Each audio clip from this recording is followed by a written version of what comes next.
Hello everyone, and welcome to the official Action RPG live stream. My name is Aaron, owner and operator of the YouTube channel Action RPG, and it is T-minus 2 days.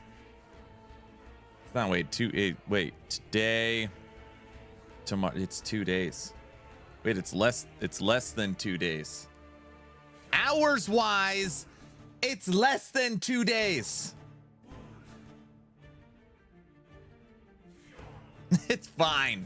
It's fine. It's no big deal. It's gonna be fine. It's gonna be fine.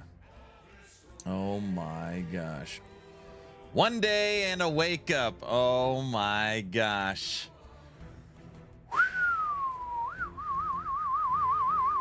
Hello everyone. What's happening in 52 minutes? Diablo 5 announcement? Yes. In 52 minutes. We'll be switching gears for Diablo Immortal 2. Pay for Diablo. Or something like that. Hello, everyone. Good morning. Good morning. Who do we got here? Oh, it's like the calm before the meteor hits the earth. Diesel, what's up? Cajun, hello. Cyber, yo. Bell, hi. Hi. Will I am, what up? Radiant Core, yo. Nag, hi. Gray Spectre, hi. Dumb man, what up? Brow, good morning. I say hi to Cajun already. Cajun gets 2 highs. Kaiser, hello. Ghost, what up? Hey, bro. Devil Dog, good morning. Toxic, Nam, Big Guy, Anger, Richard, good morning. Toasticles, hello. Tea time, hello. Morning, y'all. Are we happy and hyped? Aaron, well, hello. And for today's stream, we are headed to, that's right. I just wish I could use Flay already. You're ready to go. Saint, hello. Telcos, hi. Diablo Mortal Kombat, that's right. Ocean's Fury, yo. Faye, hello. This class is trash, bro. Working on walk-ons. Are we there yet? No. King, good morning. Matt, what up? Who do we got in? It added 400. Lawrence, good morning. Neon Prime, hello. Hoofprint, Bamster, Rawick, JP, Bruno, good morning. Zoomy, good morning.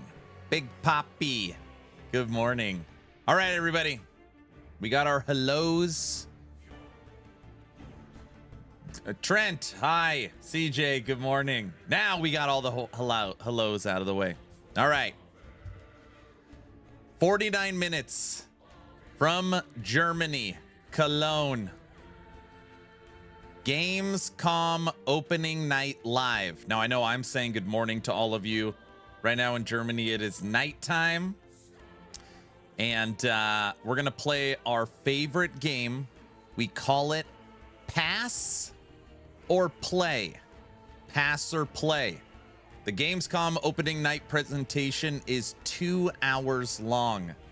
And when a new game pops up, if you think it's a game you are going to play, you type in, type in play. And then if it's a game you think that looks terrible, you type in pass. Pass, all done. Now, people laugh because I normally pass on 95% of the games, and then I say play on like felt boxing. But I'm just trying to be honest, you know.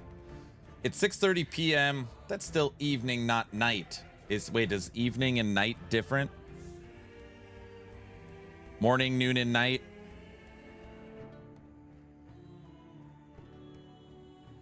Right? Oh, Gamescom. Yes, today we are doing some theory crafting I want to finish up Dragon Raptor for last Epoch. And we're trying to log in. I don't know what the hell's wrong with it. Unless the servers should be going down tomorrow, not today. So we're going to work on some Dragon Raptor. Watch Gamescom opening night ceremony. It's Muffin's fault. That's an excellent question. Muffin, hey, where the hell's Muffin? Oh, you guys want to see what I did? Huh? You ready for this? Huh? I got it. Well, don't. Okay, listen. I don't want to hear one thing about the weeds. Just keep it to yourself. Look at that fence cam. Woo-hoo-hoo.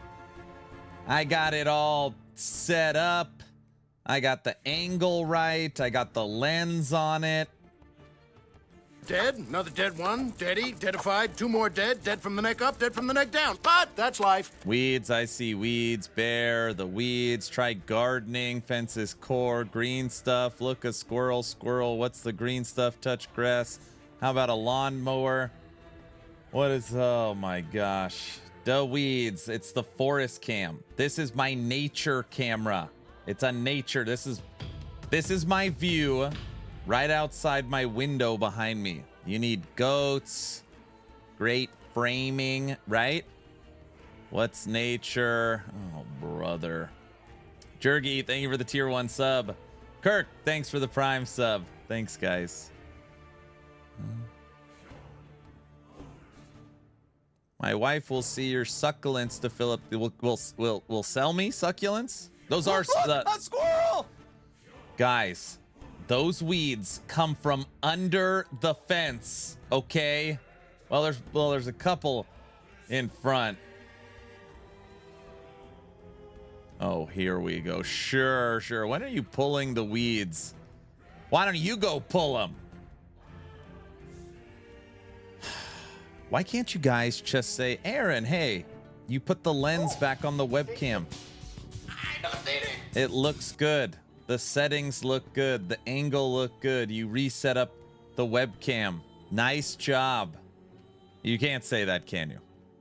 Pay me and I'll go pull the weeds.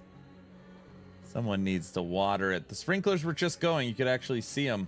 Well, not now. They're... Aaron, great job.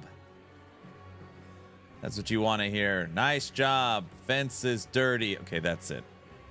That's it. Last Epoch is broken. The fence is... Oh.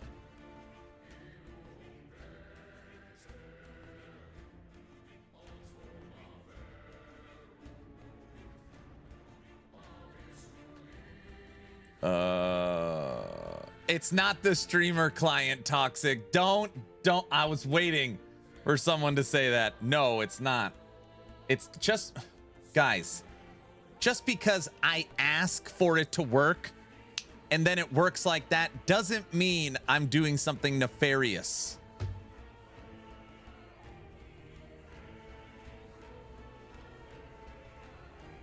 It's rigged. It's a streamer client. It's confirmed. He's a cheater for sure. I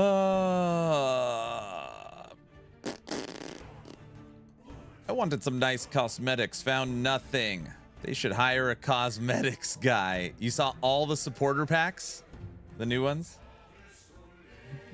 Maybe that's what we'll pin today as far as our message.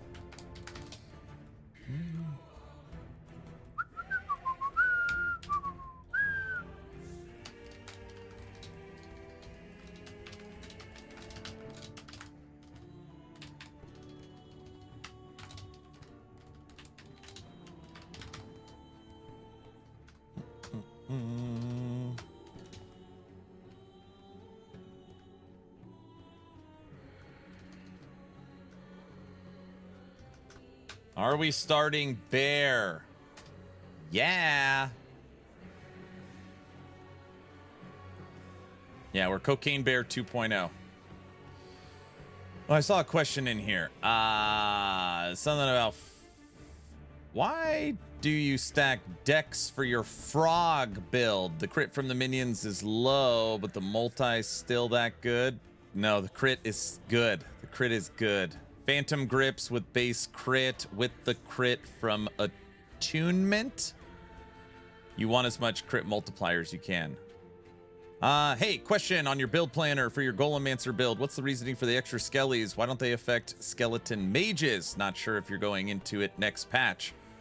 If you read Aaron's Will, my body armor, you get more golems based upon your maximum skeletons. That is why.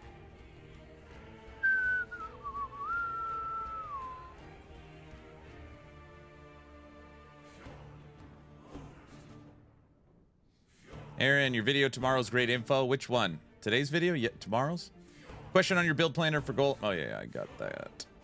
Is it true there's no change to shaman? No change to shamans. Your fire minion build isn't updated on season 3 on our website. Do you know when the website will be updated? I'm sorry, guys. Right now, the only build that is updated is Cocaine Bear 2.0. We are waiting to update any builds until I test them. We made the decision, at least right now, we're not going to put theory crafted videos other than my season starter. But don't worry, they will get updated when the season goes live pretty quick. Is Falconer really super nerfed? Well, to answer your question, the Falconer was, I believe, the first mastery to hit 20,000 corruption. So, based upon that, when the game, they are trying to balance it between 300 to 500 corruption, they could nerf it by 92% and it would still be the best. So, yes. Yes. It is so good. It's ridiculous. It is absolutely ridiculous. I learned a lot from yesterday's stream, changed some things on my own build. Nice. I was thinking about starting with Flay Lich, but what would be a good starter build for that? I just want to be clear. We've been spending a lot of time on minions. I have not theory crafted any liches yet.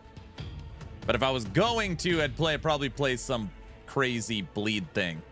I said when I play Lich, I'm going to try and make RF, Aura of Decay, physical bleed. I think. John, what's up? Is Stormcrow build still playable? They nerfed Stormcrow and you can't snapshot it anymore. So if you were using any any non-supported mechanics for your Stormcrow that EHG doesn't like, then yeah. I'm fine, and you? Good. I'm excited for today. I had the pleasure of going to Gamescom in 2023, and the wife wants to go back next year. It is so much fun. I never use snapshotting. Well, then you don't have to worry about any of the big changes. Well, I mean, you can just go to the patch notes. It'll show you. So, opening live kicks off in 39 minutes, and we're going to watch 2 hours of all the new games and presentations. To get on the stage for Gamescom, it's like 500K every 30 seconds or some absolutely insane number. So the developers and the studios and the publishers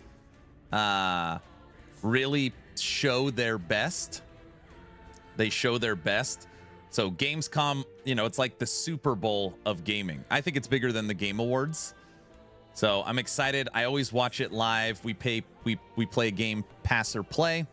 So we're gonna watch Gamescom opening night ceremony. Here at Action RPG, if there's ever a level 2 hype train, the polka must flow until the hype train is over. I'm gonna start theory crafting Dragon Raptor as we listen to some polka. D4 expansion? We might hear D4 expansion today. 38 minutes. Here, we can do this. Because I'm so tech savvy now.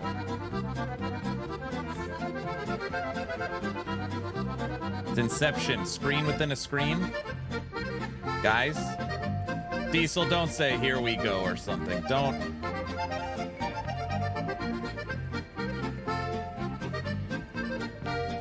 Just like a expert streamer, you know. Come on, everybody. Here Diesel? we go. Tech savvy, you mean tell your editor what you want. I wish I had an editor. So smart. No, it's not a subathon clock.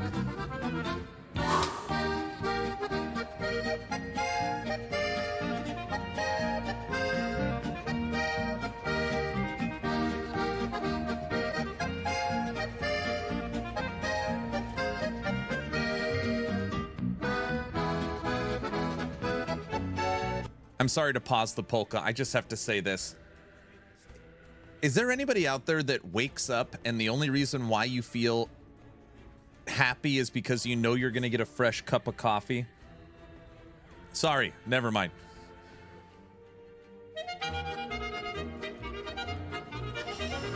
Yes?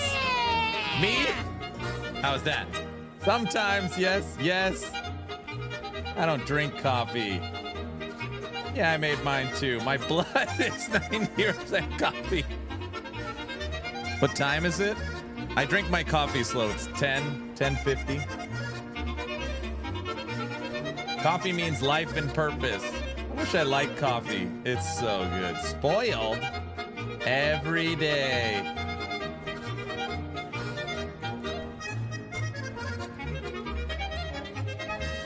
No, I wake up and feel happy because I know I can watch Aaron's streams and hang out with the best community. Woohoo!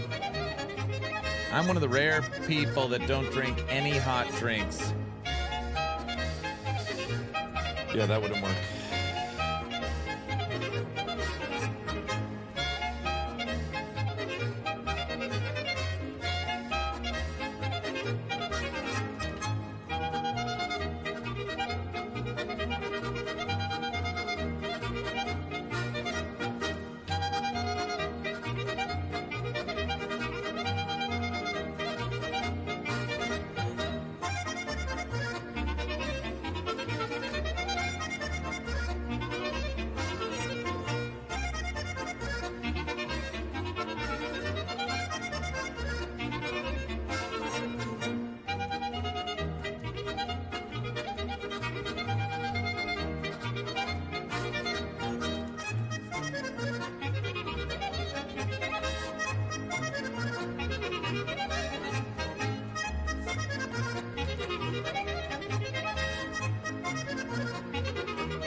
Not even paying attention. Is the hype train still going? I just like the polka so much.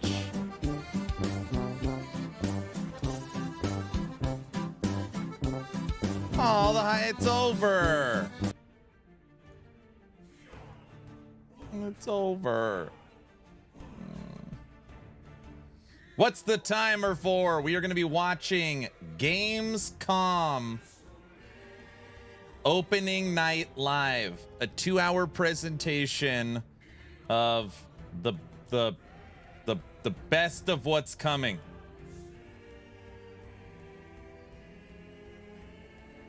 Kicks off in 32 minutes. We're going to do a live watch party and play pass or play.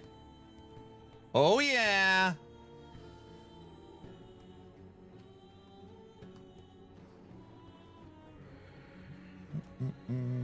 Blizzard posted a bear build. That's exciting. Aaron, this is music for 30 days. Don't say that. I'm already finished, geared up for my Nightfire Necro build. The only missing now is the Ancestral Blood. You're going low life? Very nice. Games Comedy 2026, maybe. Now, I've been thinking maybe, okay, I've been like, all right, maybe today, instead of theory crafting new last Epoch builds, instead of talking about Subathon, instead of talking about the new fence camera, instead of watching Gamescom opening night live, maybe we scrap all that today and I load up D4 PTR vampire powers. I'm kinda thinking that might be the best thing. I hate this game. What? I hate No. this game. Yes, D4. I hate this Ew. Subathon. Aaron thinks he is funny. No. D4, I'm down. D4 still exists. Perks. D4 suit. I mean, spoilers. No spoilers. Nah.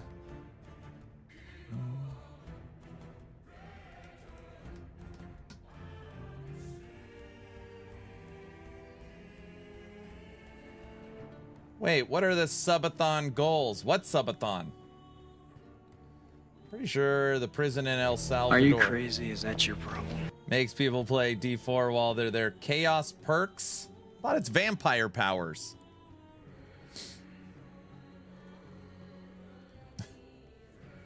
Can't spoil something that's already rotten.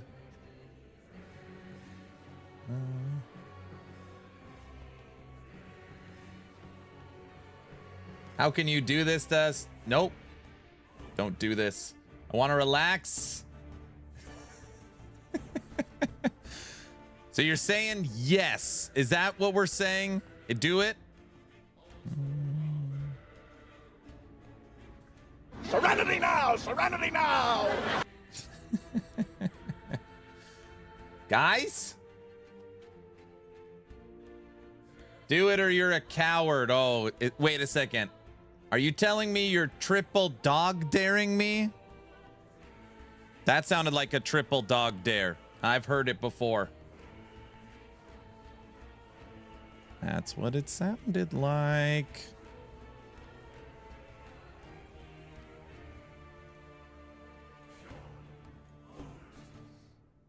I'll demand a refund. Hello, beautiful streamer. What's up, Myers? Leaning into Shark still? I don't know. I just like Shark. Wait, did I not even put Shark on here? I took Shark still. What does it do again? Melee multiplicative. We don't care about melee damage. All right, passives are probably going to get changed. What about Viper? Is it just poison or is it damage over time? You and your companions have increased melee attack speed. When you hit an enemy, you have a chance, and your companions are granted an aspect of the Viper that grants 100% chance of poison and 20% more multiplicative damage over time. That sounds like Serenity now. We want that one.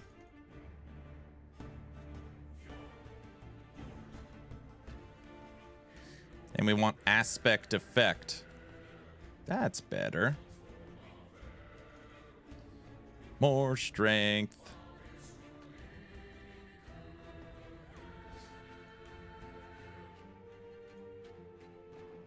We'll leave that for now.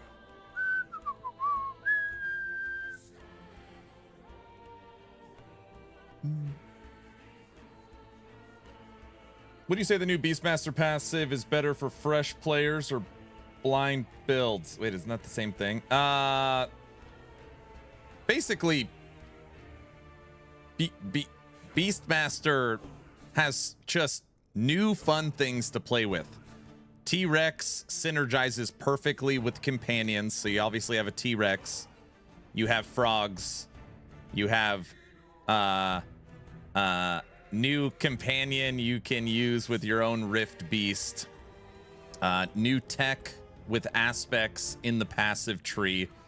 It's just refreshed.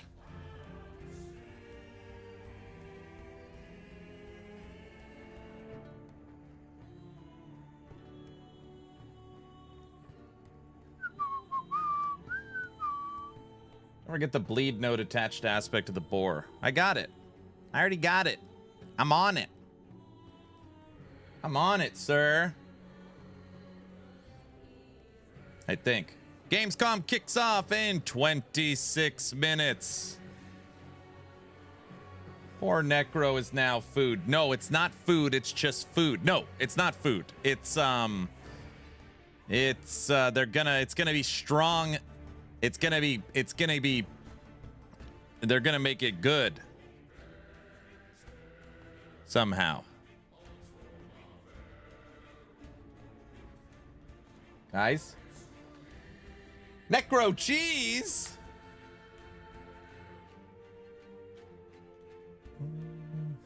Why am I getting an LE 55, but Aaron can play? I'm not even logged in. Well, I mean, I am logged in, but that's because I'm on the... Never mind. Okay. Gamescom, 25 minutes. Necromancer is now the food. No. Can we look at Dragon Raptor's node again? I'm wondering if you could do a melee ignite with them, or if only the breath that converts. Sure. Well, let me finish gloves. Streamer client. How bizarre that he can connect. Very funny. So what is going to be the first class to beat Uber Aberoth this season? I don't know. Some offline garbage. Okay, that sounded really mean. I didn't mean it like that. That did not come off the way I wanted it. That's not what I meant. I'm still a piece of garbage. What I meant is I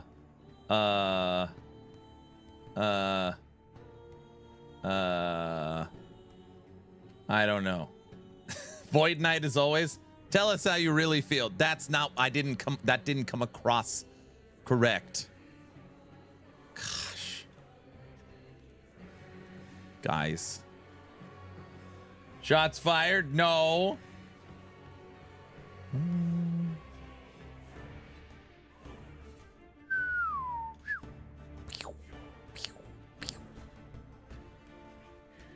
The blessing.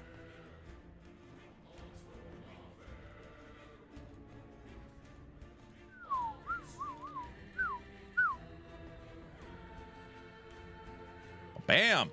Look at that. Oh, Aaron is being toxic already. No, I am not. I think there's going to be multiple builds that will be able to take down Uber Aberoth this season. I do think we're going to have some power creep, especially in the minion area based upon the new UI or the new AI and just their bases getting boosted. We also have the new T8 affixes and the new primordial uniques that are going to put in a lot of power. And I think Judgment Paladin got brought down a notch. Falconer got brought down 5 notches. Void Knight got brought down a little. But all in all, like, they're still going to be very strong. And I think that's what EHG really wants to do is, you know, try and obviously what people aren't using, bring up. And then the stuff that's off the graph, bring down. Yeah, I think it'll be fun. Power creep, the new word for the streamer client. No. Frogs will be? I don't know. Frogs might be bait. We'll see. On paper, they look fine, but so far there's never been a minion in the history of the game that wasn't attached to a skill tree that would be good. It'd be like making your build around revenants for Necro. You guys don't even know what they are because they're just food. Release the Oribus Uber fight? Well, Oribus... I think it's already been spoiled that the Oribus fight is not a campaign fight, and that I think we actually fight Oribus as an Uber boss.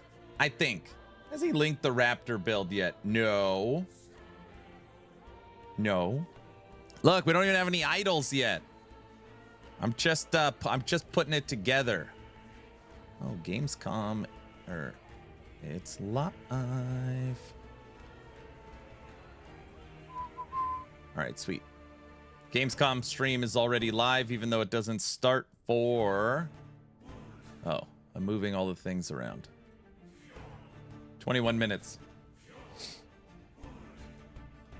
The frogs could literally be the size of your hand. We don't know exactly. Do you play Acolyte?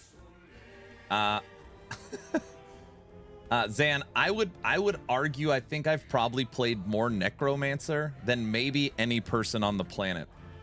I bet you I am top 5 for, if you're just talking only Necromancer, I bet you I'm top 5. Not Lich or Warlock. I would guess I have at least I bet you I have at least 2,000 hours into Necro. Maybe more. Probably more. Yes, I play a lot of Acolyte, specifically Necromancer.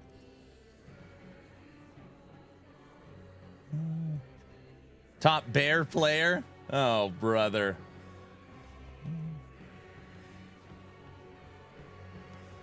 Still sane? Me? No.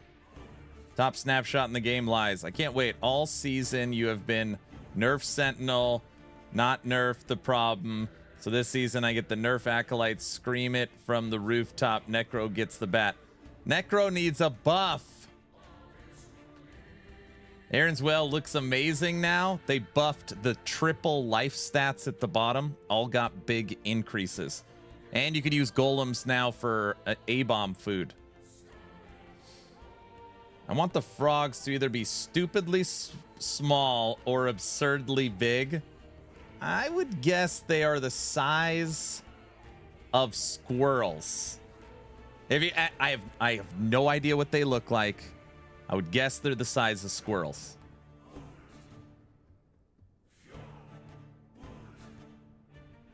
What about the B Raiden build? Still work? No, it's not nerfed in any way. There was no Mage changes of any kind.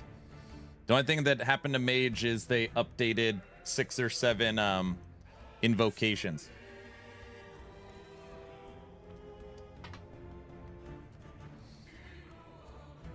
Okay. Aspect of the Viper.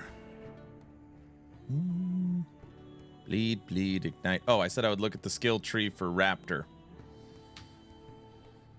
Flame Breath is fire, spell, damage over time, and area. No melee tag on it at all. But when you actually look at the Raptor tag, it drops the physical tag and gains fire.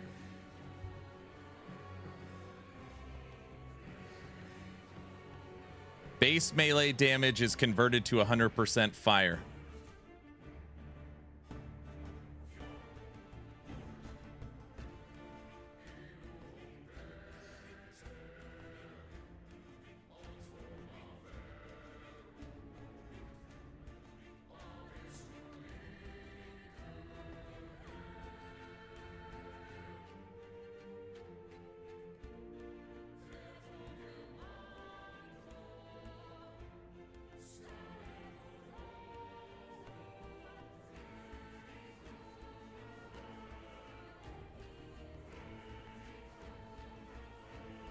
We're going Screech from Saved by the Bell.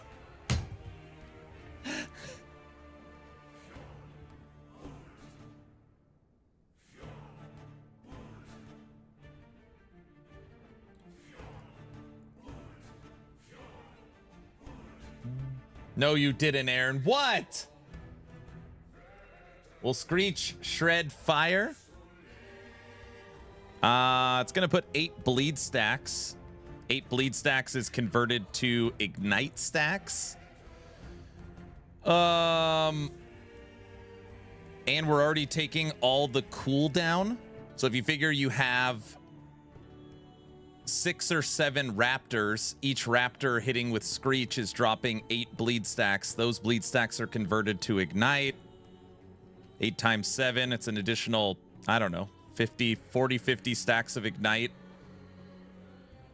My God. What? His jokes are getting worse and worse. What do you mean they're getting worse? OMG, he said Saved by the Bell. I'm so old. What? Screech eats the raptor's ability cooldown, right? Why would it? Your raptor gains the ability to screech at enemies, dealing damage and shredding their physical resistance. Screech has an 8-second cooldown. The damage and resistance shred of Screech can be converted to volcanic adaptation. See? Screech is converted to volcanic, which means fire. You're going to set the building on fire. Can be converted. It converts it to fire. Yeah. Yep. Boondaba. Yeah, we definitely want that. So now we're shredding fire and putting ignite. Tempest Strike. Yes, Tempest Strike. Everybody knows that. You've never seen Tempest Strike used before in a build, Teddy. You forgot it was in the game.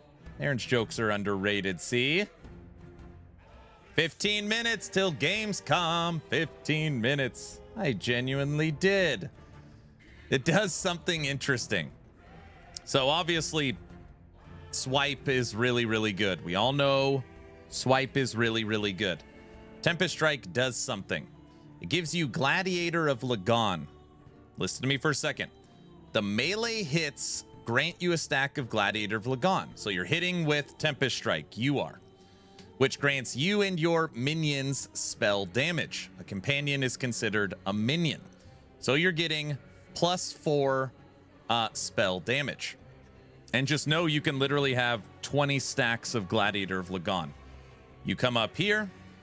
You now have a chance to gain a stack of Gladiator of Lagon when you cast a Tempest. And then bingo node. Gladiator of Lagon has double the effect on your totems and storm crows. Oh, never mind. We don't want that. I forgot we're not using totems. So we're just using this. Damn it. No bingo.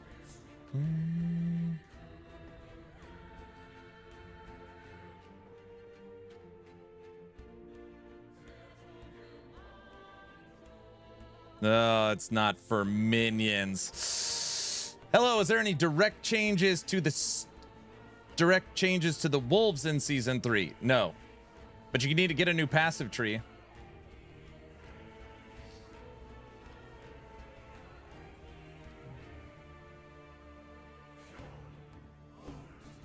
Aaron needs to kill Abby with the Zoo Master. I looked at the Druid update and I really like the damage reflection build with the new armor. We've already updated that build. Granted, the update is literally me switching the body armor. I made full reflex Spriggan twice in season 2. It is in my top 5 favorite builds for this season. I'm very excited for it. Very.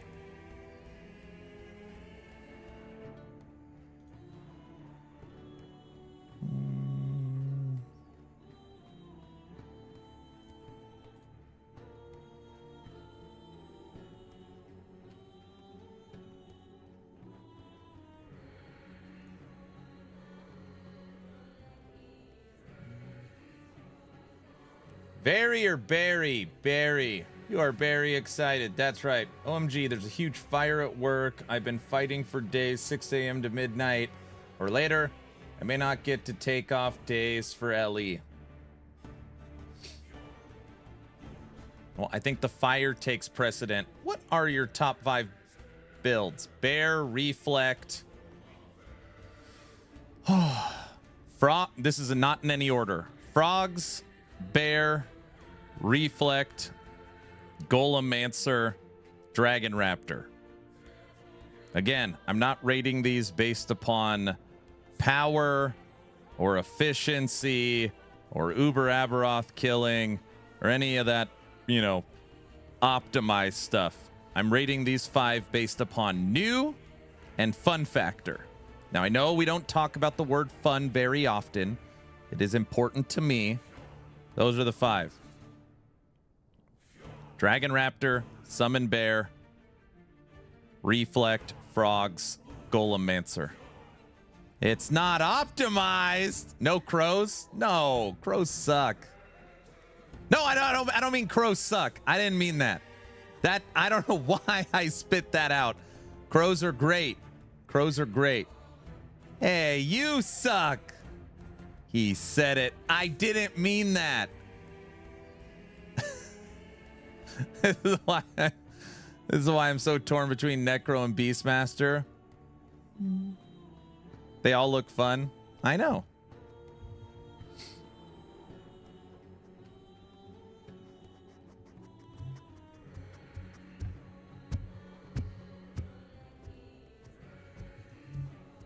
Crows got nerfed, and they lost their ability to snapshot. Aaron hates birds. Confirmed. Can we expect a video on Raptor? No, I don't think so. Maybe. Maybe. People really want me to put out a frog video, so I ripped the intro to Battletoads. You guys are going to die. I ran a copyright check to see if this clears copyright. You guys ready for this? This clears copyright.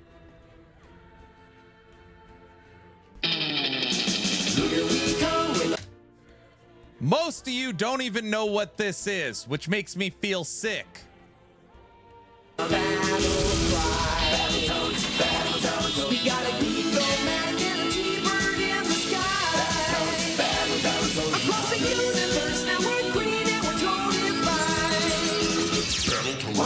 were just nerds from Rockstar. Now we're super dogs, works and all. We were strange, but now we're stranger. And we're facing up to danger.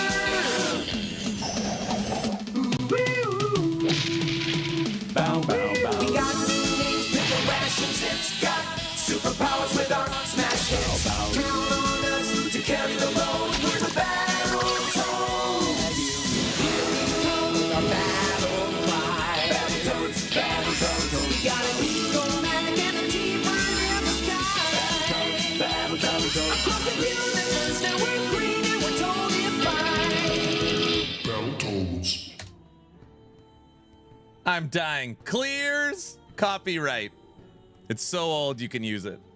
That's amazing. The hardest video game ever released. So cringy, it's cool. Yeah, I have never heard of that. I know. You're probably very young. Play? I've never seen it in my life. I was born in 69. 69, dude. If you say so.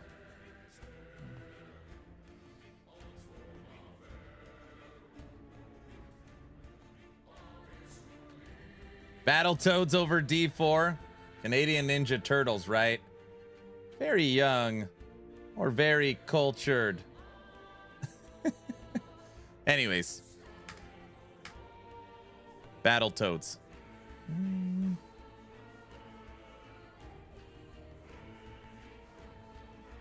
I've already you could Silver, you could send it to me in Discord if you want, but I've already made a full frog build. We did that yesterday over 2.5 hours. Which granted, I should probably stop people from telling me to send them their Discord links, because then people say I stole their crap. Drives me crazy. Hard game. When I was little, I used to think Mega Man was hard. If you didn't have the right power for the boss, Mega Man would drive me crazy. I played a lot of Mega Man. You guys, some of you might know that game. All right.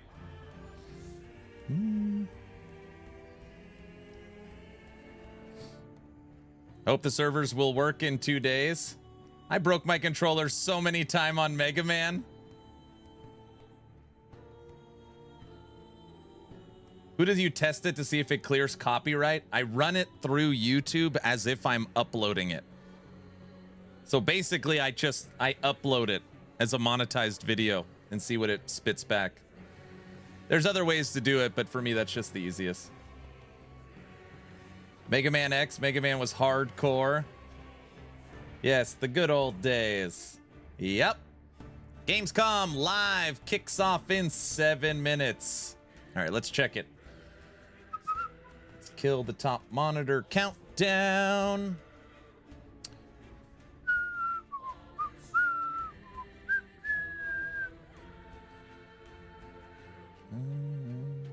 Welcome to Gamescom opening night live.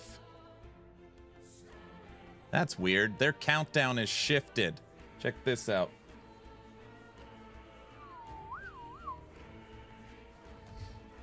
Oh, my face is in the way. Aaron, your face is always, yeah.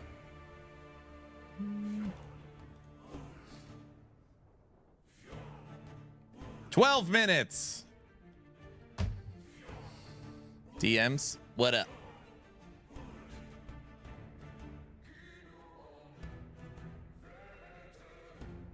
Last Epoch announcement. We are aware of a significant number of players are encountering LE51 and LE61 errors. We've confirmed the cause of the issue and are working closely with our service partners to correct it. We will provide another update at 12:45 p.m.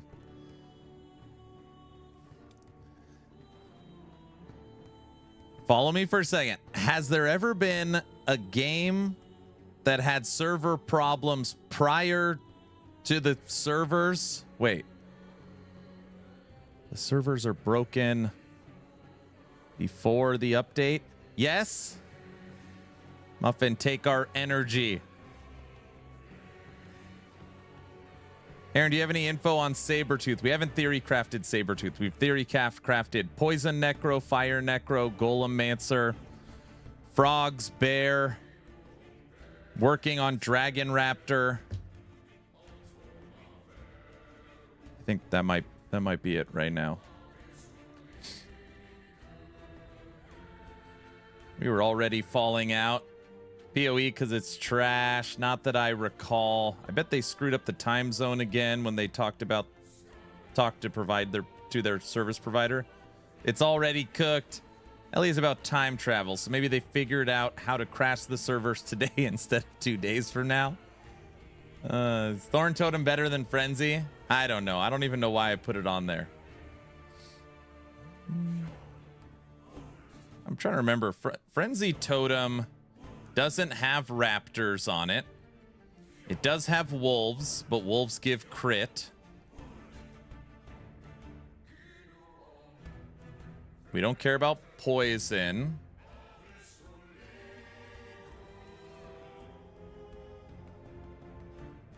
Not exactly sure what Frenzy Totem.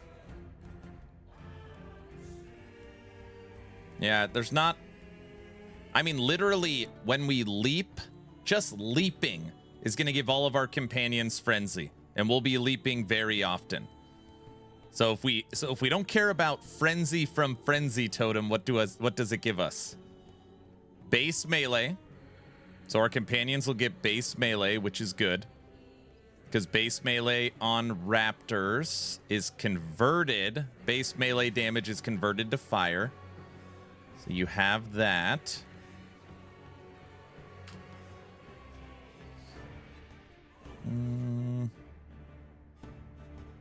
Refresh companion's ability.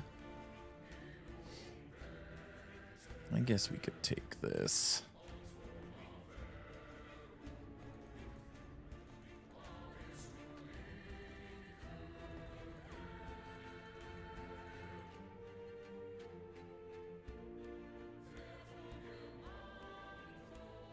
I don't like giving the 30% buff. Just because I like getting the health regen. Yeah, we probably don't need it. No, it's fine. Make them tankier for Uber.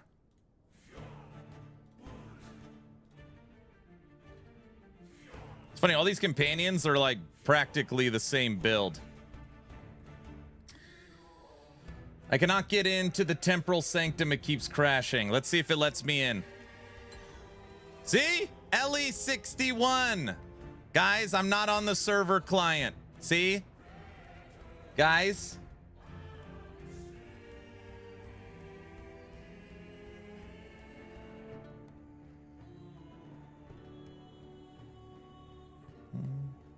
It's a deep fake.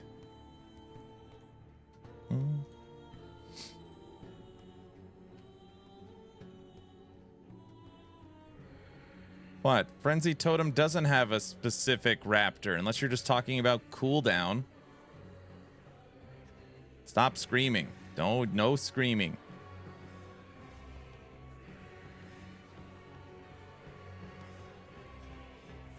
No yelling. Craftin 61, I play offline. 7 minutes till Gamescom. 7 minutes.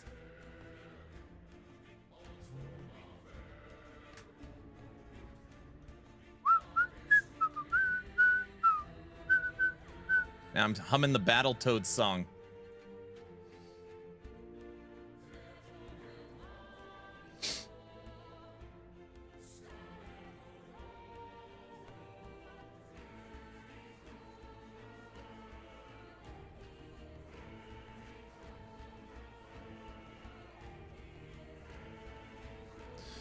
Okay.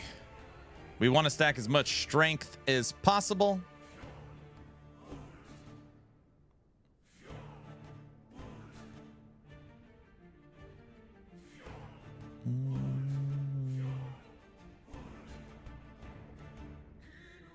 Bear set, you can go away. Action RPG, please answer my Spriggan question. Sure.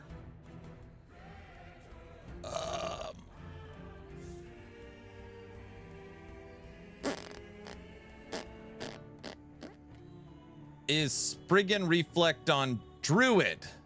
Yes. Pretty sure we put it on Druid. You don't care about companions. You don't care about melee. Druid, you get increased health and mana. Shaman, you get totems, attunement.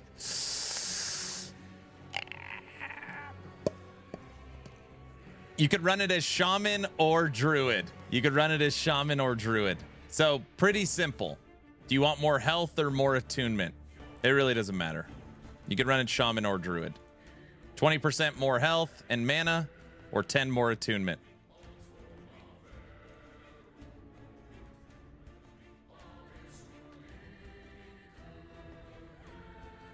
Gamescom, more like avoid subathon mentality. Subathons have not started yet, so I can't avoid it. I'm allowed to not think about the subathon. Okay, don't try necro. Don't try. I see what you're doing. I'm not gonna get angry. Nice try. I'm not gonna get angry. Don't get angry. You're fine. Okay. Almost got him. At this point, I'm numb to everything, so it doesn't matter. Seems like you are. No, I'm fine. I'm fine, guys. I'm fine. I'm fine.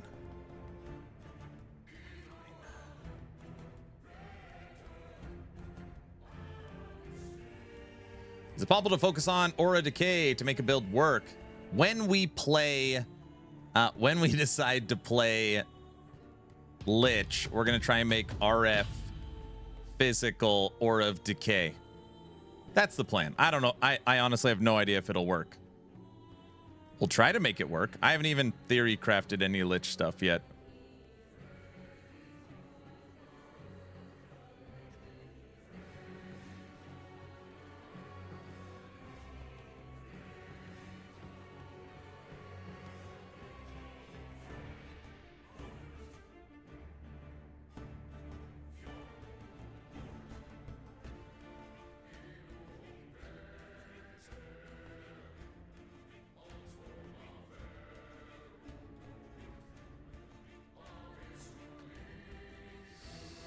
I'll go Shaman. There you go. Thinking out loud, I might go Shaman too.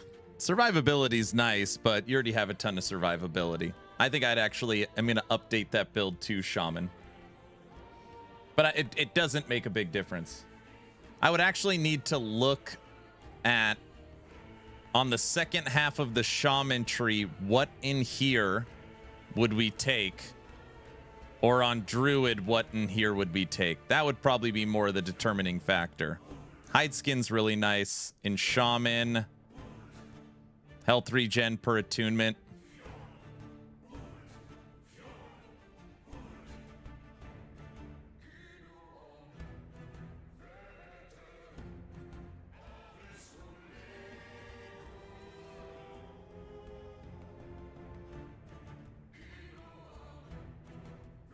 Reflect is weird because, like, base damage doesn't do anything. It doesn't help in any way.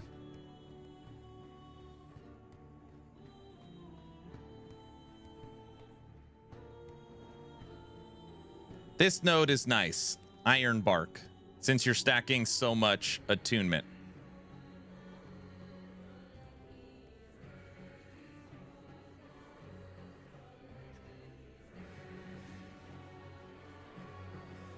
Here, attunement is taking care of all your crit avoidance.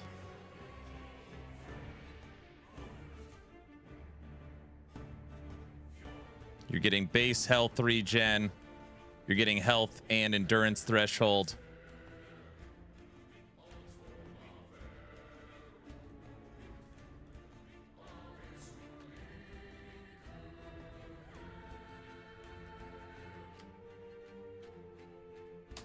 Close.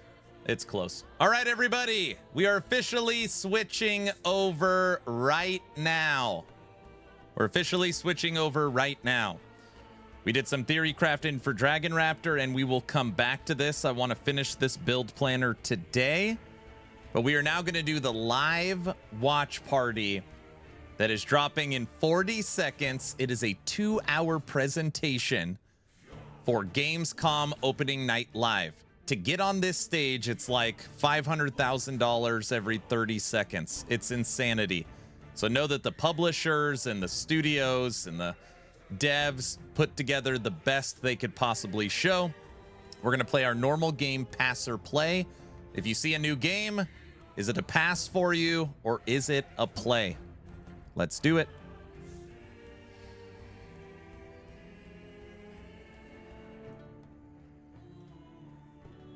Pass? You can't pass already. Which means if it looks bad, it really sucks. Hello and welcome to the Gamescom Opening Night Live 2025 pre-show. I'm Kyle Bossman. The main show, Opening Night Live.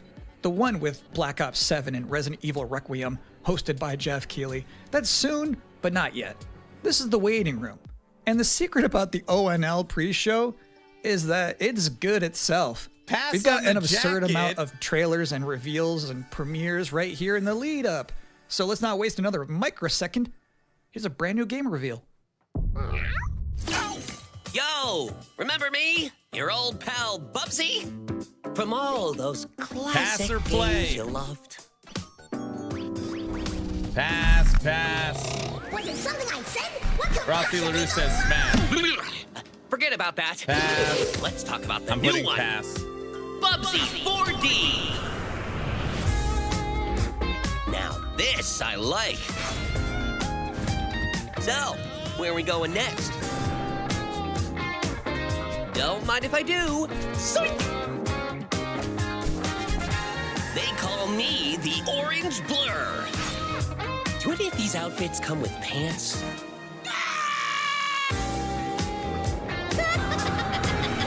You know I've only got one brain cell, right? And it's working overtime on this baby. Atari? I didn't even know they were still around. The first game I ever played on my PlayStation 29 years ago was Bubsy 3D. If you told me back then that one day I would be introducing Bubsy 4D to the world, I'd say, yeah, that sounds about right. Now let's keep this pre-show poppin'. Here's another brand new game announcement.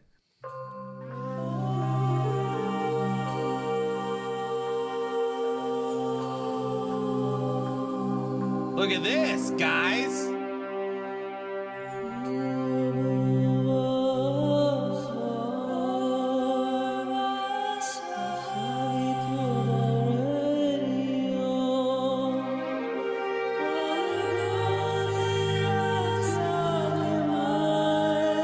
Hoofprint says play.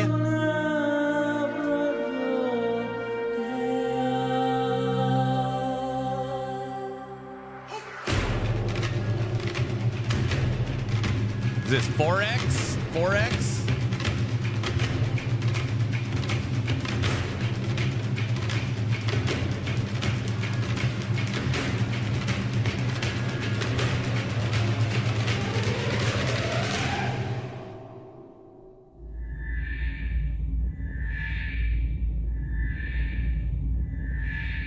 Battlestar Galactica Scattered Hopes. Pass.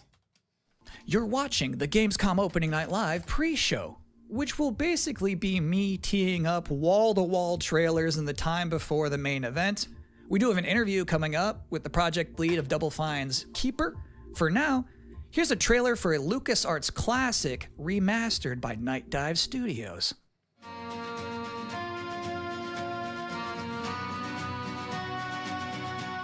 Night Dive. Where are you, Marco?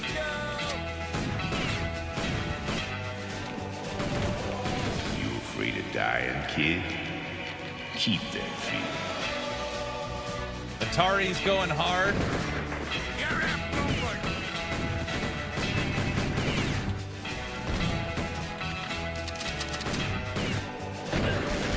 I see a gleaming city rising. What do you guys think? Pass or play? My name on it.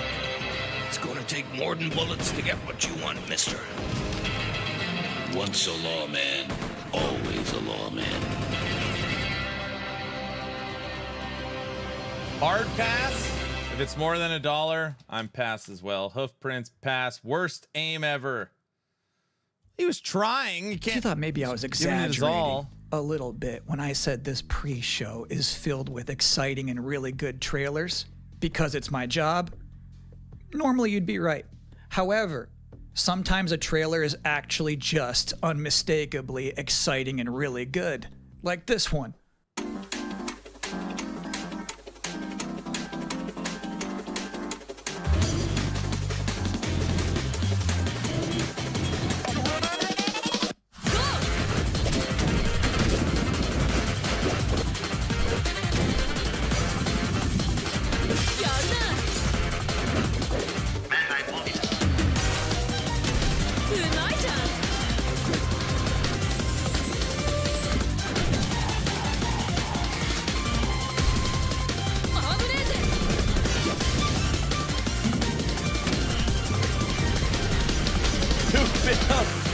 Play?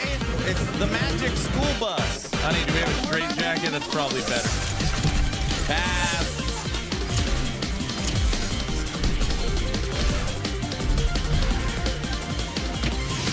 Oh good, a new Subway Surfer. Just what the world needs. In this year's Xbox Showcase, Double Fine announced their first new game since Psychonauts 2. It's called Keeper. And joining us tonight in a recently pre-recorded interview is the game's project lead, Lee Petty. Hi, everyone. Thanks for having me. I'm so excited to have you here. So you showed a first look at gameplay of Keeper. The game itself is about the lighthouse, but also the bird as well, right? This duo. And I'm curious about whether that was conceptualized first as like imagery, like it sounds like a cool idea, or if that was conceptualized first from like a gameplay standpoint. I always think about the total experience more than, say, mechanics and art and story. A lot of the game is about, you know, this lighthouse waking up after eons of lying dormant and learning to walk. And the bird is part of that, right? So the bird and the lighthouse are perfect companions because they're different. At the same time, the bird is wary of dark spaces, and there's a malevolent presence around the island that the lighthouse can keep at bay. So together, those two This might be set out good, on the this lighthouse tale, and game. their abilities complement each other, but also the bird becomes, I think, kind of the emotional heart of the game. You have an extensive background as an art director, right? I think that's apparent when anybody just looks at Keeper for the first time. So I'm curious about your inspirations. You know, there's so many inspirations for Keeper, and one of the ones that really stuck out was the Dark Crystal. I saw it as a kid, and it was really inspiring to me because it felt like such a different take on a fantasy world that I hadn't seen before. And it was beautiful, but also a bit tragic. It was scary at times, but also really playful and fun. Do the bird and the lighthouse have names? Yeah, well, at least the bird does. And we call the bird Twig internally because she has a beak that is made of driftwood. But for now, the lighthouse is simply the lighthouse. It's just simply the lighthouse, yeah. Lee, thank you so much for joining us here in the pre-show. Who wants to play the lighthouse? When will people be able to play Keeper? Raise your hand if you're October 17th this year, which is coming up really soon, and we can't wait for people to get in there and experience our strange, beautiful world for themselves. Thanks so much for joining us. Thank you. Well, that was a great interview. And if you thought this pre-show couldn't get any more masculine, buddy, watch this. All right, I'm gonna say pass on the lighthouse. At last, Castle Grayskull is mine. Wait a second, Not so what's fast, this? Skeletor. Whoa, what's happening? He-Man and the Masters of the Universe, Dragon Pearl of Destruction, coming soon to all platforms. Yes, it's He-Man and the Masters of the Universe, Dragon Pearl of Destruction. I put Intense He-Man in beat-em-up my action that intro puts this the morning. Power in your hands. Grab a friend and fight for Eternia with 4 playable heroes. Classic arcade controls. It's powered up pixel perfection for your gaming console or personal computer. He-Man and the Masters of the Universe, Dragon Pearl of Destruction, coming soon. From Limited Run Games. Thanks for joining us here at the Opening Night Live pre-show. All right, We're I only probably about have to play halfway that. through. It's a sufficiently chunked My up first show. play on And just to He-Man. prove my point, here's a new trailer for Absolom. I don't want to. I don't want to.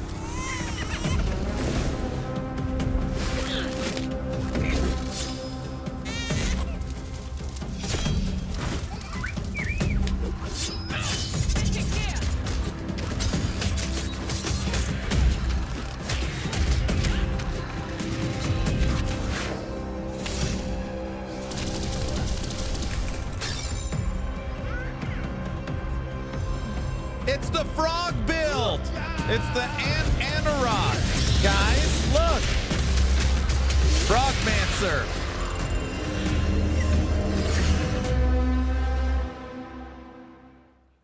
October 9th. That's a release date reveal. And I think Frog Mage revealed too. That was cool. Now, if you'd like to take a break at this moment, maybe grab a water and some... I didn't even see the name of that game. I didn't even see the name of the frog game. So I'm going to say pass.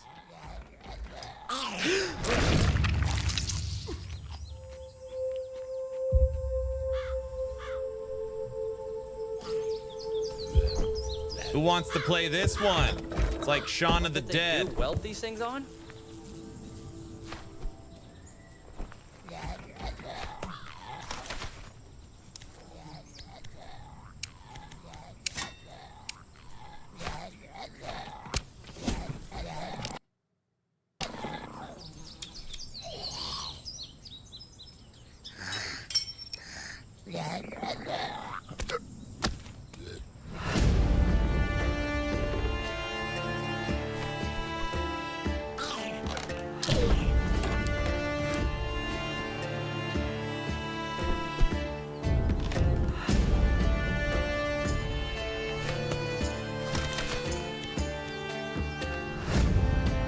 No, Nish, the 500K is if you're actually on stage with Keeley during the live showcase. This is pre-show.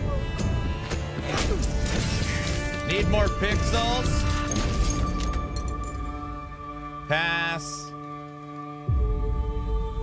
Long gone. Not gonna work here anymore. Pass.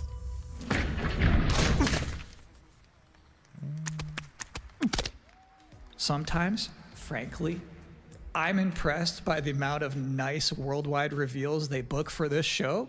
Here's another one.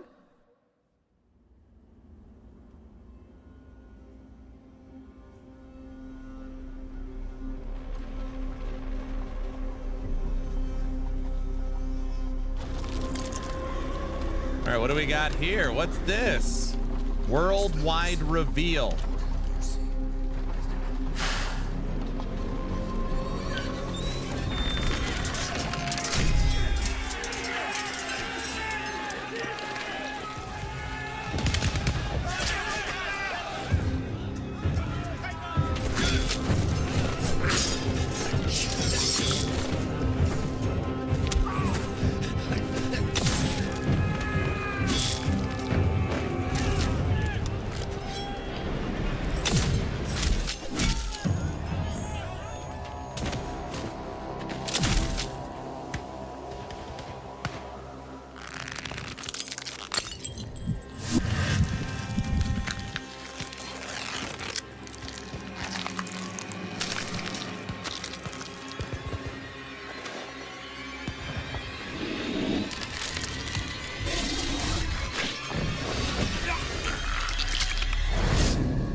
Play, Rook. You like this one?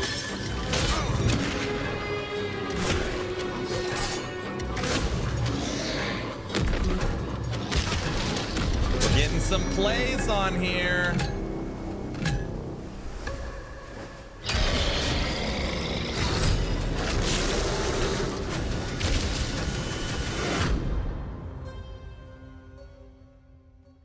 I'm gonna say so. It's my sworn duty as pre-show host to make people excited about Gamescom opening other than live. felt boxing. Thing is, you can't just tell someone to be excited.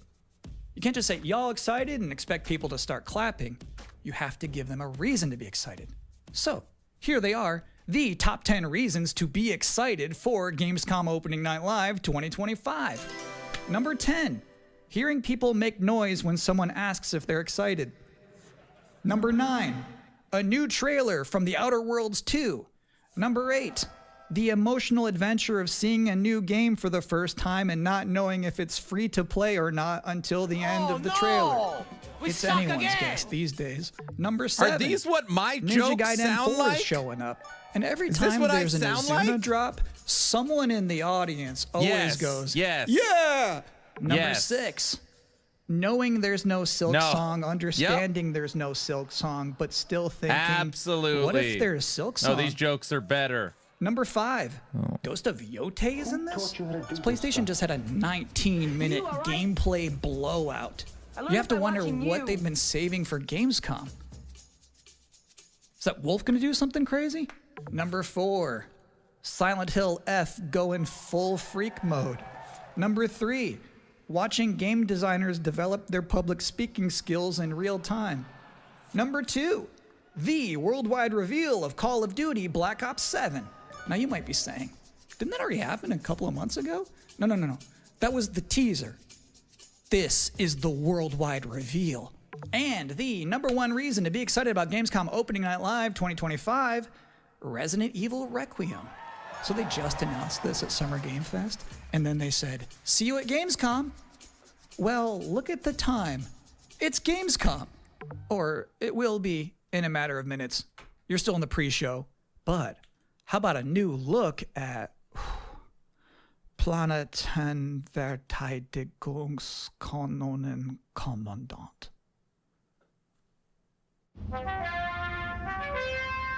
All right, I need to reel in my jokes, Diesel. The cooperative state has honored me with the supervision I want to be of your put in a well-being. coma. Why?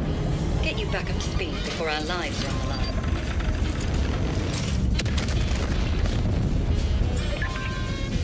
Glad to see you've not lost your touch.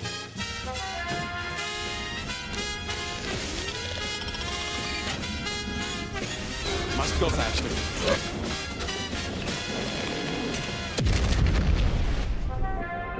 Multiple separatist vessels approach. They wish to eliminate this facility.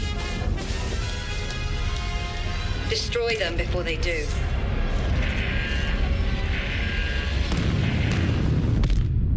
The days fly by when you love what you do. There's full-time gamer, part-time failed comedian. PVKK. I honestly, welcome again to the Gamescom trailer opening night couldn't hold live my pre-show. attention. I'm If you're gonna just say joining pass. us, there's still plenty of time to enjoy some bonus video game trailers before the big show begins. Here's a freaky one.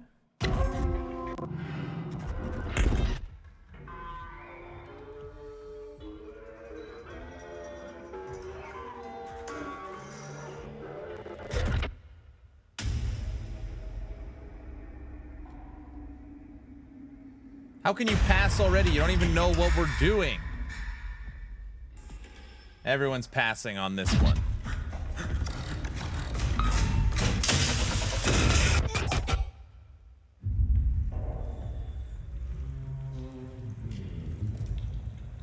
I have seen enough.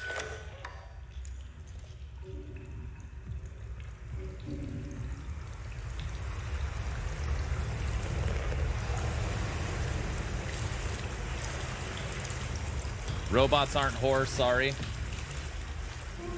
All right, I've seen enough too. Pass.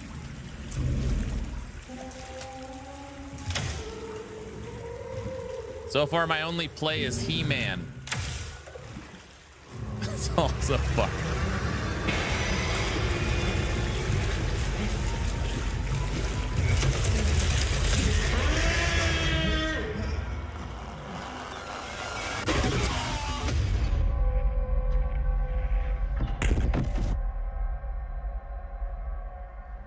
Did we get any play on this one? I didn't see a single fact play. about that Hard game, pass, they actually created that whole environment by pass. 3D scanning the entire bathroom of Jeff Keighley's mansion. Now, we've got Big three fat more no. videos and not a lot of time left before ONL begins. Black Gem says so next play. up, two There we go, we got trailers one. back What's to up? back. Ooh, what do we got? Millions of souls pour into the underworld every day. You're no different. My lord, he's here. I bid you walk the mortal world once more.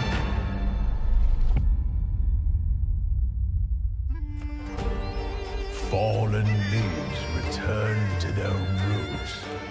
You shall gather the souls that stray. I've watched over this city for ages, and every name in your scroll of death. Not one of them dies quiet. You, a soulless husk. You can judge my fate. Why wrestle rogues when their artifact can do what brute strength cannot?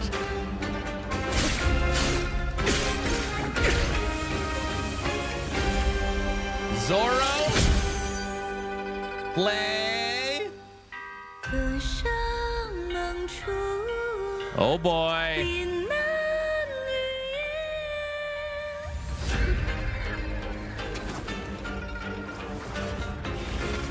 What? Soulless husk? We're getting a lot of plays on this one.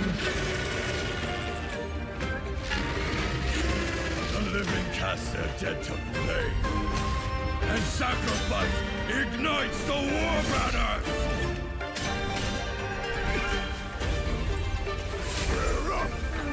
Here we go again.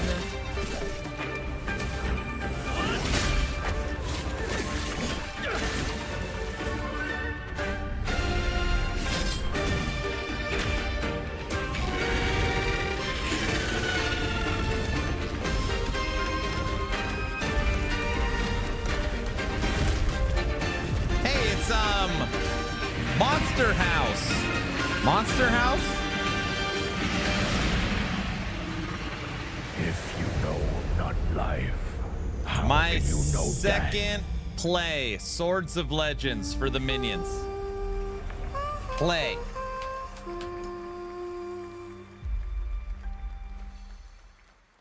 Maybe.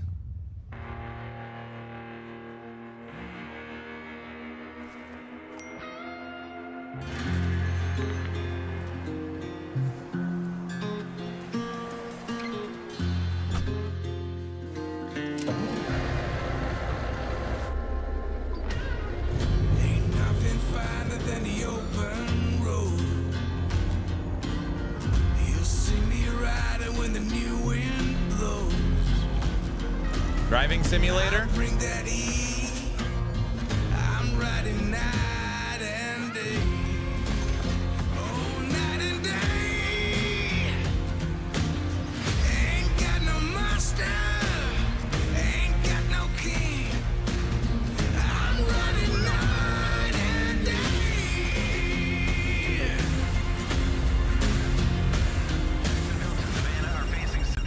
Bad news, Deacon. Storm's almost on top of you. I got eyes on it. You can still turn around, you know. Pineview won't hold out. XTC Logistics. They said you were coming. But take care now, you hear? Let's get it done. Pass, just get a driving job at this point.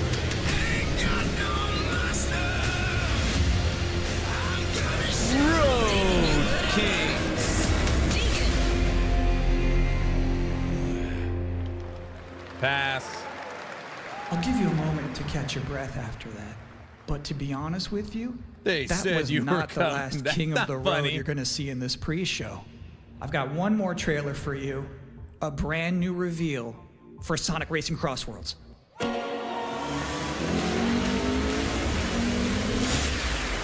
I would tear you guys up at this. Tear you up.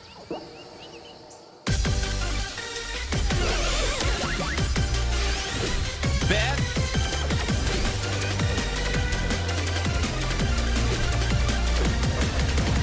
No shot you would lose. That sounds like a challenge.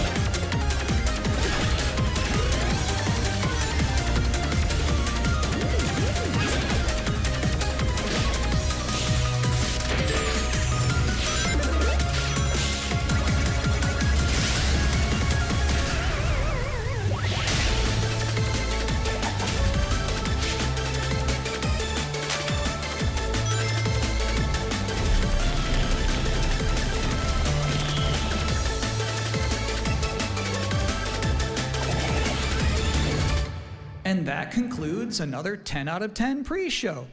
Wait, why was Pac-Man in there? Tay, Silent Hill F, Resident Evil Requiem, Pass. even more apparently. It is time for Gamescom Opening Night Live 2025. Thanks for watching. Here we go. Here we go. The DLC. Please welcome your host, the creator of the Game Awards, Jeff Keighley. Izzy, you're very, very welcome. You're very welcome.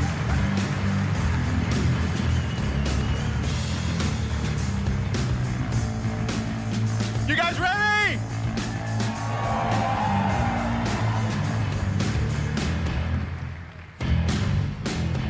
Guten Abend. Welcome to Gamescom. This guy has so much money, it's insane. This is Opening Night Live. Hello, everybody, and this is the kickoff to the biggest games festival in the world right here in Cologne, Germany. We've got over 5,000 fans in the hall here at Cologne Messe tonight. Welcome, everybody. And by the end of the week, more than 300,000 people will walk the show floor, which for the first time has more than 1,500 exhibitors. It turns out that E3 didn't die, it just moved right here to Germany. And of course, there are millions more watching live around the world. No matter where you are, we're all connected tonight as one global community to celebrate the art, creativity, and joy of games. from the boldest indies to the biggest blockbusters. Today, the game industry has never been more dynamic. Clever ideas from small teams are breaking through in huge ways.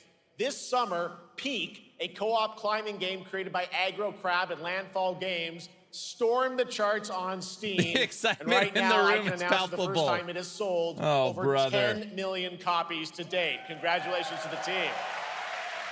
And there's also other fun ones, like you guys have probably played Date Everything, a wild dating sim where you can romance a treadmill or a curtain. It's on Steam right now. Check it out. It's sold an estimated 500,000 copies. And all these successes prove something Date important. Everything. Small teams with big brother. ideas can change the industry.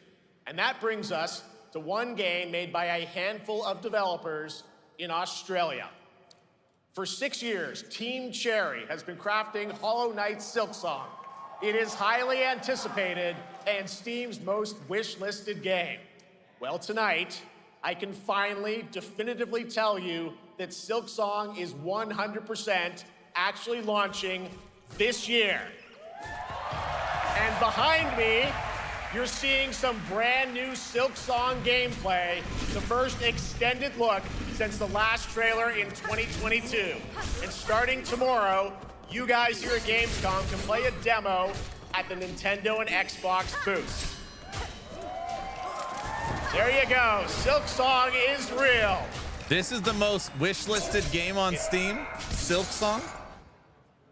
And on Thursday, Team Cherry is going to be sharing They're some already news as part passing of on a it. YouTube premiere on their channel, so make sure to check that out. Tonight, we'll give you a first look at this holiday's biggest games, like Call of Duty Black Ops 7 and Ghost of Yotei, plus major news on Prime Video's Fallout Season 2 arriving in December. And later, we'll have a special performance of the music of Claire Obscure Expedition 33, one of this year's most celebrated games developed right here in Europe. Okay, Plus, that's a cool. brand new look at Resident Evil Requiem from Capcom, and the world premiere of the opening cinematic from World of Warcraft Midnight from Blizzard. Now, as always, ONL is also about surprises, Blizzard? and What? we do have multiple brand new AAA game announcements and reveals over the next 2 hours, so stick around right until the end. This is our biggest opening night live we've ever done, so let's not waste another second. It all begins with this.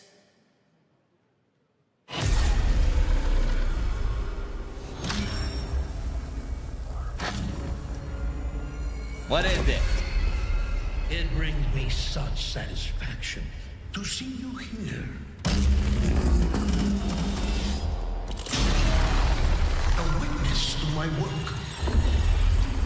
It is not Diablo 4 expansion. Well, no. No, it's not.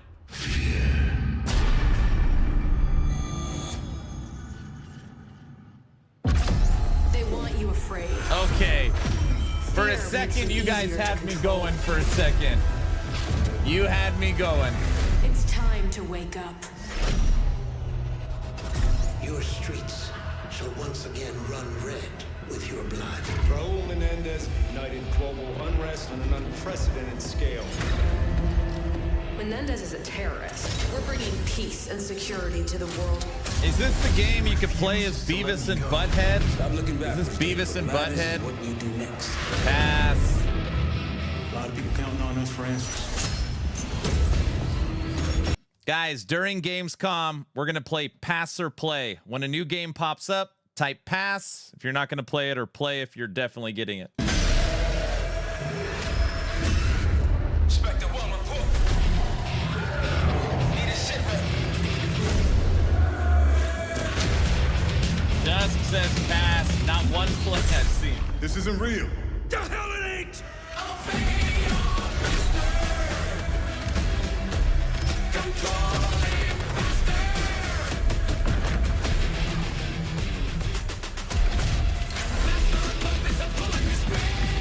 Oh, well, there's the copyright claim for this video. Oh, brother. Metallica?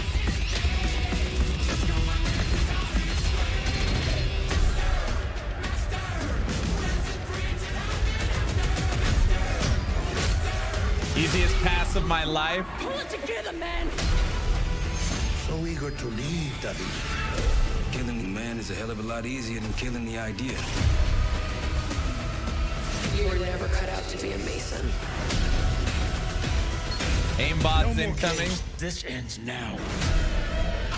Don't worry, Aaron. Metallica's really cool about their copyright stuff for sure. Get the Reznov Challenge Pack when you pre-order now.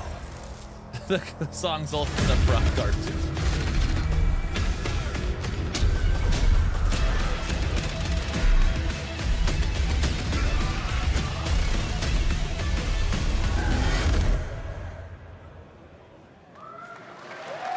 How about that? Wait, what was that thing at the end where it was isometric view? What the hell was that? Black Ops 7 releases on November 14th. And to tell us more, please welcome Miles Leslie from Treyarch and Top-down Natalie zombies? Mahorsky from Raven to It's a Opening mini Night game? Live.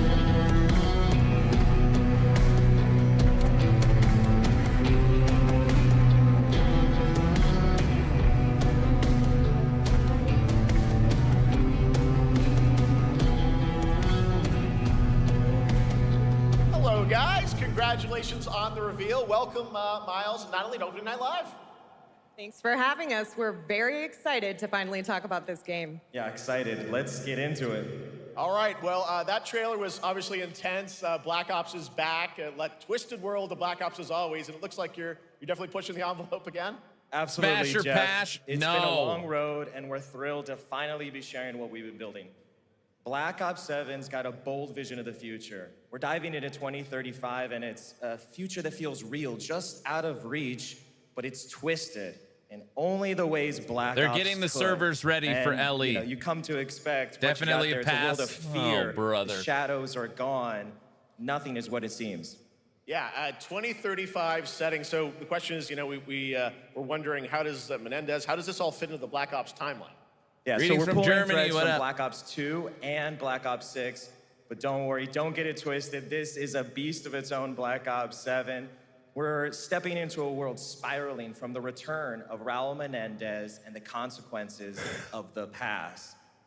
All right, well, I'm curious who the protagonist is, so you can tell us who's stepping into the light in this game.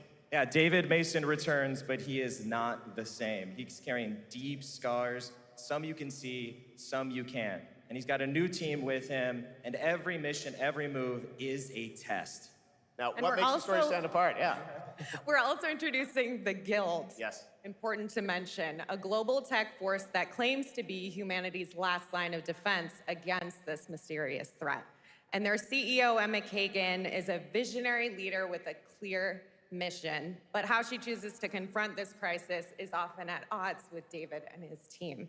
So it's not a battle of good versus evil, it's a clash of philosophies. What kind of future are we building, and who gets to decide? All right, so some deep thoughts there. So yeah, tell us about how does this story stand apart this time? It's the characters. Okay. So the story is about identity, memory, and consequence. And we've crafted this cast like pieces of a puzzle. So each one has a reason to be there, and each one brings something unique to the table. And we've also got our central city of Avalon, which is more than just a backdrop. It's a living, breathing space. My eyes are literally shutting. All right, well, one thing we want to talk about is gameplay, and I understand you're doing a been so co-op campaign bored. for this one? That's right. From the start, we wanted to make a bold change with the campaign. Black Ops 7 can be Okay, played you solo know, what I or just up to heard? 4 players. Blah, blah, blah, It's a blah, blah, shared blah, blah, experience, blah, blah, and every blah, mission has blah. been handcrafted for variety. Tone, pacing, gameplay, location. You're going to be running on the rooftops. Can we of Japan, fast forward? Come exploring the on, Kevin. Mediterranean This is coast, and then diving deep they're into spending the human 500K psyche. every 30 All of it seconds has to be been on the crafted stage. to really add clues So you better listen to whatever the hell they're story saying. and offer their own gameplay focus. Wow, so wild story, co-op campaign, you are definitely pushing boundaries this time. Yes, we are. Black Ops 7 is all about innovation across the entire game, and not just in gameplay, but Please, in how Aaron, we one of your tell bad jokes. I'm stories, How desperate. we connect players, and how we build worlds. Oh. And this is just the beginning. There's more to come at More Call of to Duty come. Next, including multiplayer and zombies. But for now, we hope you guys are excited to step into something new and experience something truly unforgettable. Amazing. All right, Call of Duty Black Ops 7, thanks so much, guys. And now, here's a behind-the-scenes look from the rest of the Call of Duty development team. Thanks, guys. Black Ops 7 brings an all-new way to play the Call of Duty campaign. This time, you're not going in alone. You have the option this year to play solo or up to a 4-player co-op start to finish. You can bring your friends, you can make some new ones, and there's a whole bunch of adventure even after the story. For solo players, we really make sure that they can engage in the campaign the way they want to and feel like they're truly playing a Black Ops story. What's going to be fun is having each player in your squad gravitate towards their own play style and then really playing off of each other. We've crafted this as an inherently social mode that features the amazing linear Call of Duty missions that our community loves. Mission variety is at the core of the Black Ops 7 campaign. The pacing shifts between high-intensity combat, stealth-driven objectives, and deeply psychological sequences that challenge your perception of reality.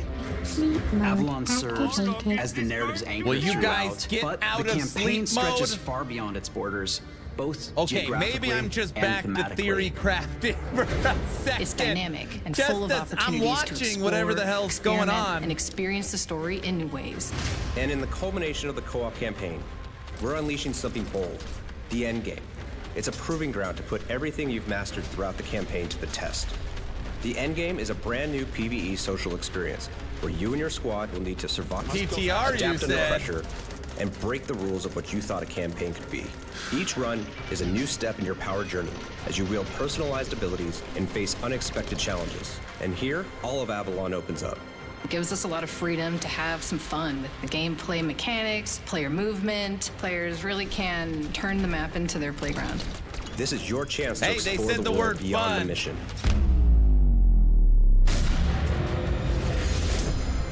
That's just a quick look at what's to come with the campaign. Every mode of this game is built with the intention to deliver the best possible experience to our players. So whether you're a Call of Duty veteran or new blood, God, I there's hope it something has for you in Black aimbot. Ops 7. Wait, what? Never mind.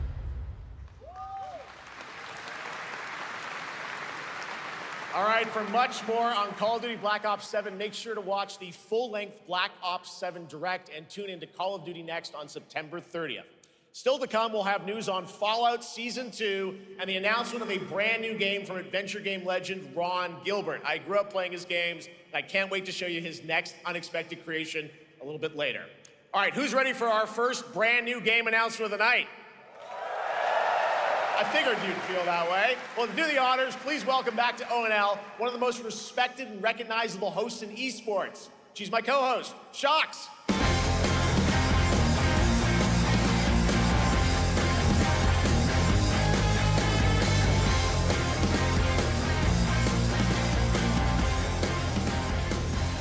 Hi, everyone. Thank you so much, Jeff. It is so great to be back here at Gamescom and ONL. I just had so much fun last year that I had to run it back. And let me just say, we have an unbelievable show for you tonight. And now, without further ado, it's time for our first new game announcement at ONL. Please enjoy. Here we go. Look at this. Tonight. Forsaken us for fear of the coming darkness. Mephisto. All but you, lamp bearer. Something stirs within you. Something ancient, powerful. This looks familiar. So I ask you, will you harness this darkness within and deliver unto our so-called Tainted Lord Grail DLC, Lords of the Fallen 2, Last Epoch 2.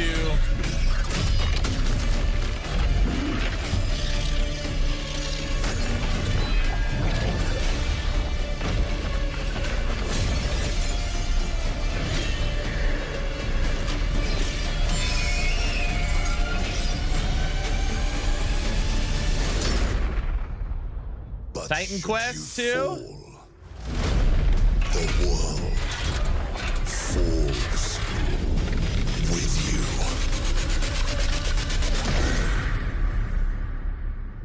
Project Pantheon.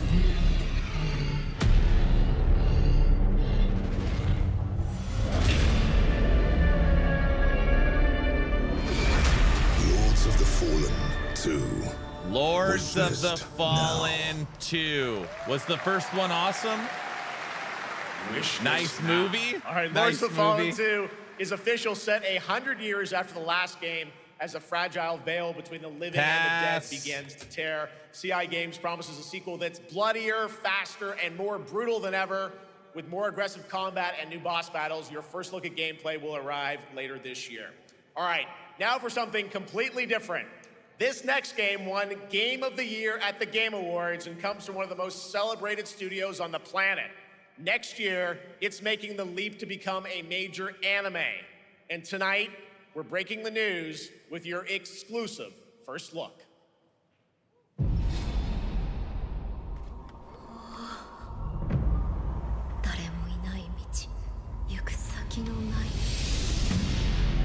It's not Baldur's Gate. Baldur's Gate.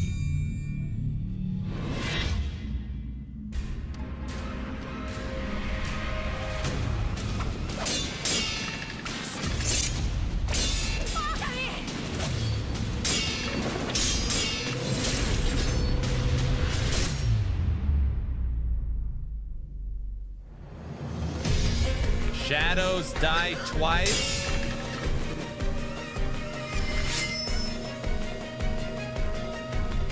Is it, you guys like this one? I'll start it off with a pass. Pass. Play. You like this one a lot, CJ? Not a game. Looks awesome. All right, we're just getting started. Our next new game announcement stars a hero who needs no introduction, a true legend of justice and gadgets. Go, go, Gadget! Batman.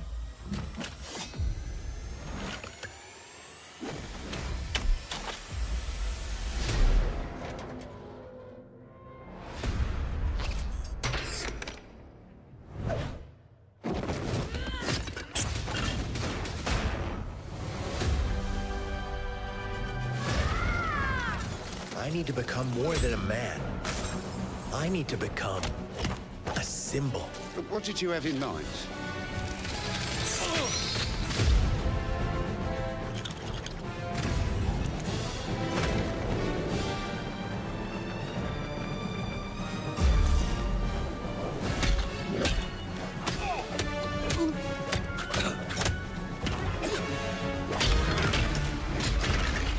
Who are you? I'm Batman. Pass. Why? Batman Begins. So serious. You want to get nuts? Let's get nuts. I'm allergic to nuts. Who's the man behind the mask?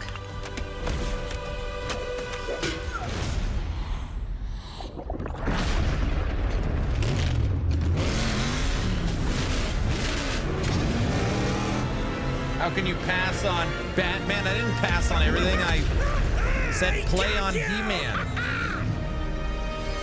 Everybody knows that.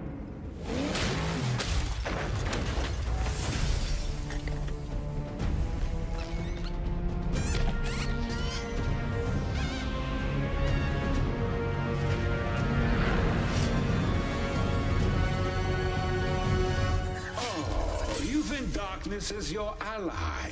You merely adopted the dark. I was born in it, molded by... Ah! Who put that there? I could have really hurt myself.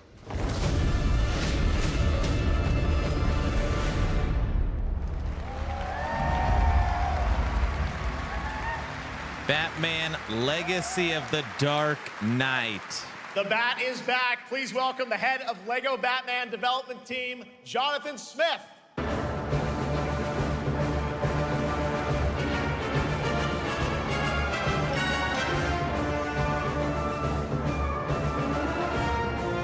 Jonathan, welcome to ONL. All right, so after the huge success with Lego Star Wars, you guys are returning to Lego Batman? We are so thrilled to reveal this game tonight for the first time to you all and to the world. Yep. And that's not all. At Gamescom, you will be able to play Lego Batman Legacy of the Dark Knight. Who did sleep mode activated? Pretty amazing. All right, well, there will be a demo on the show floor for everyone. Crowd. Now, let's break down that trailer because we see so many fan favorite references, to films and things like that. So everybody's what is the story excited. Of this game?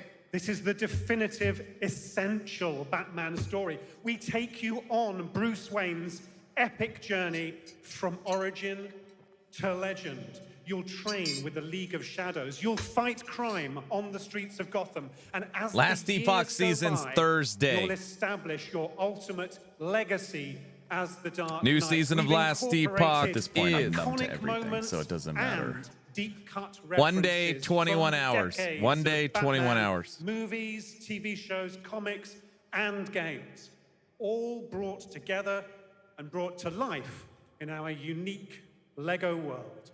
Well, we cannot wait for it. Let's also talk about the combat, because we've got some real gameplay here of the combat, and I gotta say, feels like you're really amping things up here this time. Oh, the team has created a really rich, deep combat system that's authentic to Batman's unique style. So, surrounded by enemies, you'll pull off... All jokes aside, for a Lego game, this actually looks pretty good. You'll use cool gadgets like batarangs to stun enemies and the Batclaw to reel them in. For the first time, we've added difficulty levels, Caped Crusader and Dark Knight mode for those who want an extra challenge. And you'll build a new Bat family of allies as you're joined by playable partner characters like Jim Gordon, Catwoman, Robin, Batgirl, each with their own gear, which you'll need as you take on a rogues gallery of villains from Joker, Penguin, and many more, including the mighty Bane, as you saw in the trailer, voiced by the incredible Matt Berry. Oh my God, I cannot wait to see what you're packing into this game. It also looks like you have a bit of a, is it an open world Gotham? Is that fair to say this Sure, that's right. Gotham is a playground, a Lego playground where you're free to explore. You can grapple from rooftop to rooftop, glide over the streets, or cruise around in your choice of Batmobile. This game has it all. I think you've sold me on it. All right, Jonathan, I'm pretty hyped about it. It will be here playable, as we mentioned, for all you here in Germany. You can play Lego Batman Legacy of the Dark Knight for the first time starting tomorrow on the Gamescom show floor. Thank you so much, Jonathan. Awesome. All right, now over to Shots with our next new game announcement exclusively on ONL. Go to sleep. Thank you so much, Jeff. Indeed, I find myself here in the audience. There we go. I find myself here in the audience. Thank you so much, Jeff. And some of the best fans at ONL. So is everybody having fun? I love it. Well, we're just getting started. Still to come, we have an amazing musical performance from Claire Obscure Expedition 33. I can hardly wait.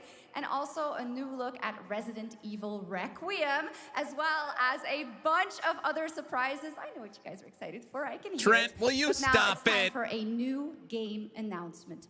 A long-awaited sequel that fans have been eager to see for nearly a decade.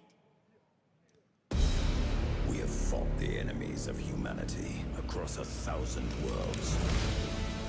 No respite, no remorse, no mercy. Warhammer. We are the wrath of the Emperor, his angels of death. Dawn of War remaster. Lies broken. Dawn of War remaster. Scattered and reeling. Our foes rise to drag us down, and the galaxy has been torn asunder. On the world of Cronus, we make our stand. We are the Blood Ravens. There is no victory to claim here.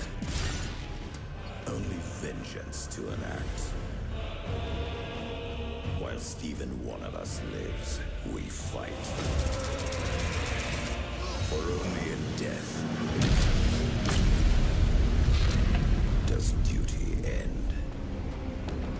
Dawn of... Wait.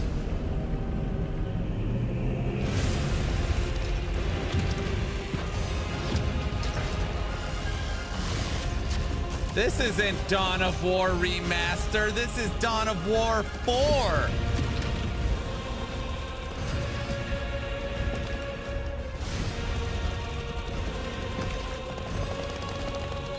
Yeah, it's RTS.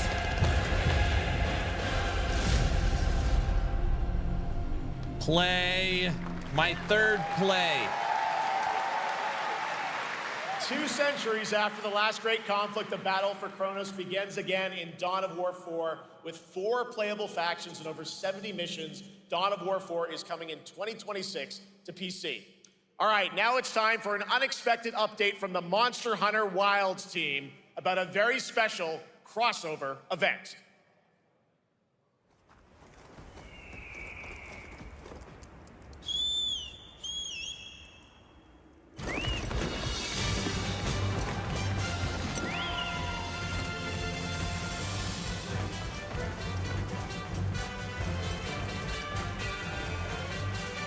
Pass.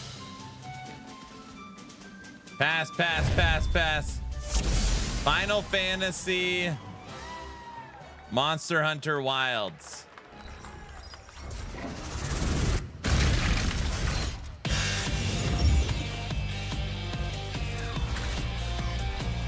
Guys, you might get skins. You don't know.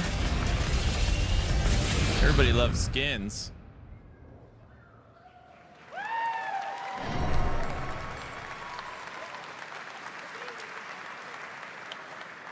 All right, to tell us more, it is my great honor to welcome 2 very special guests together on stage. Ryozo-san from Capcom and Yoshi P from Square Enix.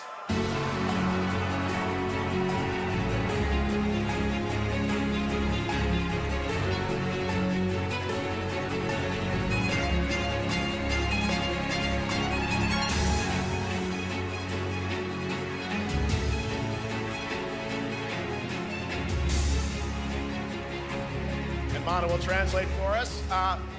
Well, guys, it's great to have you both together here at Gamescom. Ryozo-san, what can you tell us about this collaboration? Thank you, Jeff. ドイツの皆さん、配信をご覧の皆さん、こんにちは。今日ですね、このファイナルファンタジー14との特別なコラボレーションを発表できたことを本当に嬉しく思っています。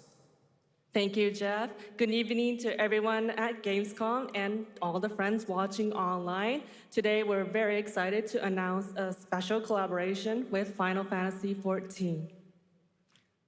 ですね、モンスターハンターワールドの時にもコラボさせてもらったんですけど、その時もですね、吉田さんとまたちょっと機会あったらどっかでやれたらいいですねみたいな話をしてたんですけど、今回それが実現しました。今日お見せした、映像はですね、まだ一部でして、詳細は、来月皆様にお伝えできると思いますので、そちらの方を注目していただけたらと思います。あとですね、今回もですね、吉田さんと、スクエアエニックスのスタッフの皆さん、本当に全面協力していただいたことをですね、感謝してます。吉田さん、ありがとうございます。はい。で、ここからですね、ぜひ吉田さんにバトンタッチして、感想をいただけたらと思っております。After our collaboration in Monster Hunter World, I remember talking to Yoshida-san and discussing how much we wanted to do it again, and now we're very thrilled to make it happen. What we showed you is just a little glimpse of what's to come, so please look out for more information that's coming next month. But of course, Yoshida-san and the Square Enix team have been working just as hard with us on this special collaboration. So I'd like to not only thank him, but turn it over to him to share some thoughts. Guten Tag, Gamescom!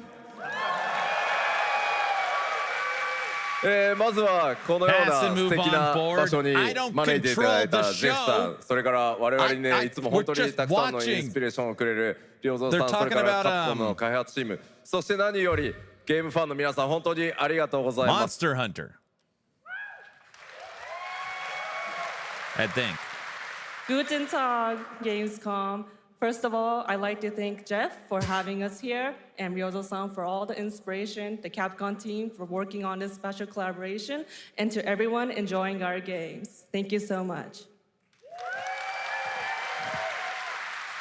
まあ今良三さんの方からもちょっとご紹介いただきましたけど、まあモンスターハンターワールドの時もご一緒させていただいて、今回それに引き続き第2弾ということで、モンスターハンターワイルズとも、我々クロスオーバーと呼んでですね、全面協力して、コンテンツ開発してきました。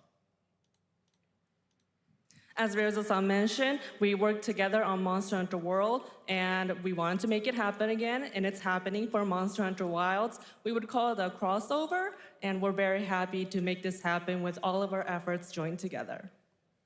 もちろんクロスオーバーですので、ファイナルファンタジー14側にも、スペシャルなバトルコンテンツご用意しております。今日は先ほどねティザートレーラーとしてモンスターハンターワイルズ側の映像を見ていただきましたが、我々もちょっとだけ映像をご用意してきました。Since this is a crossover collaboration, not only Monster Hunter Wilds, but Final Fantasy XIV would also be having a special collaboration content inside it. Outside of the trailer we just saw, Final Fantasy XIV has also prepared a short trailer to show you what you can get. Wow, all right. Well, thank you so much. Ryozo-san, Yoshida-san, here's the trailer.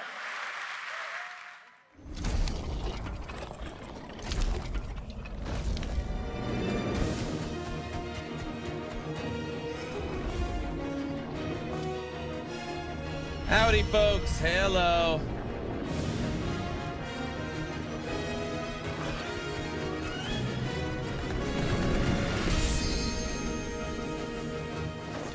We're watching Gamescom opening night live, playing Pass or Play. Pass. Even though I do own this game.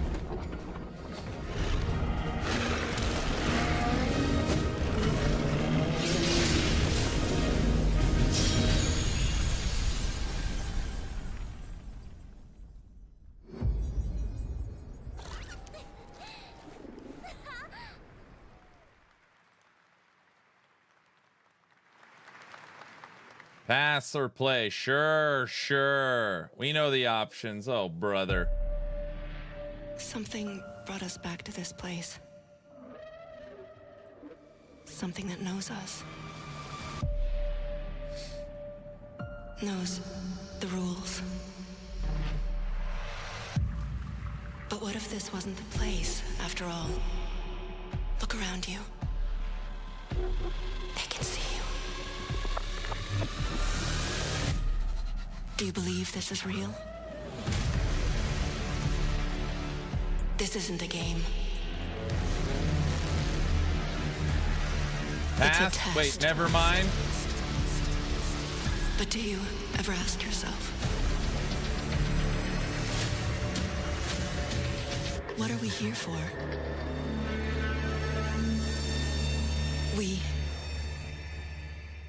We're here to play.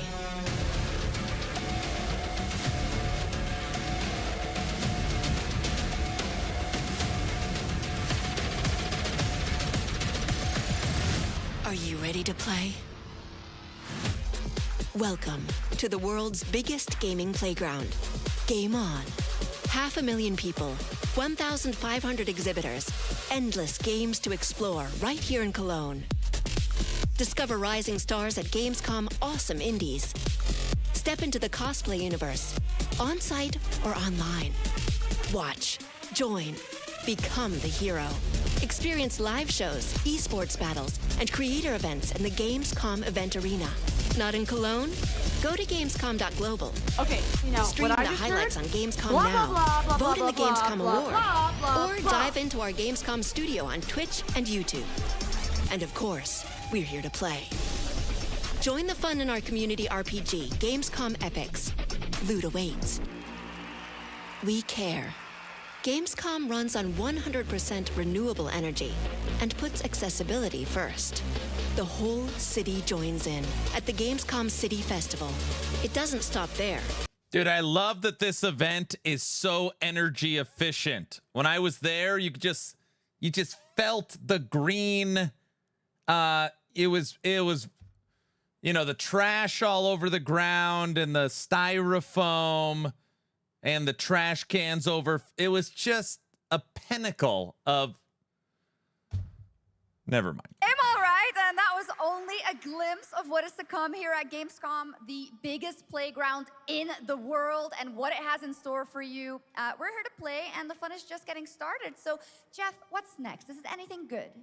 I think it's going to be good. It's going to be a video game, I can tell you that much. Last year at the Game Awards, he's like, I don't know. We had the honor of announcing the long-awaited return of one of it's Capcom's super most environmentally iconic friendly action series, Onimusha. And tonight, we take the next step on that journey. Here's a brand new look at Onimusha, Way of the Sword, coming in 2026. She looks crazy. She's not crazy.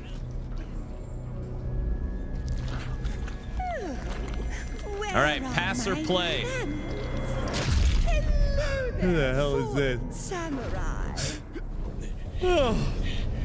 To think something like this was right under the city.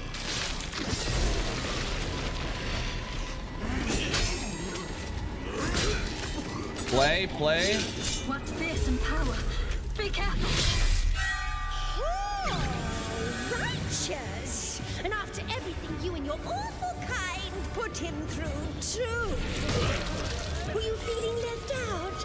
Here, let me show you something to cheer you up.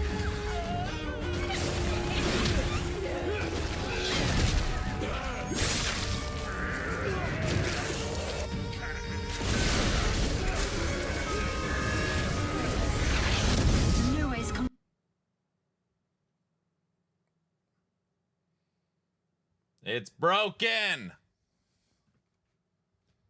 No way. Did their stream go down? I'm terribly sorry. Anyway, do enjoy.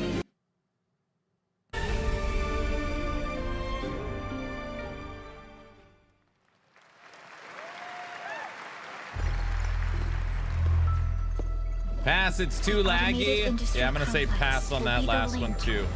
Connecting and uniting every fragment of this shattered world. This is the driving force that will keep us going. Continuous improvement is essential for keeping pace with advancements in technology.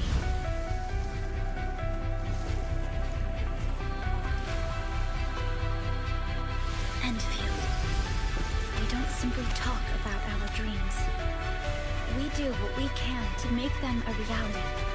All operators accounted for. The team is ready for the mission.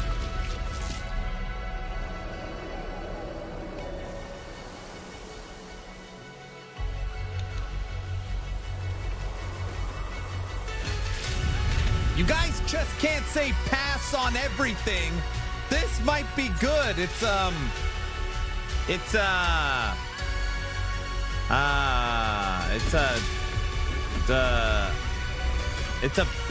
fighting game. All right, I don't know what it is. It might be good.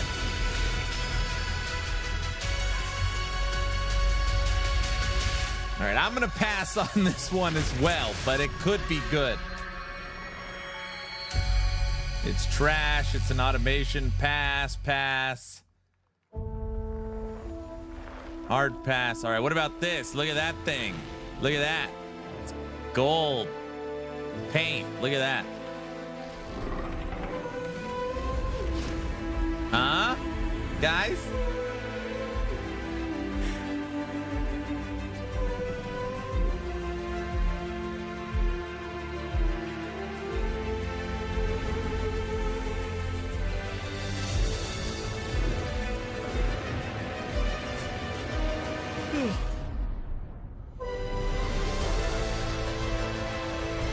I can't type pass fast enough.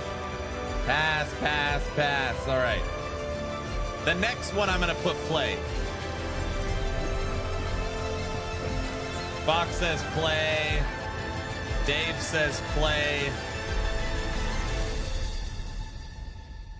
No, none of you are playing that game. Come on. Maybe. One other matter. The Alpha. She was found. This will truly be the birth of a new world.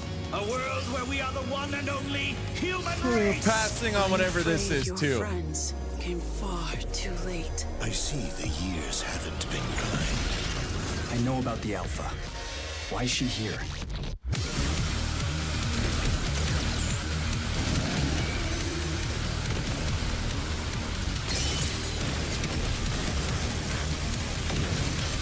Damned Outers. You tore my heart out when you took him from me. Now it's your turn to suffer! Stay alert now. Hand over the Alpha and let us end this war. Oh, Mother. Thank you.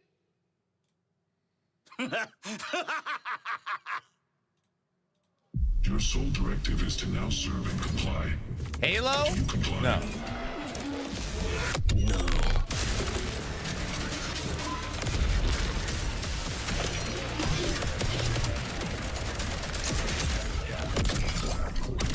Pass.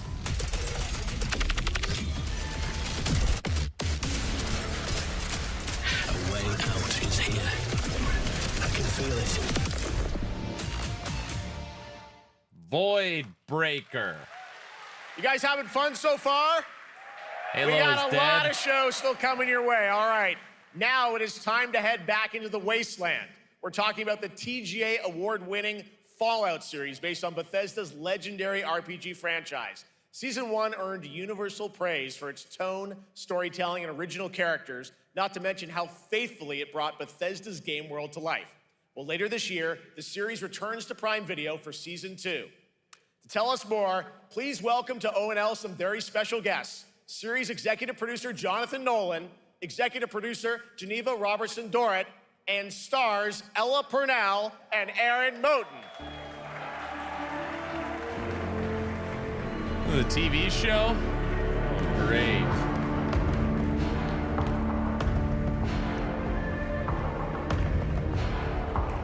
Must go faster. What are we doing? Hi, everybody. What's happening? Great to see you all. Welcome to Cologne and Gamescom. Jonah, you know, we've got 5,000 Fallout fans here in the hall tonight, millions more watching online. The only actor I like is that guy from Justified. You guys don't know what I'm talking about. Never mind. Con is actually really kind of where it started for us, the journey on this show. I don't have the mental capacity. 2 years ago, we asked Todd Howard to come here and show the very first footage that anyone had seen anywhere. Boyd Crowder, that a boy, Rook. I knew we were friends. We figured if the reception was negative, we'd just blame it on Todd. So we're back, and given that history, it's that much more disappointing that we didn't bring any footage to show you guys. Well, let's talk a bit about Season 2. As we see behind us, it looks like we're headed to New Vegas, right, Janelle? Yes, Lucy and the Ghoul ended last season dealing with a lot of family troubles. So we thought it would only be right to send them to the most family-friendly town in the wasteland to go deal with their shit. And along the way, we're really excited to take them all to some of our favorite locations from the game. Oh Now God, it's yeah, relatable. Classic game. It's And we're very relatable excited now. to see what you have in I store heard for us it. for Season 2. Nice. Ella, it's great to see you again. Thanks for coming out to Cologne. Language. Hello. Last time we saw you was at Game Awards when Fallout won Best Adaptation. You were up against yourself in Arcane, and you won for Fallout. Congratulations. We want to talk about Lucy's journey in Season 2. You know, how do you think her exposure to the Wasteland is going to sort of affect her Vulture sensibilities this time? Yes, the question is, what is she gonna do when she finds her dad? Is she gonna bring him back to her vault and give him justice, or is she gonna give him wasteland justice? Which Is this the Ghoul's actress for the show? justice. I think a central question of the season is whether Lucy will transform the Ghoul or whether the Ghoul will transform Lucy, and how much they will influence each other. Yeah. I like it. Aaron, let's talk a bit about Maximus. He went through quite an evolution last season. Now that Lucy and Ghoul are kind of heading to New Vegas, tell us about Maximus. How does he get deeper into the Brotherhood of Steel this season? so deep. Yes. So deep. Yeah, well, yeah, you know, when we that's just first like met Maximus, all he wanted your was opinion, to man. be a knight. And now, in very Fallout fashion, it's a little bit of a careful what you wish for moment. So here he is now with this newfound status, trying to make the world a better place in extremely, or I guess deeply flawed Red Wolf, society. I'm trying to listen to the guy talk All about right, well, the we thing. cannot wait to see what you guys have in store for season 2. Let's talk a bit about Ghoul. Can we expect more sort of Cooper Howard flashbacks as well in season 2? Yes, absolutely. Cooper Howard and the Ghoul, played by the amazing Walton Goggins, definitely coming back. We have so much more to do. Obviously, we ended the last season with Cooper Howard dealing with, I think, a very common marriage problem. What do you do when you find out your spouse is planning nuclear war? And so he's going to figure that out. And as he does, he's going to uncover a greater conspiracy with huge implications for the Wasteland. All right, well, we'll look forward to seeing how that unravels. Now, season 1, of course, was known for amazing original characters that you guys built in the Fallout world. We thought that was so cool. But now that you're diving a little more directly into New Vegas, I think the fans here want to know, are we going to see any more direct ties to the video game and characters, locations in this season? Well, we're super proud Lizard of the got original a story that sub. Geneva and Thanks Graham for the are 5 telling. subs, sir. But there was one character in particular from New Vegas that I was really excited at the possibility of seeing a little bit more from. Writers, we're no good at describing this stuff. Maybe we should, pictures worth 1,000 words? Oh. I think so. Okay, all right. Well, it sounds like then we might get to hear a little bit more, see a little of season 2. Is that possible tonight? Well, I don't know, Jeff. I heard you like world premieres. We like those, right, guys? Right, Gamescom? Gamescom. All right, Gamescom. Here's the world premiere of our teaser trailer for season 2 of Fallout, streaming this December on Fallout Prime Video all over the world. Amazing. All right, let's check it out. Thanks so much, guys. Here we go.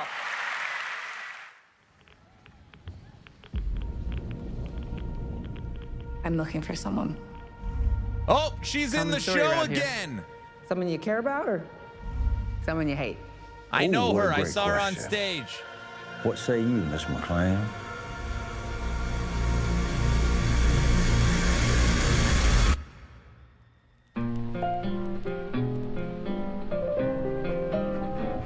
Why would my dad go to Las Vegas?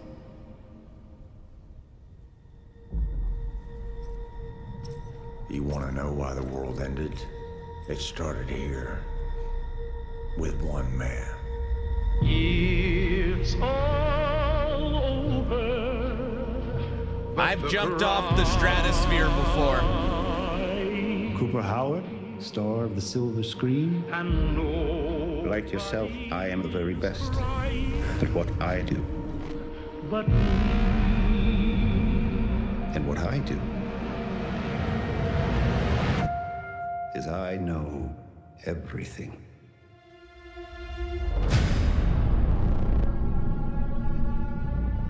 I know there's a war coming.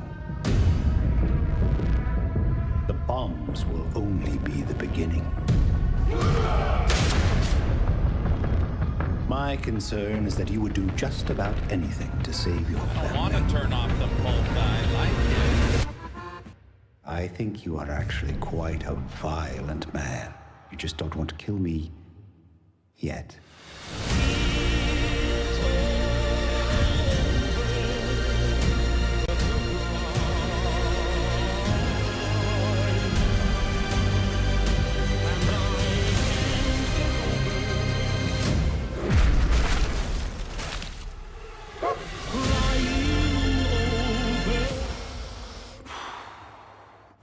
Let's get lucky, shall we?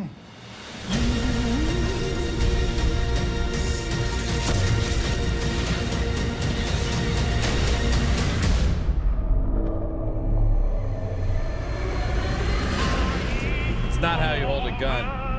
Time to rewatch season 1. This is a TV show? There's a lot of bugs in this one. I defer to you about what to do in this situation.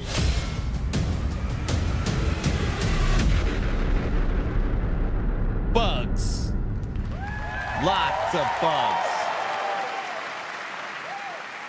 How about that? That looks incredible. Deathclaw, of course, in our first look at the new season, and Robert House's Jonathan Tees, played by Justin Theroux. It is an amazing Gamescom exclusive, and we've got another one for you. The first drop of the all-new Season 2 posters.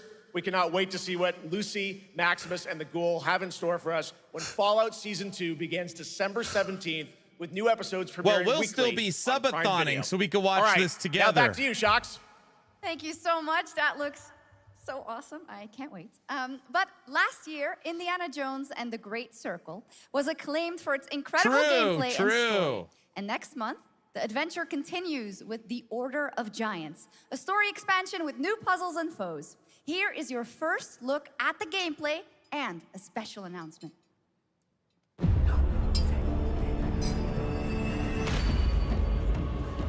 I heard this game is good.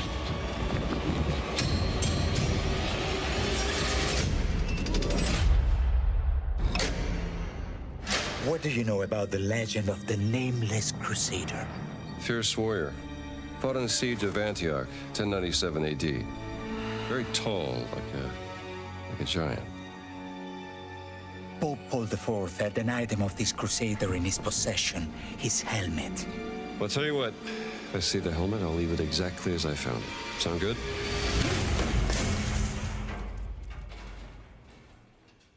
Extremely good. I'm gonna say pass just because I haven't played the first one. Giant guardians. Their roots go way, way back. Worshipped by the Mithras cult. I can't believe you dare to investigate this. It's impressive for a snake.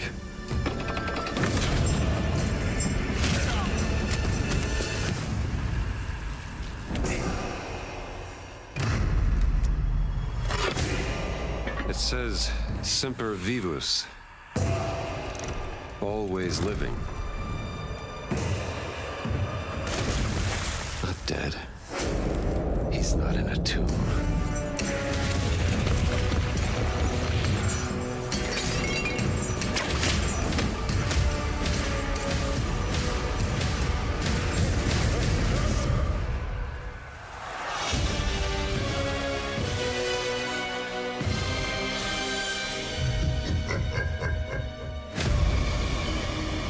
Indiana Jones and the Great Circle, The Order of Giants.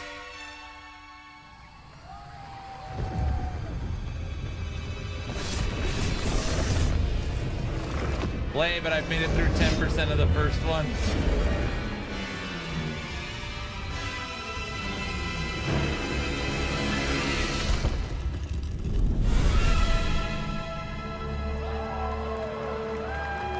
Go home, Boomer. It's time for your meds. I already took them all. Indiana Jones and the Order of Giants is coming on September 4th. And as we just announced, it will also be released on Nintendo Switch 2 in 2026. Yeah, you can clap, of course. Now, let's step into the world of Deadpool. First announced at Summer Game Fest, here is the latest trailer for Deadpool VR, which reveals more of the villains and the release date. Please clap. Yeah, you should never do that. My massive galaxy-spanning streaming network is expanding. Nice imagery. To score eyeballs, I need talent. Now that is efficient exposition. The biggest, baddest bastards recruited across time and space. They require persuasion. Look who it is. Spyro Gyro, a deluxe portal for 2, if you please. Adoring fans will be watching your every move. Fighting on a reality show to the cheers of trillions. Minimum effort. I have little tolerance for low ratings. Oh, shit. OMG.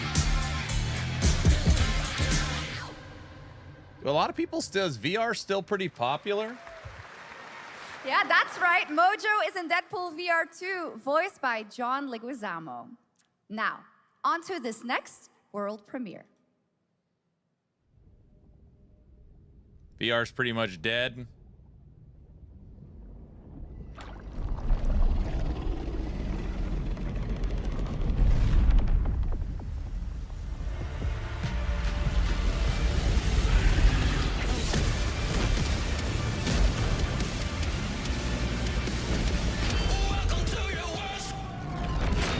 World of Warships, World of Tanks.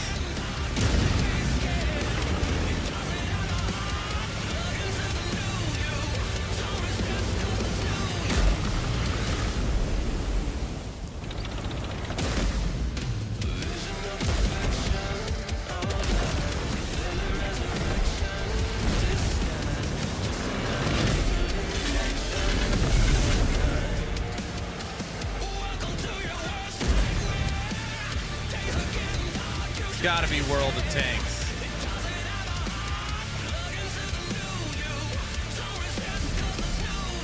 It's a war cinematic? No, this is gameplay.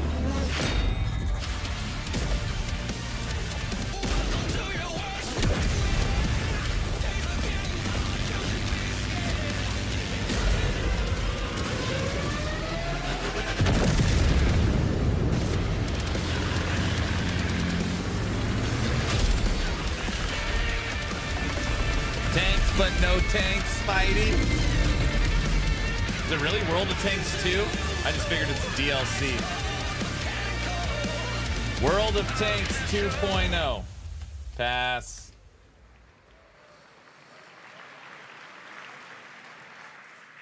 The World of Tanks Update 2.0 lands September 3rd. This is the biggest update in the game's history, featuring 16 Tier 11 tanks and tanks. Tons of new and upgraded features. Very clever. Absolutely. All right, next. Saber and Focus delivered Space Marine 2, one of the most fun action games of the generation. All right, you got my next year, they're attention. set We to do beat it Space again. Marine 2. John Carpenter's Toxic Commando. This FPS action game combines classic 80s action horror with over-the-top humor. Well, here is the world gameplay premiere of John Carpenter's Toxic Commando. Here we go. What the hell is this?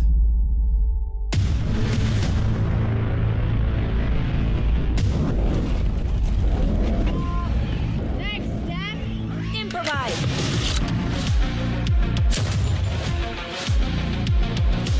This is not how right works. You see my new toy?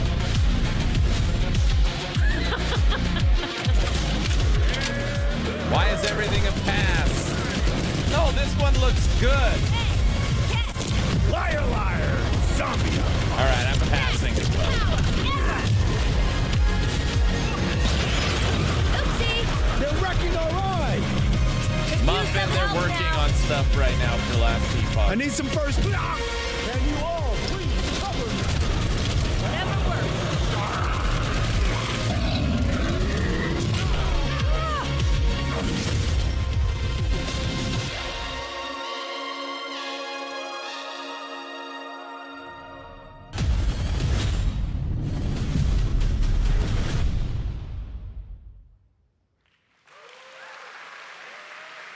Super fun. All right, our next reveal comes from a true legend of game design, Ron Gilbert, the mind behind Monkey Island, Maniac Mansion, and so many other classic games that defined the golden age of point-and-click adventure games in the 80s and 90s. I loved those games growing up. Well, now Ron is back with something completely new and completely unexpected. It's called Death by Scrolling, a roguelike, vertically scrolling RPG set in purgatory where you'll battle waves of enemies, hoard gold, and do everything you can to stay one step ahead of the Grim Reaper herself. Here's the first ever look. Death by Scrolling Rogue.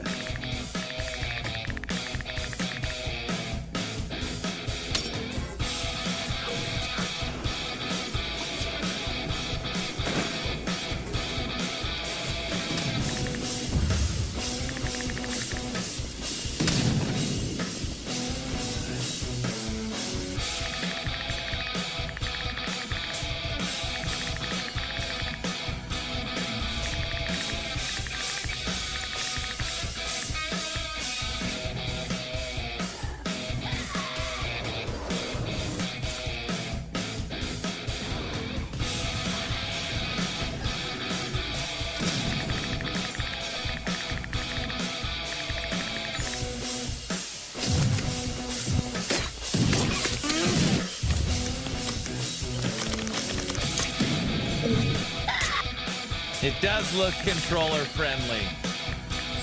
Pass.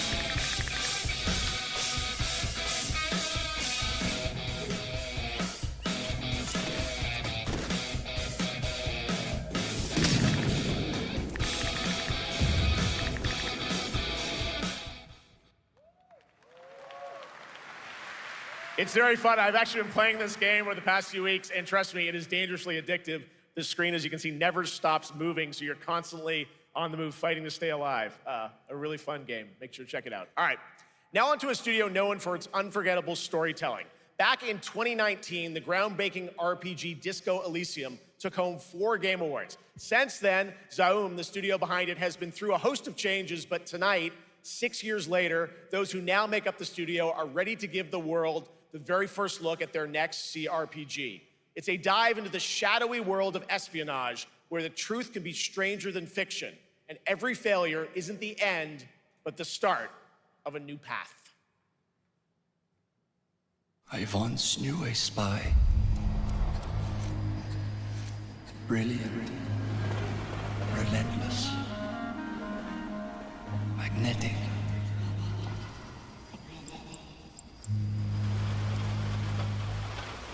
Her name was Herschel. Dark gold hair, a well-worn life beneath. A dandelion puff, waiting to be blown. She tried to look out for me. For us. None of it mattered in the end. Everything she touched rippled into failure.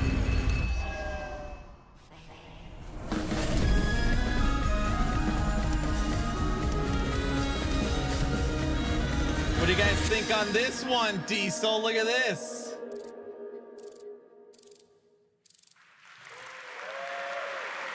Never mind. Now, Pass. let's talk about Gamescom Cares, our platform for responsibility projects here at Gamescom that we hold very close to our hearts. This year, we are giving the stage to highlight one of the many great initiatives. It's dedicated to all the games promoting democracy. We invited a developer to learn more about it, and I'm here with Jörg Friedrich, CEO of Paint Bucket Games. Oh, this should be good. Hello. Tell us about the game. My The Darkest gosh. Files. Hi, thank you. In The Darkest Files, we tell the true story of Fritz Bauer, who was persecuted by the Nazis and forced to flee Germany, only to return after the war to fight them with the sharpest sword of democracy, the rule of law. It shows how quickly a constitutional state can become an unjust state and how this leads to darkness. But it also shows that we cannot simply stand by and watch. When this happens, we must take action. Indeed. There are other examples like your game playable here at Gamescom, such as Glass House by Flat 28 Collective from Italy, a story-rich CRPG set in a lockdown apartment block at the dawn of a world war. And Compensation Not Guaranteed by Team Project Lunch from Singapore, a document checker thriller Democracy about a is bad, post-colonial country constitutional from the republic perspective is of good. a government official worker. So, Jörg, can you tell us why these games This are dude spent so important and 500,000. so That was probably impactful? donated. Well, games are more than entertainment. Like any great art form, they reflect our concerns, our fears, our hopes, and what preoccupies us. Democracy is under attack right now. Minority rights are being violated, and the world is becoming increasingly interconnected. So games are a powerful medium for addressing these issues, and they have the potential to inspire change. There you go. I am glad that not only are many people in the global games industry engaging in projects like this, but also more and more institutions like the European Commission or the United Nations. A very important message. Thank you so much, Jörg. And of course, thank you to all of the dedicated developers around the world who put so much heart and soul into those games, making the world a little better. Please check them out, everyone, and check out all the We great play initiatives games to of escape Gamescom crap Cares. in reality. Now, we have much more Gamescom ONL to come next. It's a very special performance of the music of Clair Obscur Expedition 33, plus Resident Evil Requiem.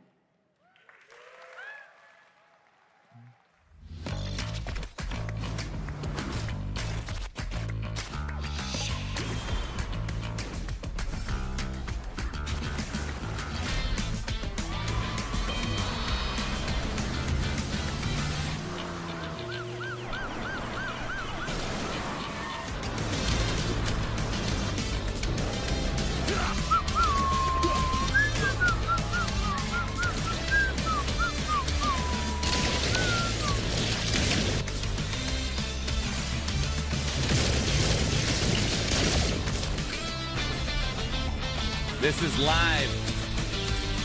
We're watching Gamescom opening night live.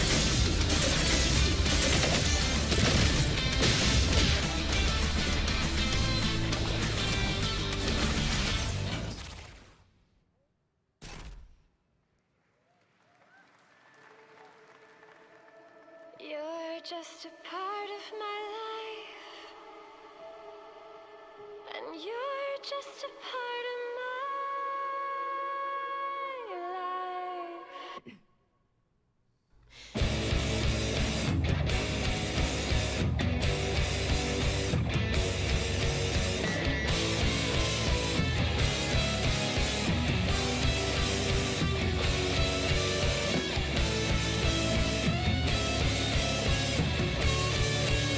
You guys don't want to play this one? Pass.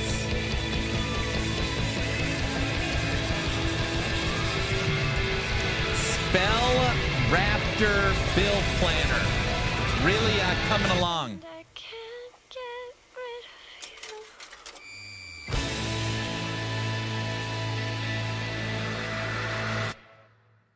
of I thought you guys needed a little outside. Don't spell Raptor. Awakens once more. My eyes.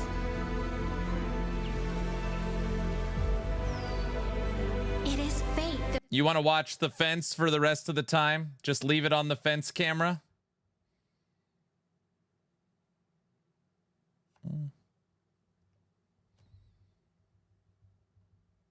It's just despicable. Look at those weeds grow. Very funny.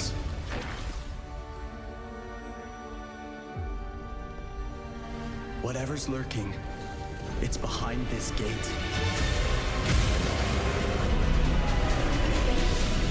The ground is shaking. It's people.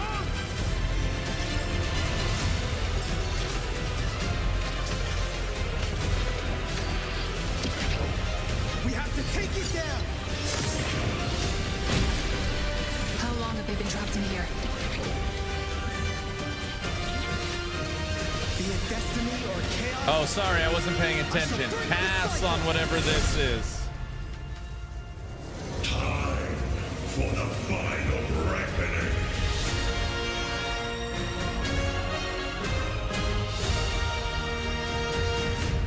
Honor of King's World. Oh, Fortnite Squid Game. Great.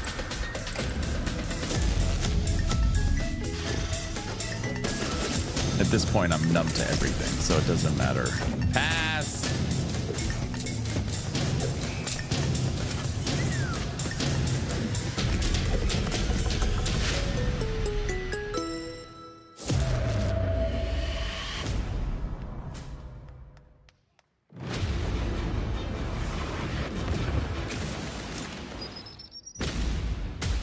You can't stop my legacy.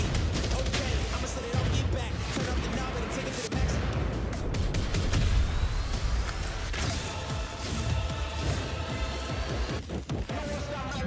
You could bring an army. In the spot you'll never see, 'cause you can't stop my legacy. Pass. You just got a fresh look at Delta Force, which launches today on PS5 and Xbox. And the best part, it is free to play. Now it is time for something truly special and one of the most requested moments from our community this year.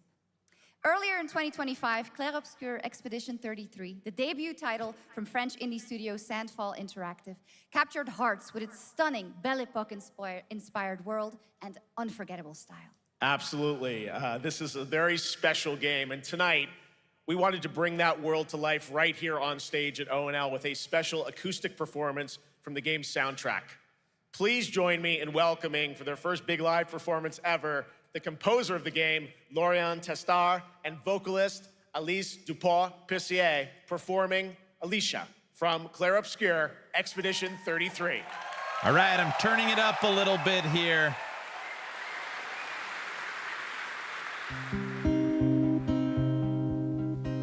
Cassouilles dans les Play, play, play, play, play.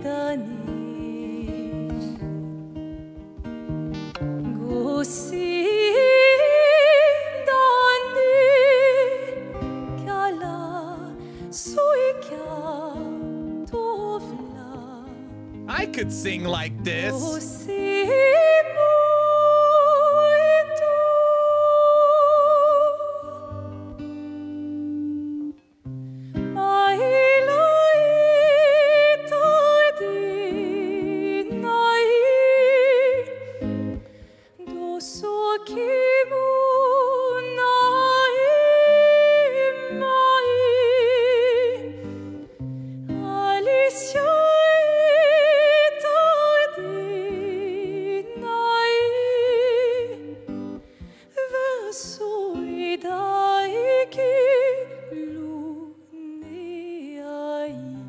Let's hear you sing.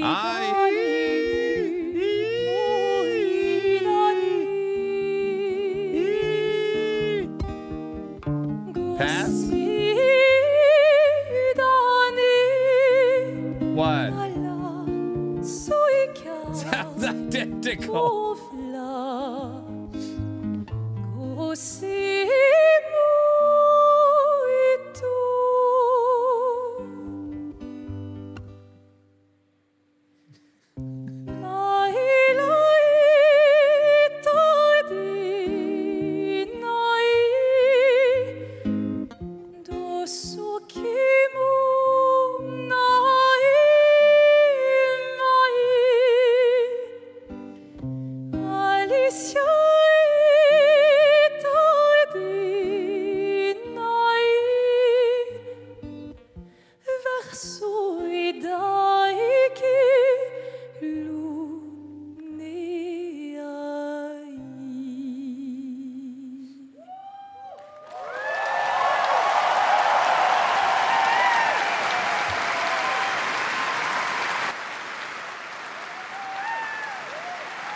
Not bad, not bad.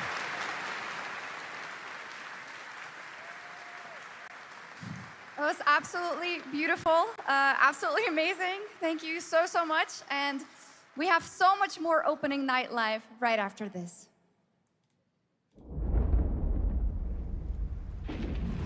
Since ancient times, the Hayabusa and Raven ninja clans have fought to keep peace, with the Hayabusa clan in the spotlight.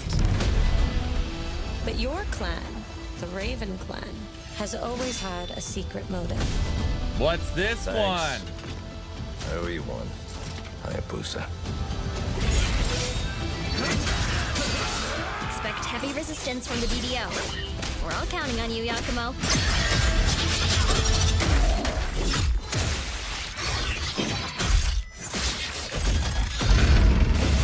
Yakumo, just focus on the hostiles for now. Understood.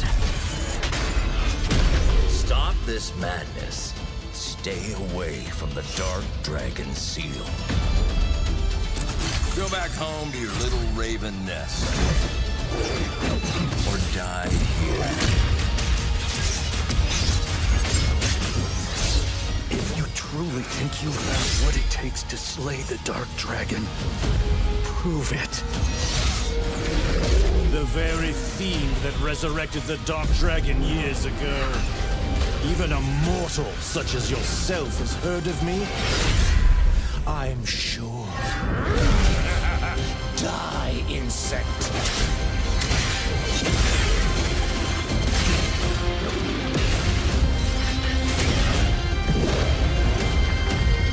Please, don't kill him. The whole world's at stake. You guys excited for that one? Excited? Pass. Pass, but looks decent. Well, we've seen so many great games so far, so make sure to spread some love to these amazing developers and teams behind them, and wishlist your next favorite game on Steam by checking out our Gamescom Steam event. And the best thing is you'll find even more games from this year's Gamescom show floors, from beloved indies to big blockbuster titles, by scanning the QR code below. Good, VC? Now it's time for the world gameplay premiere of an MMO shooter set in a post-apocalyptic dystopian Seoul, She South said Korea. MMO, I heard From it. NCSoft, This is Cinder City, blending narrative-driven shooter action with a Cinder vast, City. seamless open world. Moxie's gonna love this. MMO shooter. Moxie. Freeze, ADF!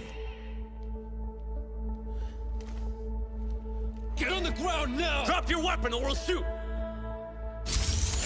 Drop your weapon, last warning! You've crossed the line. Are you trying to get us all killed here? 3 minutes to drop. Everyone stand by.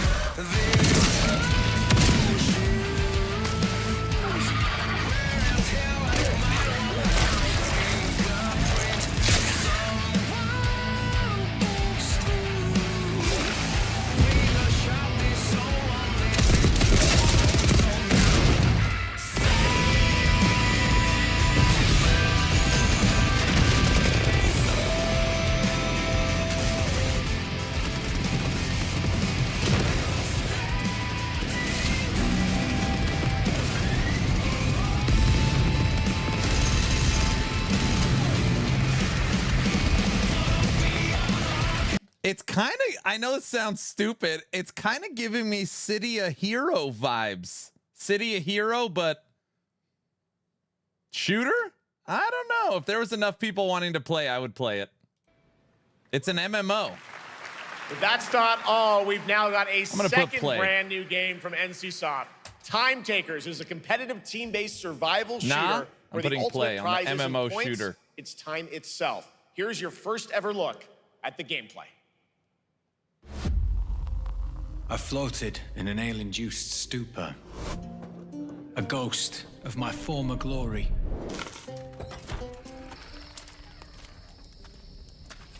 Until one day when I was stabbed. Yes, like that. I thought I died. Instead, I was given a second chance in a strange world, alongside rogues from across the timescape. Hello. Hi. How you doing? I'm fine. I'm a boss. Get it right. If you don't think, say And we were promised to fix our past. I guess that's what we're here to do. what you doing with no FES like that? See, oh, you don't seem like that. Body right face, ooh, yeah, you like that. Oh, you like that? Fortnite has ruined Gen Z's past. I was all excited at the intro.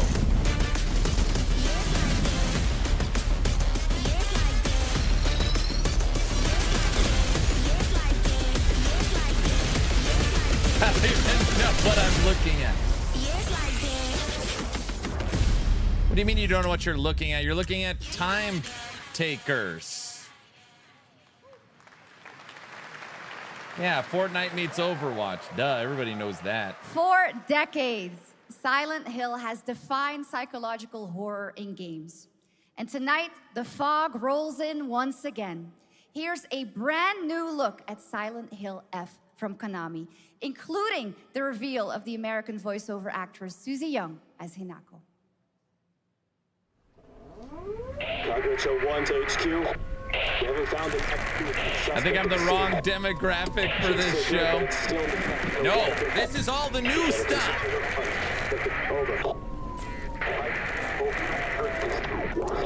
Last seen fleeing to Neyoshi Shrine. Exercise extreme caution.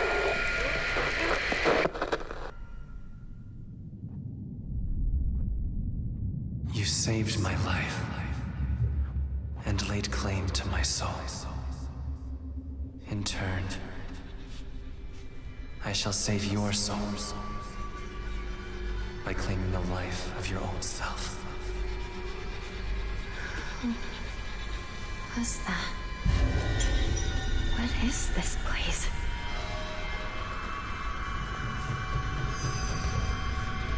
This way.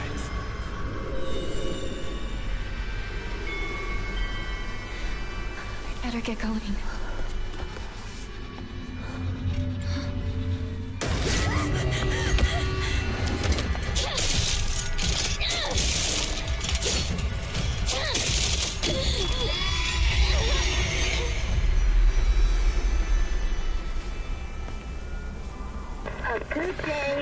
always an extraordinary day. An extraordinary day isn't always good. With that in mind, today's a bit too extraordinary. This is the best showcase of crap coming. It's 500,000 for 30 seconds to get on stage. And I've already had a cup of coffee and I got a Red Bull to stay awake. With your own hands. What's going on? No. It's got my home too. The halls, the doors, everything's changed.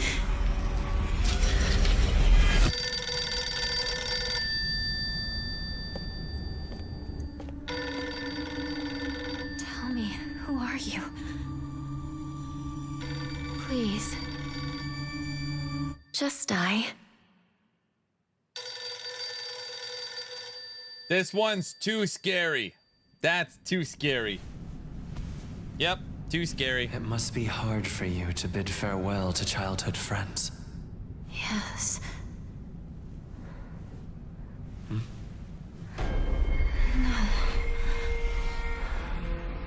Red Bull give you wings and LE. Oh, brother.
Kane, you can't play scary games?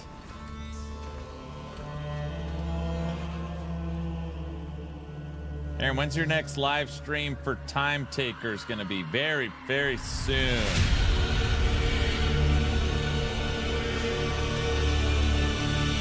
Aaron's making builds. He isn't even. I'm watching. Pass on the last 5.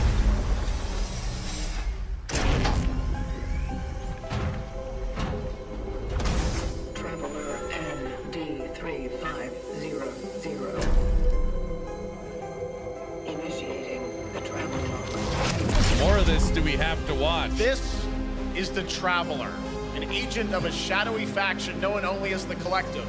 And in Kronos the New Dawn, you'll step into their role. From Polish horror powerhouse Bloober Team, nominated last year at the Game Awards for their Silent Hill 2 remake, comes a bold new vision of survival horror. In this world, the dead don't stay dead. When they find each other, they merge into something far more terrifying. Launching September 5th, here's your brand new look at Kronos, the New Dawn. I wonder if that's a real gun. Probably.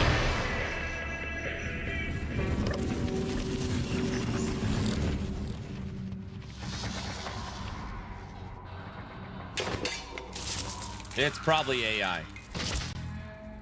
Oh, it's a kitty cat. 2 kitty cats.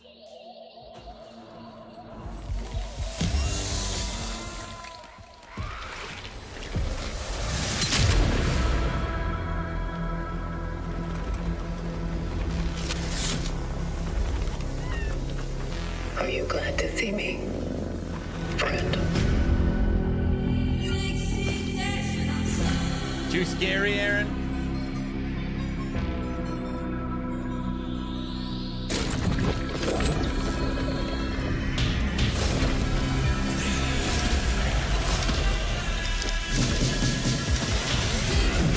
This one's too scary.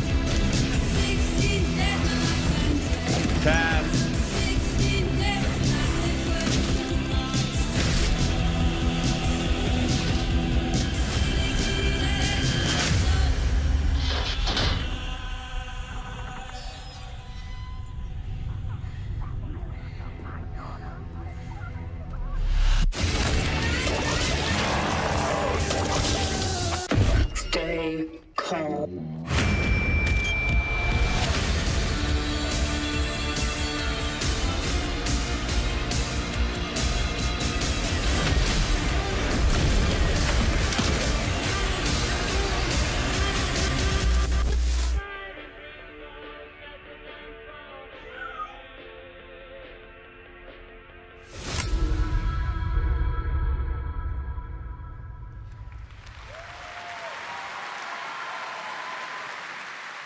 All right, for our next trailer, let's turn it over to the head of sequels at Obsidian Entertainment.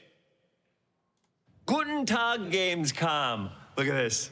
Tens of thousands of Europeans packed into one building in the dead of summer with absolutely no air conditioning.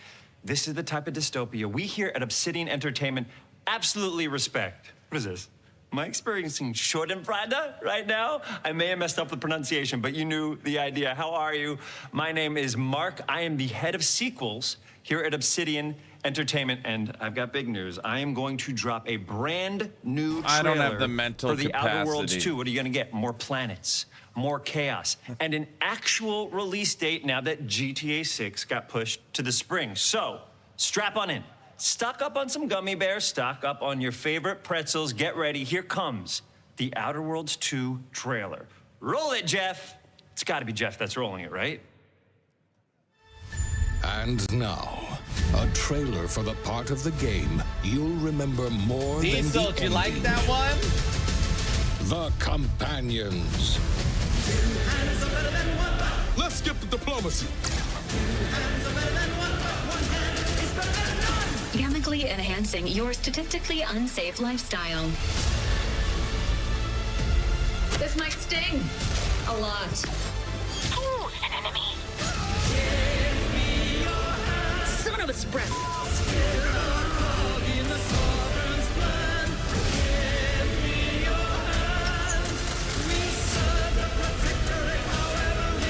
Be grateful you're not on fire.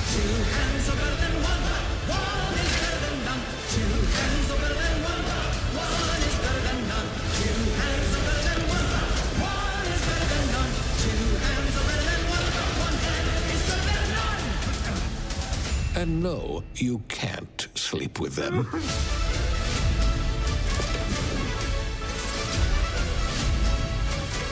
Lots of plays on this one. You guys excited for this?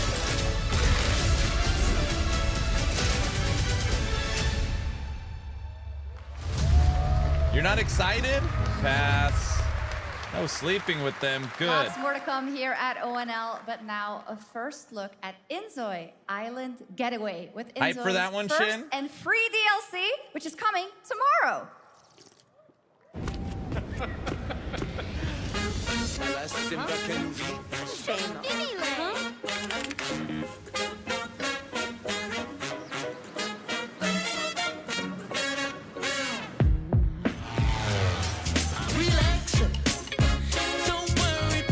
All right, this one.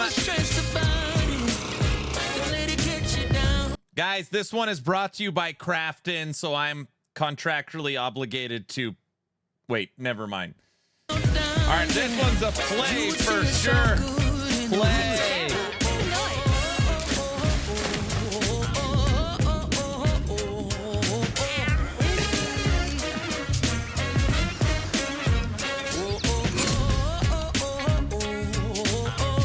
This is where Lassie Fuck is headed.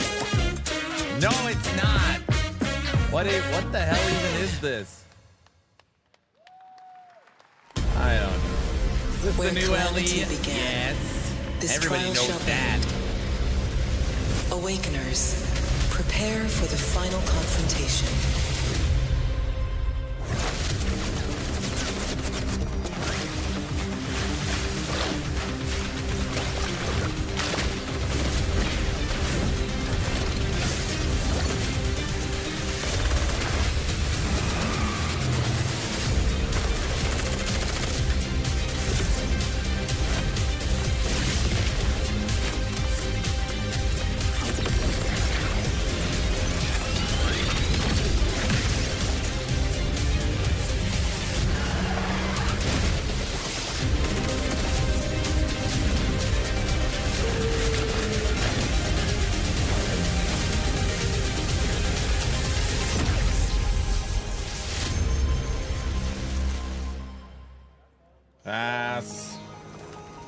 Pass on this one too. あいつらとの冒険は騒がしくて大変だったけ Diesel, ど what about this one? Diesel, なん look. とかなってよかったな。さあ。けどな、俺たちにまた一つ面白い運命が待ち受けてる気がするんだ。Pass. Please make it stop. 楽な冒険じゃないだろうな。この広い世界にはたくさんの試練もあるはずだ。だけど俺たちが力を合わせれば乗り越えられるさ。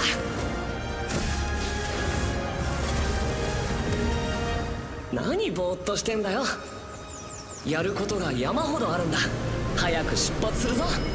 さてさてさて CBT 募集が始まるってよ。 The 7 deadly 絶対参加してく sins. れ How よ do you な。 not know about this one? Everybody knows about that.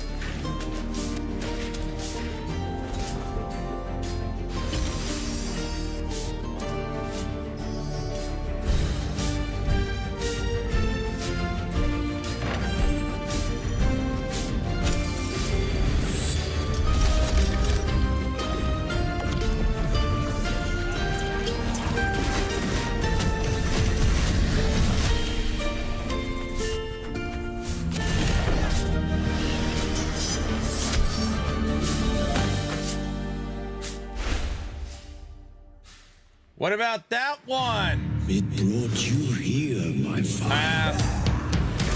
My fire. All right, pass on the vampires too. Listen.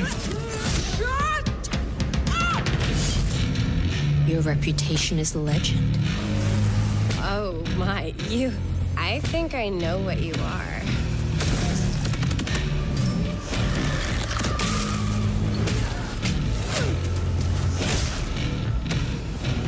Aaron, you run a store in it? Oh.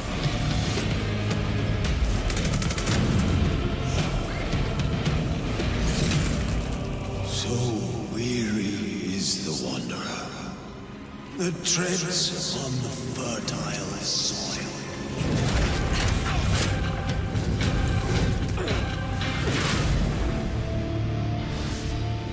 Bloodlines 2, you got who wants this one? Hands raised. Who's down? Play? Dust? There are some big news. We finally have a firm release date for Vampire pass. Bloodlines Kaiser's 2, a play. October 21st Play. of this year. And next, since we're here in Germany, it is only fitting to spotlight a homegrown success story. The deep survival crafting of Enshrouded from Keen Games in Frankfurt. Still in early access, Enshrouded has already let friends adventure, fight, and build together in People endless say I ways. need to play But tonight, Enshrouded. the world is about to change forever. A new force is coming, one that will redefine how you explore, how you build, and how you survive. It's a monumental edition, and you're hearing about it first, right here at Opening Night Live. All right, I'm paying attention. I dreamt of a time before the corruption and the fight for survival.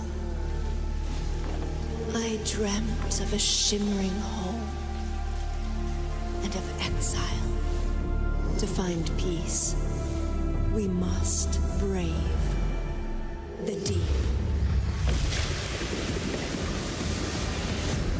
Hear the old gods whisper, and an ancient fury awakens. We shall purge the profane and command the water to yield to our will, for there is no greater power than the flame of the faithful.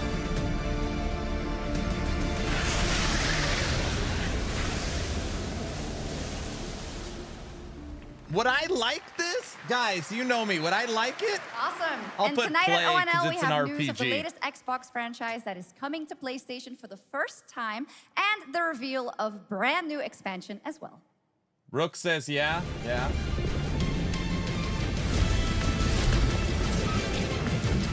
Anytime I see a game like this, my brain now goes to Kingmaker.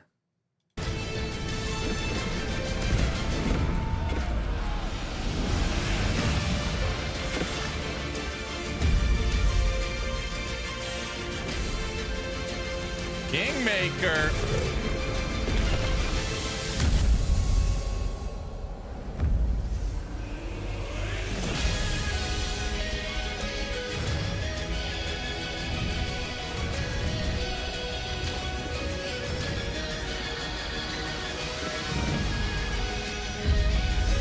Pass.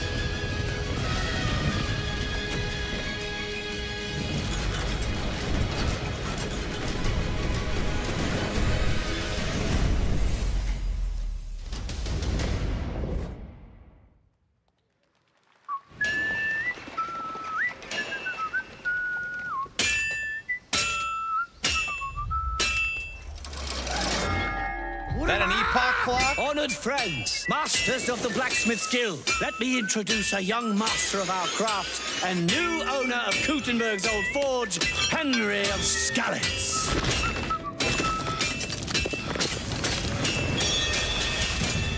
Ready? We can begin. First look at Legacy of the Forge, the second story expansion for Kingdom Come Deliverance 2. I hear You'll put your Kingdom Come blacksmithing Deliverance skills to 2 the is test fun. to acquire and repair a legendary burnt-down forge with brand new design features. All right. Do we have any Cult of the Lamb fans in here? All right. It's time for some big news for the darkly comedic action adventure management hybrid game. Here's the announcement of a major expansion to the game coming soon.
New Cult Awesome.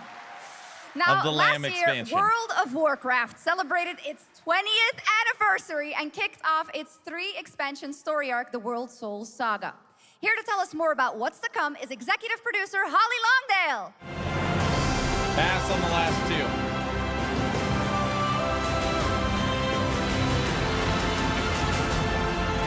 Bro, I would have to look, but yeah, should be.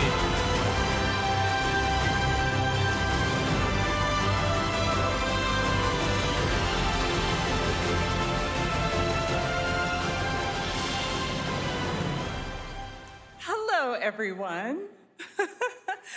I am so excited to be here to reveal our next adventure, World of Warcraft Midnight.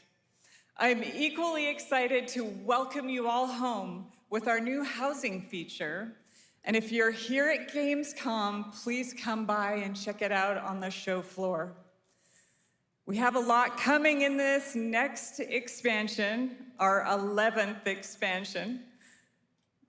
To start with, on the horizon, there's a looming darkness, and it's threatening the ancestral home of our blood elves. Who out there right now watching But still Midnight plays is WoW? also about light. Who still plays and about WoW? hope.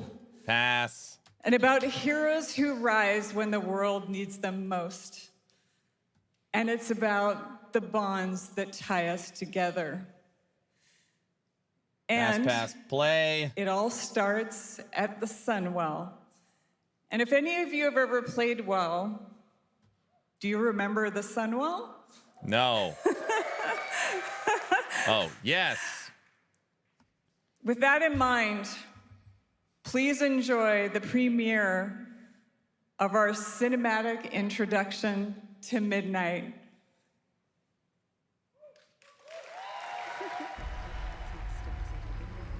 That was one of the worst presentations I've seen in a long time. Wait, that's mean. She did good. She did good. The light flows through me, and by its grace am I made one with all that is sacred. The light Liadrin, it has begun.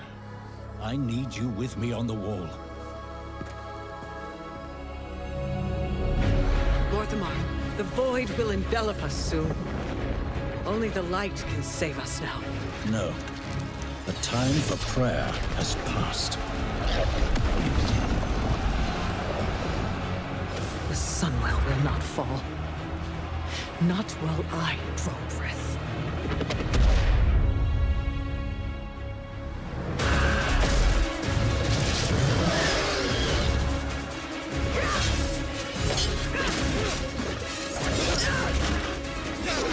Little elves.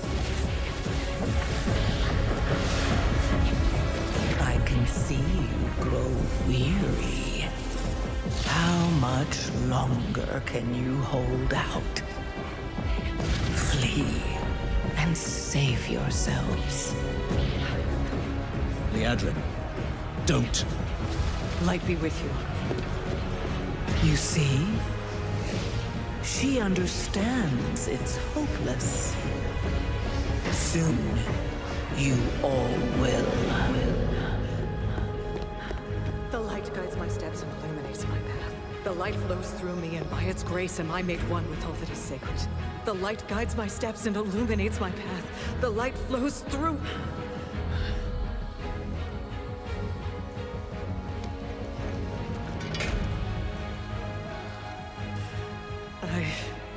I know that I am unworthy. I don't know if I deserve your help, but I know my people do. Please give them strength. I admire your spirit, but that will not save you. Soon, I will break your world. You can't even break one elf.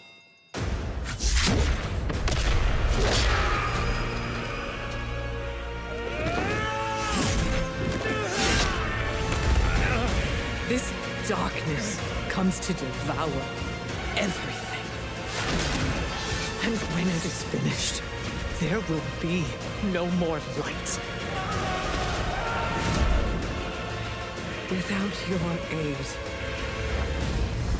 we will perish.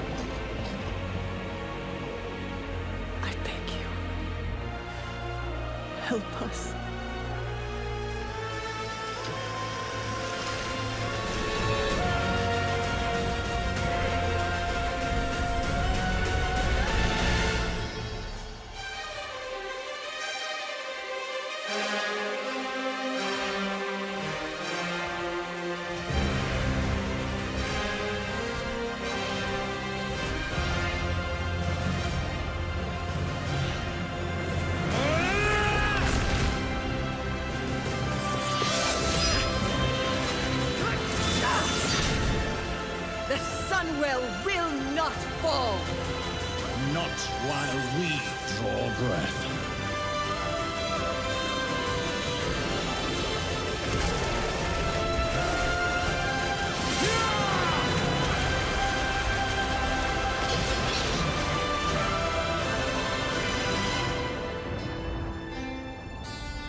I wish it switched to the in-game dungeon.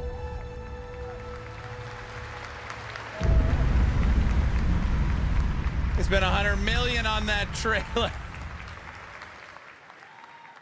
What a great cinematic. Nobody does those better than Blizzard, and hope you guys enjoyed that. All right, Next is the global announcement of a new project from Team J, the dev team Got some behind pot Delta Force. stickers and Project noodles Spectrum for is a lunch. tactical shooter for the fearless. It is a physiological horror PvEVP game. That's right, where you battle against monsters, other players, and your own sanity as widespread anomalies twist around the world. Face the horror or become the horror itself.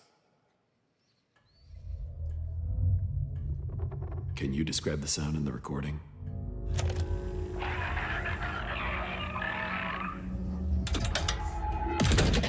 Sorry.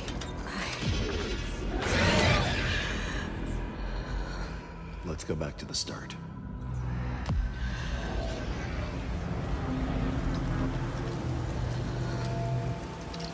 I remember the wind, strong wind.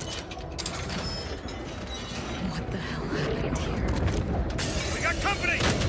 Okay. I don't consider myself a negative person. I swear we have seen 4 games, maybe 5, that I can't tell the difference. They all look the same. I don't know. I might be losing my mind.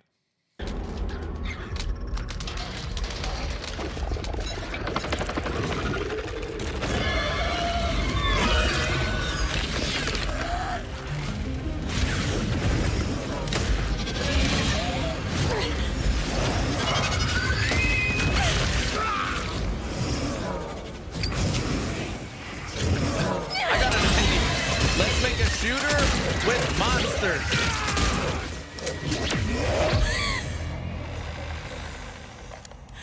The loss is too heavy for you.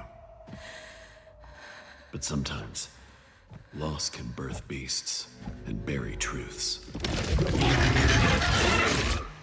What do you think? What if you are the beast? The beast?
Let's go back to the start.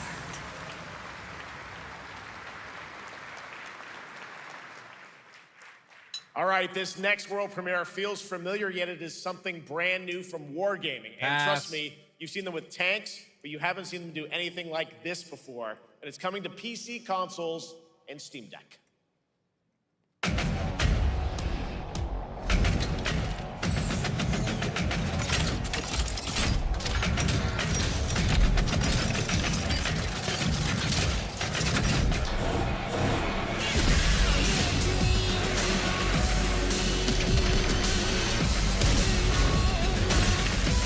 This looks like car combat.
This October, Sucker Punch and PlayStation take us back to the year 1603 into the sandals of Atsu, a lone ronin driven by a single purpose to avenge the brutal slaughter of her family at the hands of the ruthless Yotei 6.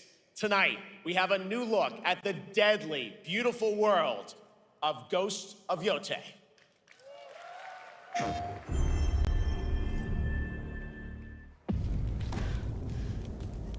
The end of the world is this, only in our minds.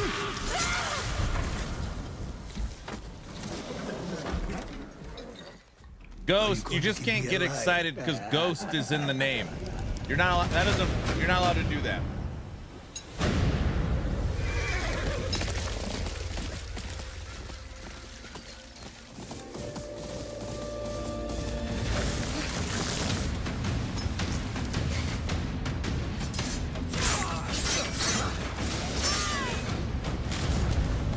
Swordsmith's daughter.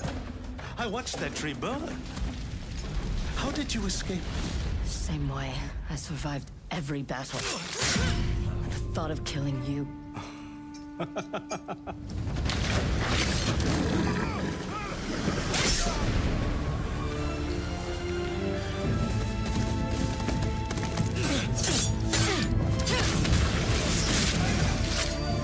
Ruthless spirits, wandering the land, driven by vengeance.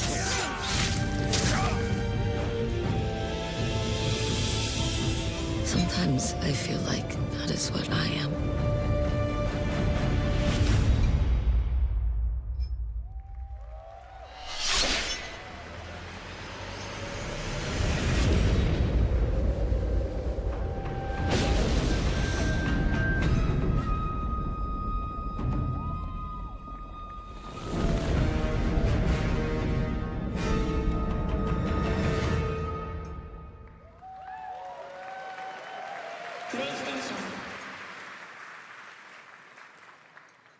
There you have it, an amazing new look at Ghost of Yotei, out October 2nd for PS5, and confirmed today on ONL. It's also getting a Legends co-op multiplayer DLC in 2026. Diesel, I'm thinking after the show, we'll rewatch every trailer for the games that have guns. For nearly 3 decades, Resident Evil has terrified, thrilled, and defined the survival horror genre. Now, a new chapter rises from the shadows. Back in June at Summer Game Fest, we gave you the first glimpse at Resident Evil Requiem, and tonight, we are diving deeper with a brand new look that explores the haunting backstory of the game's protagonist, Grace Ashcroft, and why she may be the key to surviving what's coming.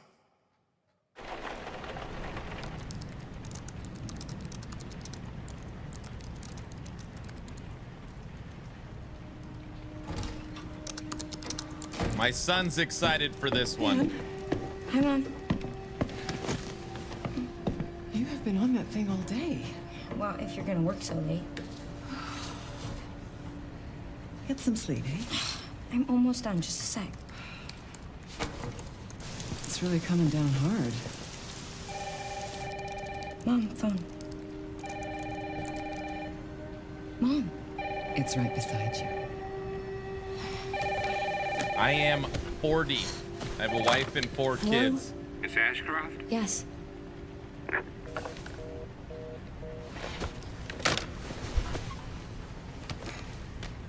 Who was it? Dunno.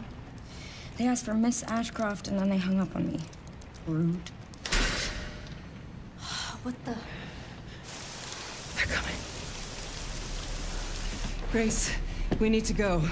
Go where? Mom, what's going on? Hurry. Wait, who's coming? What's wrong? Shh. We need to keep our voices down. This is ridiculous. Come on.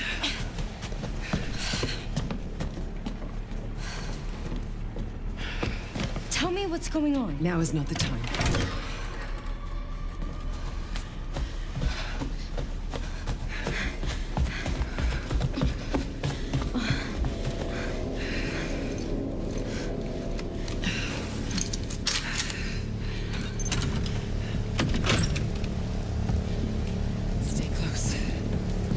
Wait! Grace, keep moving.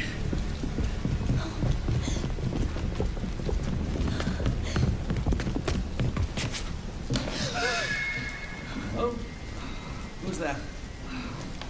Oh, I'm so sorry about the power outage. What happened? It's really no excuse, and I apologize for the inconvenience. Oh, no, it's fine. Yeah, don't worry. I should have it fixed soon. I just need to find my...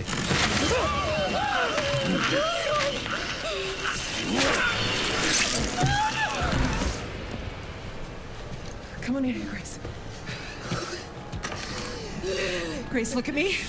Grab my hands. Okay, look at me. Look at me. In and out. Breathe in.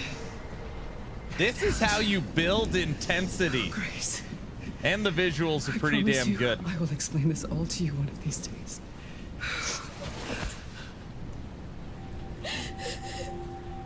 Grace.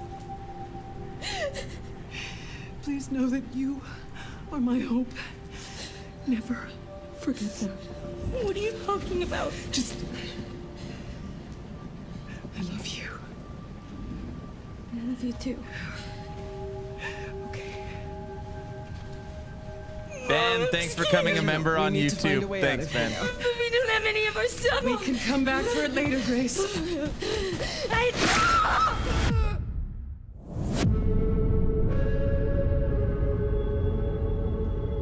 They kill Mom?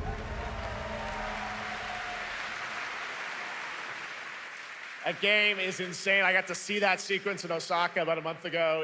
There's a lot more to share, and there is a reason it was the most wishlisted title coming out of Summer Game Fest this June. Now, for those of you here in the arena tonight at Gamescom, there's some good news, because you'll be over on the show floor, be the first players in the world to get hands-on with a playable demo of Resident Evil Requiem at the Capcom booth as we count down to the launch this February. A huge thank you to Capcom and Takeuchi-san for that special look.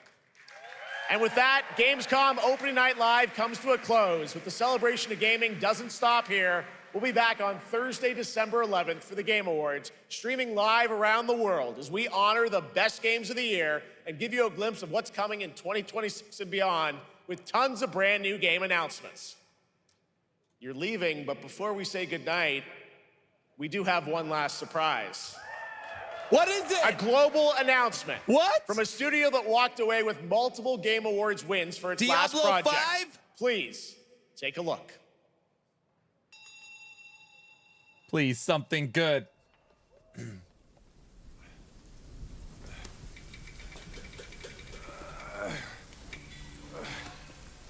Brother, help me here.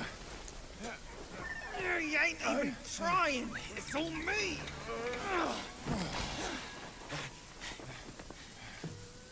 Look at that belly of yours. Where's the mountain? Hey, you're falling flat, losing again. Drop that Coswallop. Master will take us back, as long as we keep that mountain in our heart. Hey. No scolding, no flogging, life spared. No risk going back. This place, we've got food on our table and...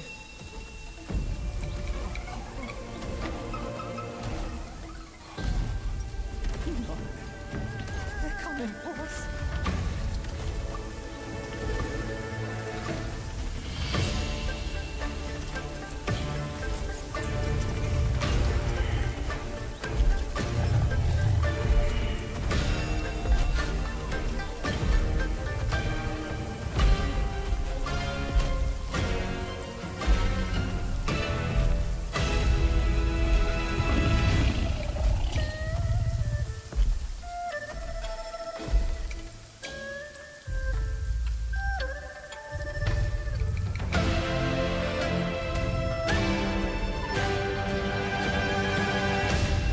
Black Myth?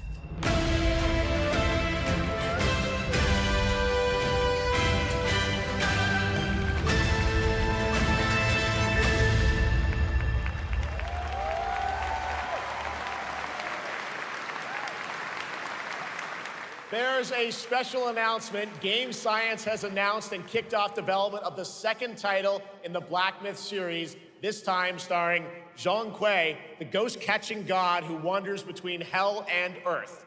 This will once again be a single-player ARPG rooted in ancient Chinese myth and folklore. He shouted out my channel and website. Series, he said ARPG won't end here either. It's been amazing opening night live tonight. That counts. Thank you so much to Shocks for joining me. Thank you so much, Jeff. I had so much Toxic, fun. why are you also, laughing? A huge announcement at the end of that to close out opening night live this year and kick off Gamescom 2025. What's a Souls-like drinking game to be on the floor? This thing again with you, Jeff. What an amazing show. Oh, it was such an amazing show. Great job to you. Thanks for coming back again, Shocks. And thank you to everyone for watching online and here, the audience in Cologne. What a great night. Have a great Gamescom 2025. And we'll see you on December 11th for the Game Awards in LA. Good night, everybody.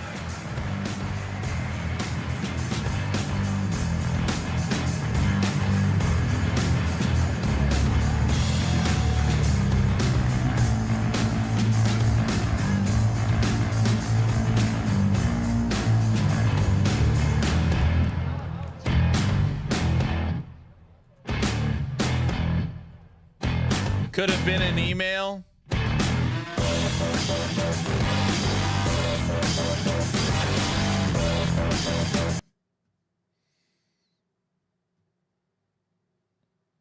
See you next year. Yeah, don't say. Oh, gosh.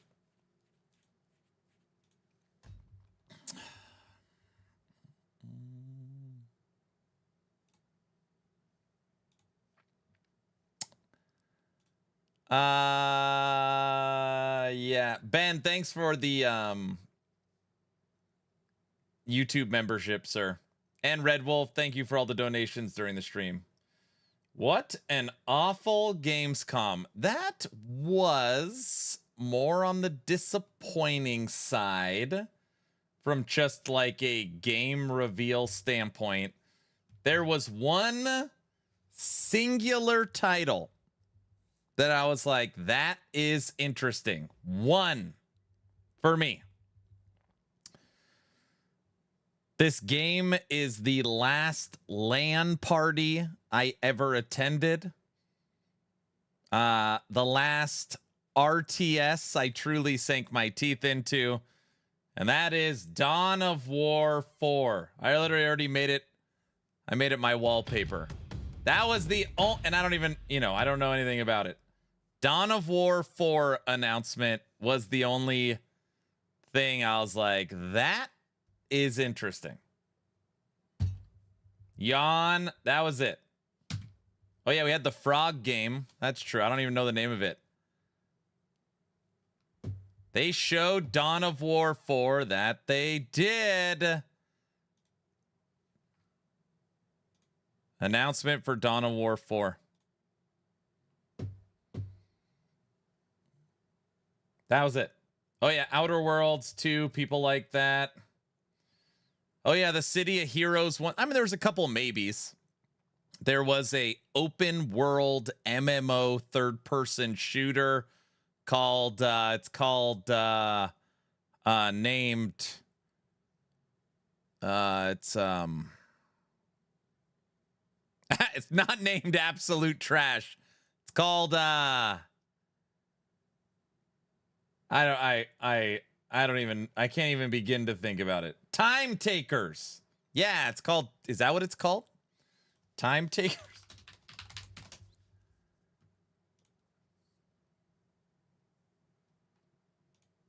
No, it is not called Time Takers.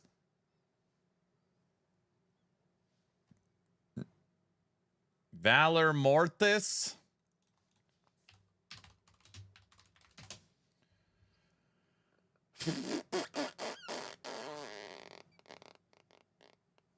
No.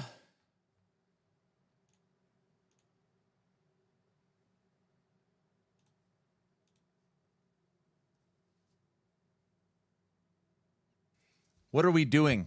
What's happening? Called Time Wasters?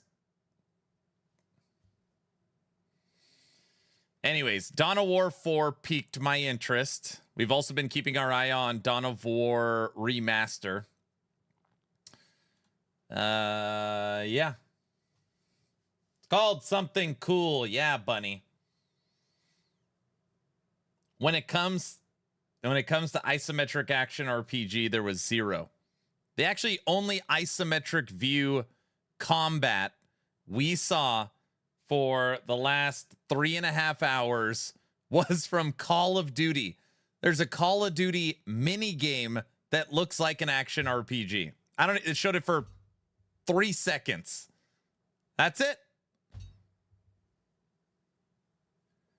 We had more isometric action RPG during the Game Awards watching the SpongeBob ARPG.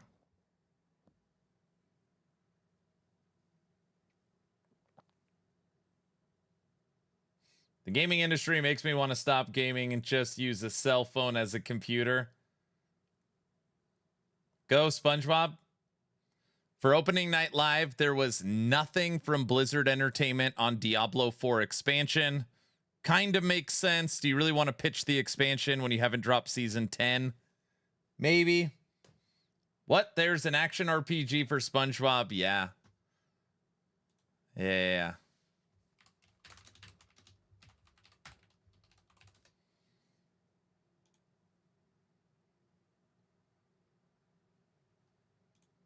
That is freaking crazy. I typed in action RPG SpongeBob, and the first thing that pops up for me on Google is my website and text stupid article. Summer Game Fest 2025 announces new action RPG with SpongeBob. I didn't even know Tech wrote this. That's not funny. Look on my face. It's an action RPG SpongeBob.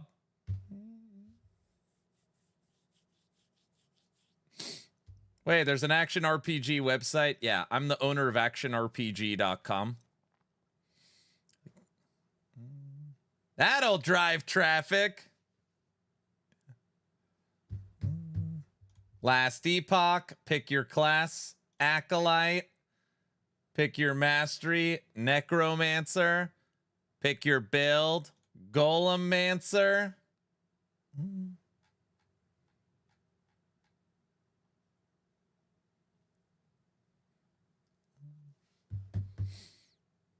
SpongeBob builds? Yeah, we got the SpongeBob. I don't even know the name of the game.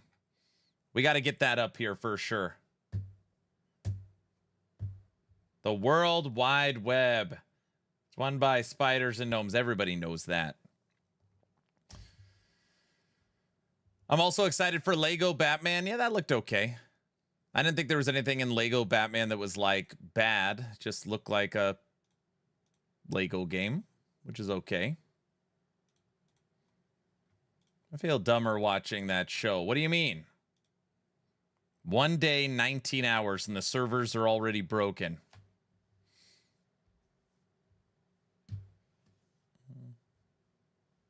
I hate gaming shows. I don't get the point. They make mucho dinero. Mucho dinero. I don't need it.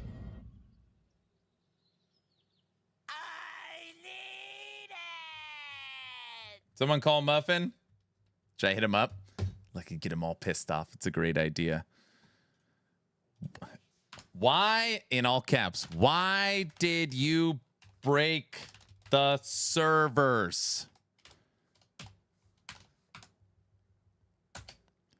I thought they were ready. Get all pissed off. What's happening in 2 days? Last Epoch servers are currently down. Shasta, you were hoping for PoE leaks and teasers? Nothing. Oh, God. Way to make them cut you off. Did Crafton kill the servers? Maybe they stress test the servers to break them so that they're ready for the next season. Or they break the servers now so that we're already at a low point so that when the servers don't work for Beneath Ancient Skies, we're used to it. Stop! You violated the law.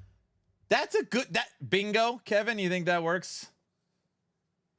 Just playing offline, Aaron. Oh, brother. Poor guy. He's busy and no time for your shenanigans. Yeah, he's gonna get he's online too. We need a dinosaur, I know. Maybe the servers are down because they're replacing it with all the new super fast ones. That's what it is. That's a better strategy. Guys, the servers are down right now because Crafton has upgraded the servers to stronger servers that are more powerful. It just wasn't announced. Just paint flames on the servers. They'll go faster. Servers are being acquired. That's not good. That's it. Starting in offline mode. They are moving Aaron's stash. They're trying to move over Merchant's Guild from seasonal to standard, but there's some people that have like 1,000 items for sale. And there's some problems with they can't move them correctly, I think. Exactly that. They have to load everyone's stash. Looking at you, Junkie. I only have 970 items for sale in Merchant's Guild. That's it. Only. That's it. Mm-hmm. Yep.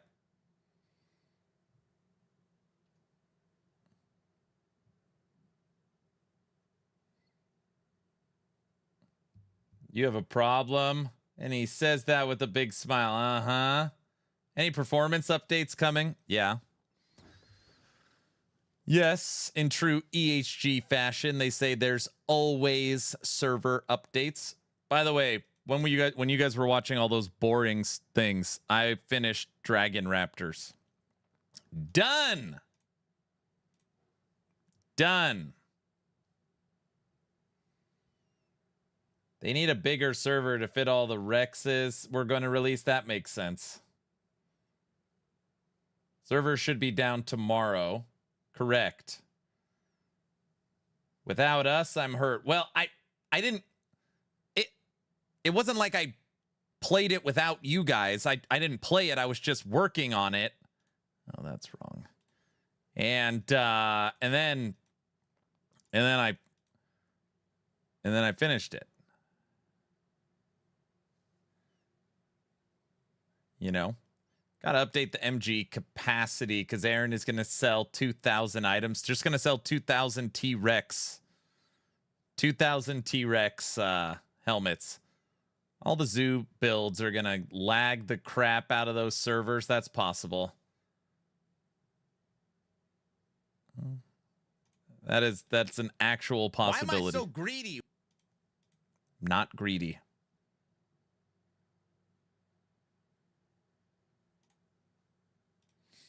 Okay, done. Saved. I started putting it together just because Lady Medusa put it in my head. What's better, Shaman or Druid for Reflect? So this is what I was starting to put together at the end. For some reason, you got the server air today. Frogs, bees, raptors, baby scorpions. Is the filter for Golem Mancer going to be good for season drop? Yeah, I mean, it won't have sounds and it won't have your color beams, but you could go in and, you know, do that yourself. But yeah, T-Rex hangout party. So yesterday, I don't remember who it was. They might still be here. No disrespect. We were talking about Cocaine Bear 2.0, and there's a bunch of people that said, hey, there was an individual that said you can't use the amulet inheritance with the T-Rex. And so you can't use T-Rex for bear. And I was like, yeah, but then you could switch the amulet, but you have to have a T-Rex. And they're like, why do you have to have a T-Rex? And I was like, well, why are you playing bear if you're not using a T-Rex? Duh, everybody knows that. Aaron, you may need to call a hotline or something. It sounds like an addiction. It's not an addiction. The addiction is Last Epoch. Merchant's Guild is the cure. Okay, that didn't come off right. I'm not addicted. I'm passionate.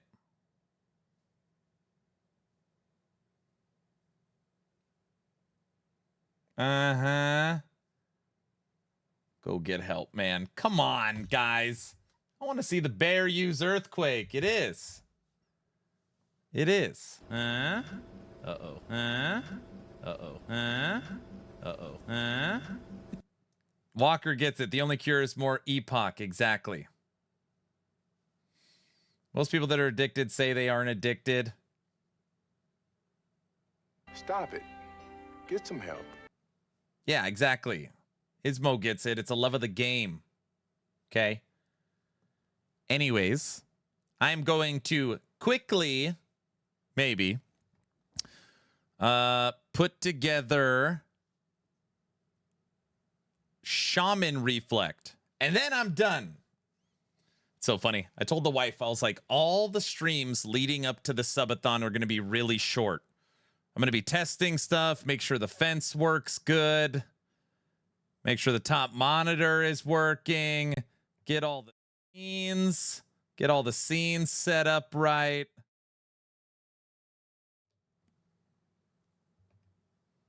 Look, a squirrel!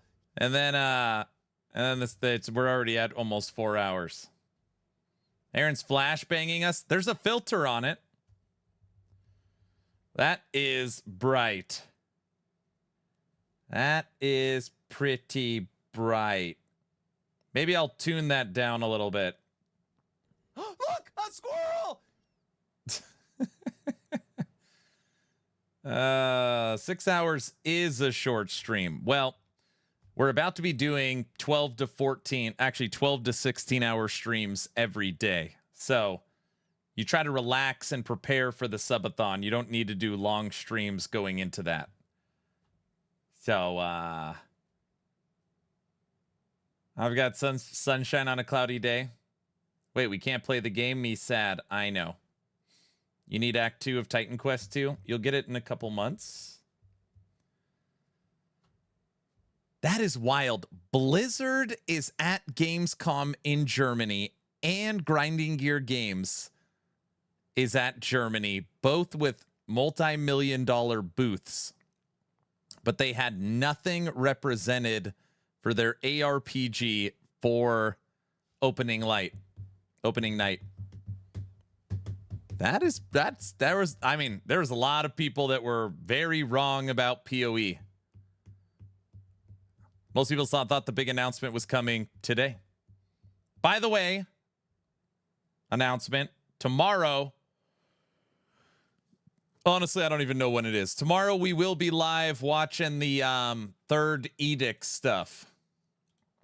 One of you, Toxic, what time is it at? You know, or VC, one of you guys know. Nash, what time? How many hours do I got until the Third Edict stream?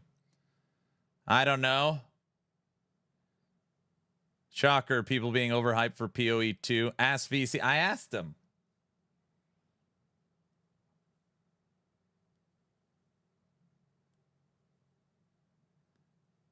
I missed it the other day. Did you ever finish the frog build? Yeah, I'm putting out a frog video tonight. You want to see the intro for the video?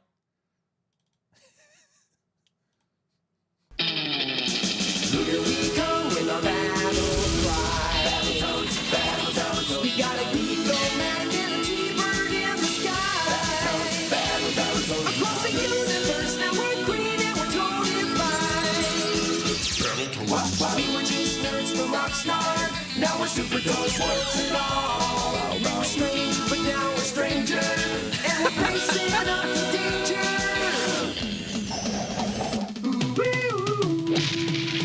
Bow, bow, bow. We got new names, pickle rations. It's got superpowers with our smash hits.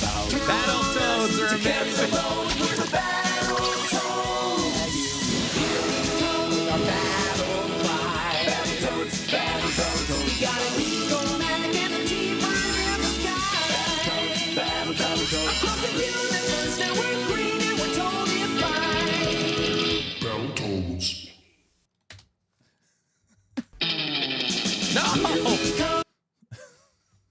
Oh my gosh.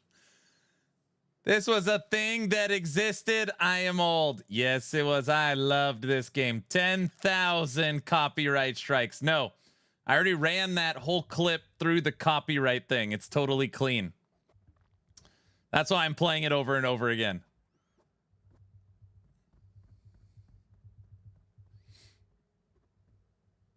You guys used to like this. I say that as if I'm not old as hell.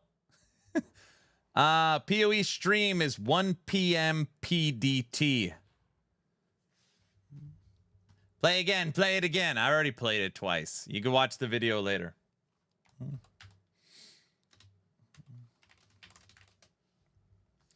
All right. So tomorrow at 2 p.m. We'll probably go live at 1 p.m. My time, Mountain Time. So we'll go live an hour before the PoE stream. And we'll watch that together. PoE, what is that? Some kind of last Epoch club? Yes, correct. Be right back. I'm going to go copyright strike Battletoads. Okay, perfect. Sounds good. Yeah, we'll watch the third edict together. We're going to get a new class, the Shadow Master and the Druid. We're going to get Abyss. We're going to get Act 4. And they're gonna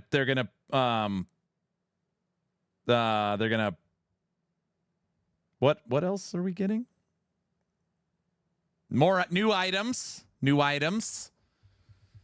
and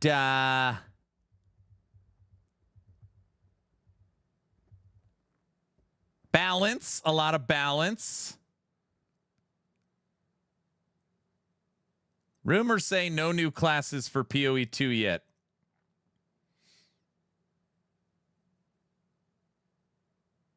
Okay, listen. If tomorrow's update for the third edict has no new classes and the announcements are Act 4 and Abyss, there might be rioting. I don't believe that. There's no way. No freaking way. I don't believe it. The game is supposed to be done in December. There's no way. No way. There was a leak. No new classes. No way. PoE riot incoming. Will we ever get in-game trading in swords? I don't know. December, they said early access. Literally, I could probably find the clip pretty easily. Early access for PoE 2 will be 6 months to a year. So the end of their 6 months to a year is December 6th. So per their estimate, it's December 6th. It's supposed to be 1.0 launch. I don't know if they're going to hit that target.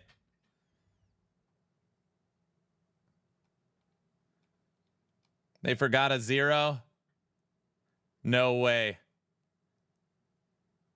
I would say rebalancing of existing characters might be a big win. Oh, no. Like, you guys remember, this is going to be a terrible analogy. You're going to get mad at me. But Diablo 4 released Season 4 after Season's 3 little robot one. And Diablo 4 Season 3 was loot rebalanced or loot. It was like their whole retooling season. And a lot of people liked it. Yeah, Loot Reborn or whatever. Yeah. All Diablo 4 seasons are bad. I'm just saying specifically Season 4 changed a lot of the game. I knew it was a bad analogy. I'm just trying to say that a full rebalancing season isn't always terrible. I actually really enjoyed Loot Reborn, see? Per Jonathan, launch will be on time. Launch will be on time, but everything will no longer be in at launch. No way. Valor, no way. D4 bad, so bad, all bad, no good. D4, no good. What killed Dawn of the Hunt was everything got nerfed and loot sucked. Loot Reborn is the only good thing that happened to D4. That was the season you played, right, Kaiser? How many new uniques are we getting for last Epoch? 30. The robot season was the last good season. The construct, I didn't like season 3. Season 3 was the trap season. They put in traps and a robot. I did not like season 3. It was one of my least favorites. And you would think I'd like it because they gave every character a minion. I didn't like it. PoE2's combat sucks. They won't ever change that. Yeah, 30 new uniques for last Epoch. Last Epoch item preview yet? Come on! You think I didn't do that? Did I do that? Videos. Share. Copy all new uniques. Look at this Joker's YouTube channel.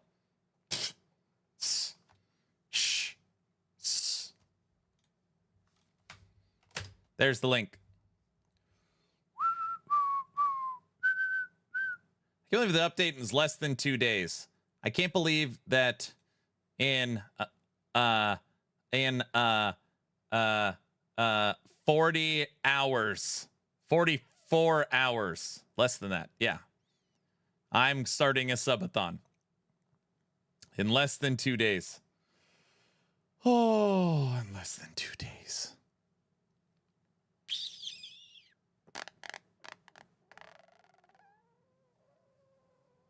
Did Aaron say subathon? One.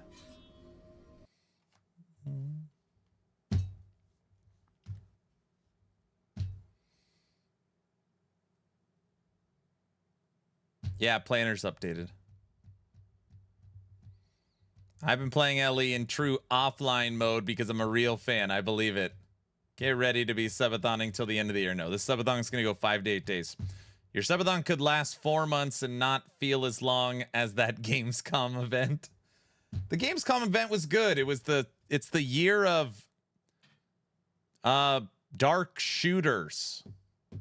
Lots of dark shooters. Mage all the way. Can't wait to zap stuff. That's good. Aaron, if you should be totally honest, when was the last OKD4 update? Season 2 was the best update they had. That's why it was so... People liked the vampire powers so much. That's why they did 5 more seasons of it.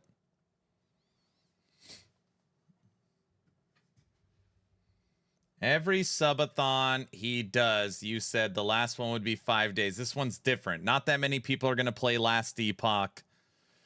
We just did a subathon, 5 to 8 days, and we're out of here. I think all the great games of this year came out already. I mean, just think for a second what was not on that stage. Somebody said it in chat earlier. There was no announcement for Borderlands 4. Maybe they've already spent their whole marketing budget. No Borderlands 4.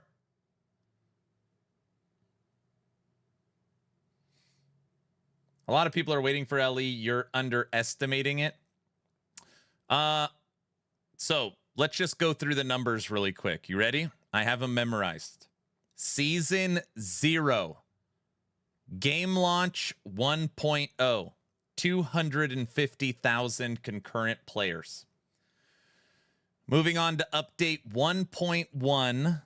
Season 1.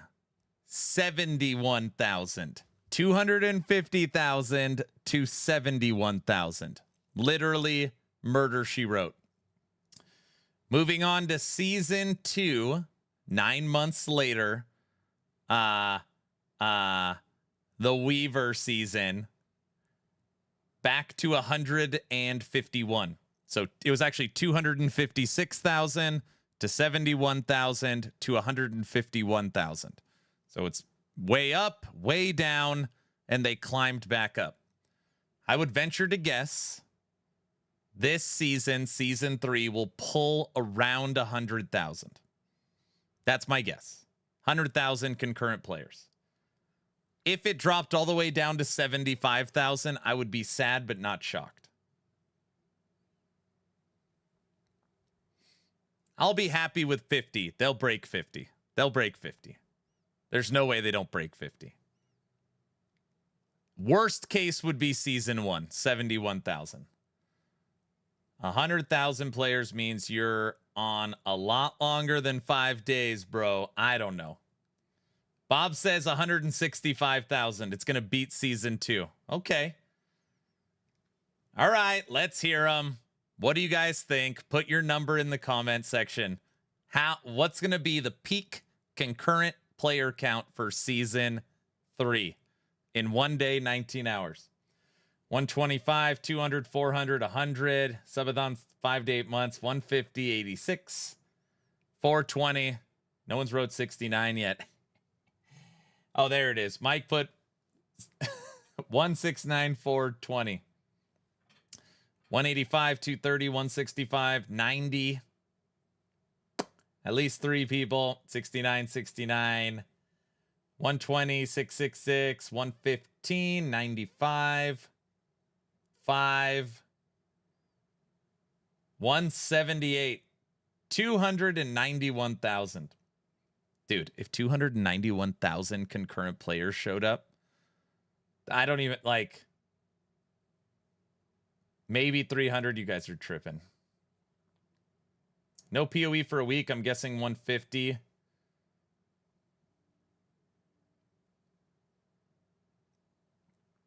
Make a poll with intervals.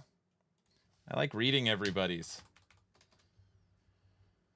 Season 2 LE top concurrent players.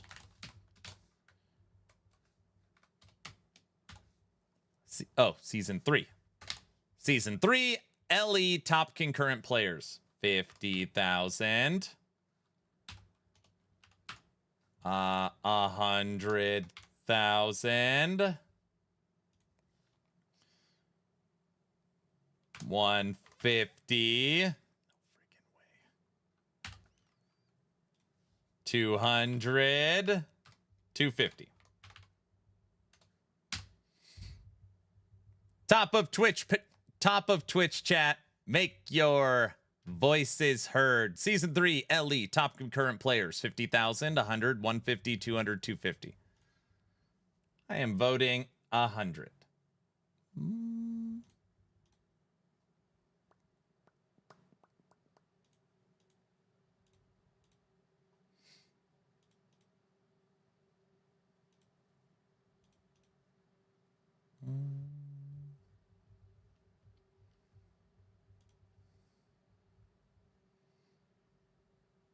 I'd say 100,000. Me and Diesel are spot on. That's what I would say. I'd say 100,000 concurrent players.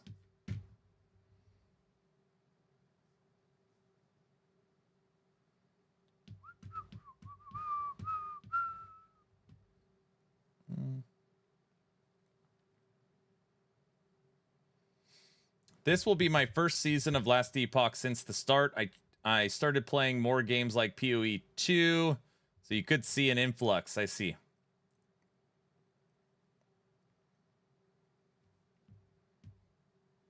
I said 95, so 100,000, easy pick. $1. All right. While you guys are pulling it up, I'm going back from outer space. Dun, dun, dun, dun, dun, dun, dun. Never mind.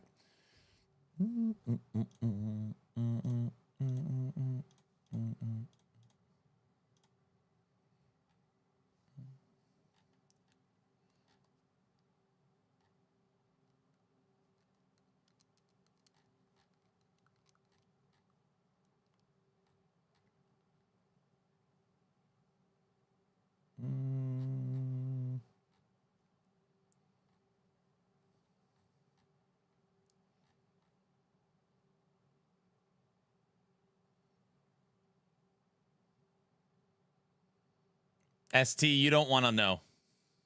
You don't want to know. I don't say that to be a jerk. We need red rings, guys. This is what you need right here, right? For this, huh? Dual red rings? Look at that. Huh? Oh, God.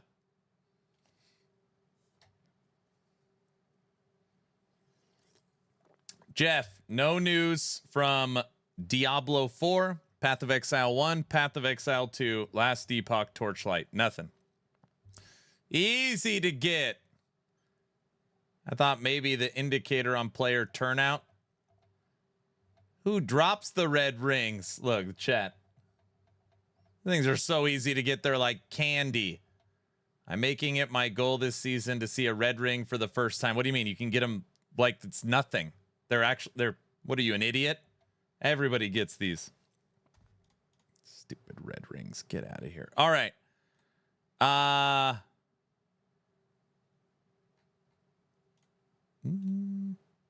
dropped them in Legacy. If you're COF, yeah, so easy. I get. I was kidding. Where can you get them? Seriously, they're just a world drop.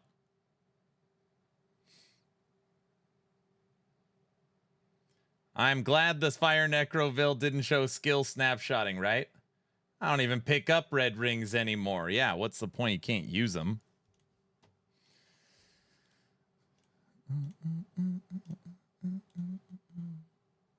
Killing monsters? Yes. Cue the Bizarre song.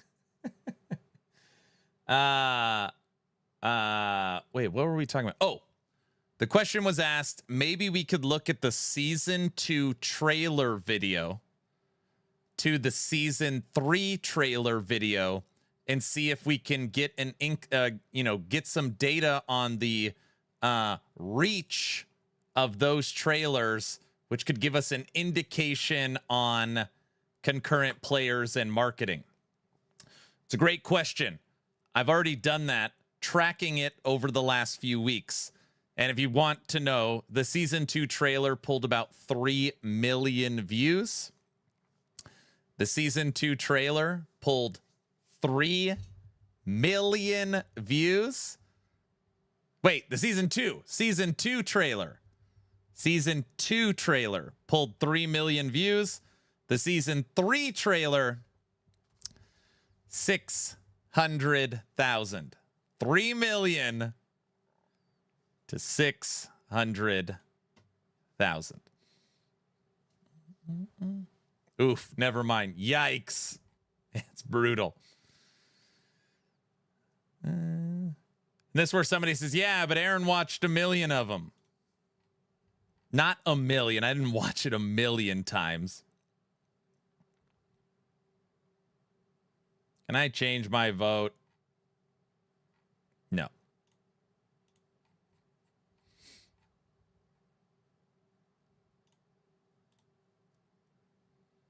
Just 900. Yeah, exactly.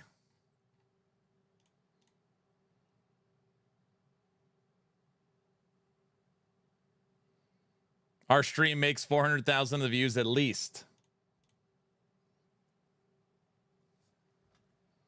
It's only because season 2 was delayed so long. No. Well, the trailer did have an extra 10 days because it dropped earlier. But you got to remember they did their press tour was way different.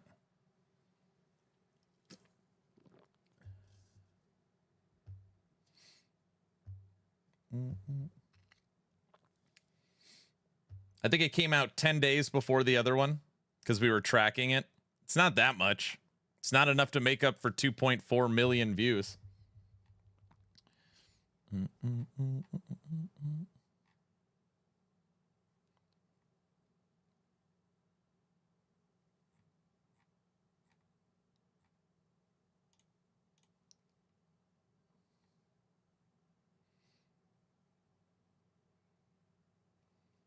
I had to step away from the stream. What did Ellie announce at Gamescom? Any new bosses? Yeah, they announced they're going to be doing a collaboration with Path of Exile to launch their seasons on the same day. It's going to be a real event.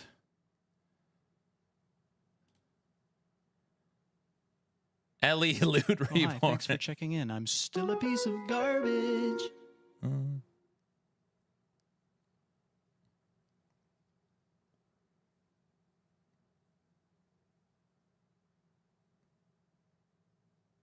I reckon you're a filthy liar. No, brother.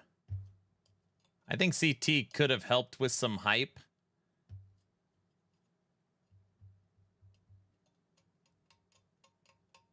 Yeah. Season 1 Harbingers of Ruin trailer had 216. Are you looking at the teaser or the... They normally... EHG drops 3 things. The teaser that's like 12 seconds, then the trailer, and then the patch notes video with Judd. Those are the 3. So I look at the second one, the actual seasonal trailer.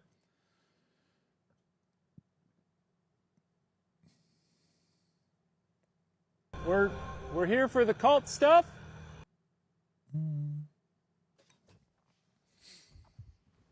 You guys, I'm trying to make this build full reflect stuff. You gonna play PoE 2 this update, sir? You need to ask me that question. I have a feeling this will not end. You got to ask me that question tomorrow. Tomorrow we'll do a live watch party for the 3rd Edict, and then I'll tell you if I'm going to play it. I'm not going to tell you how long I'm going to play it, but I'll tell you how long I'm going to play it.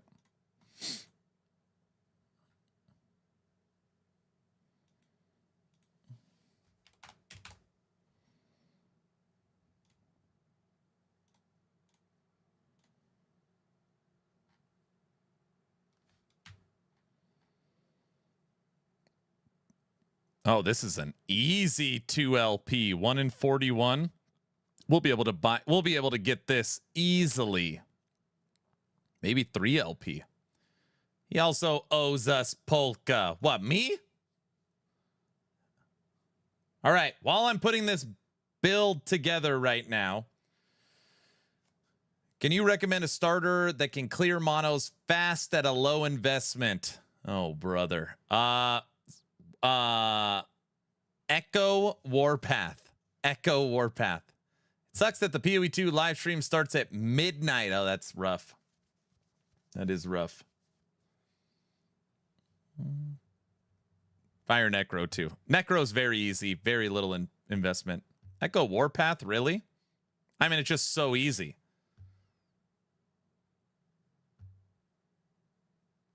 Echo Warpath, true, but funny.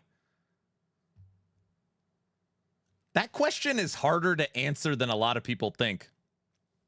We haven't been getting it recently, but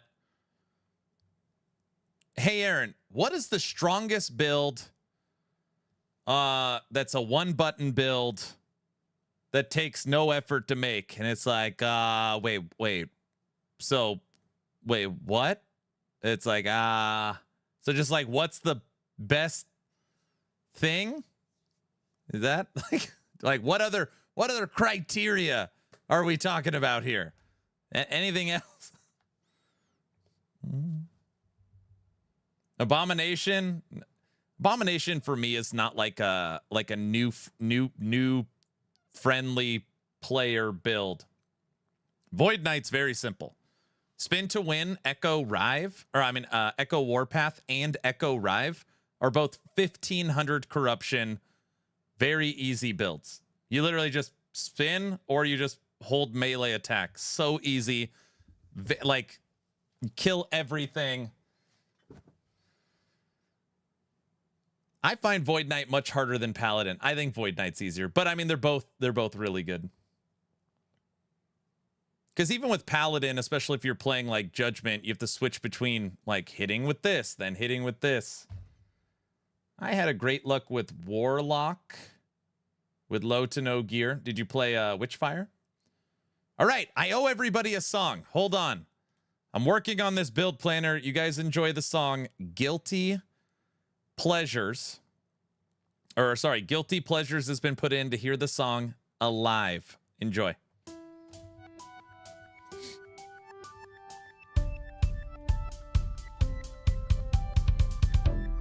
Close the curtain, close the door.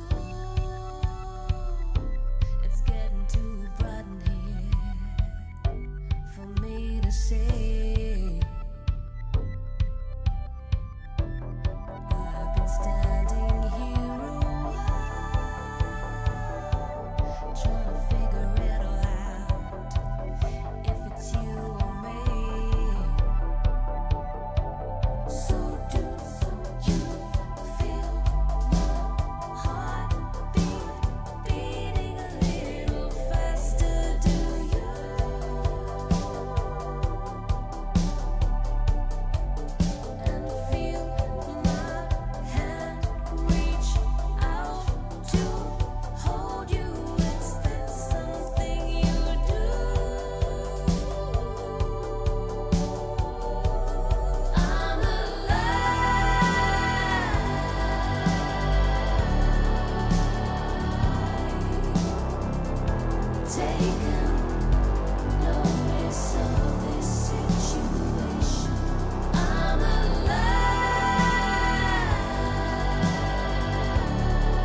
Teddy, yes.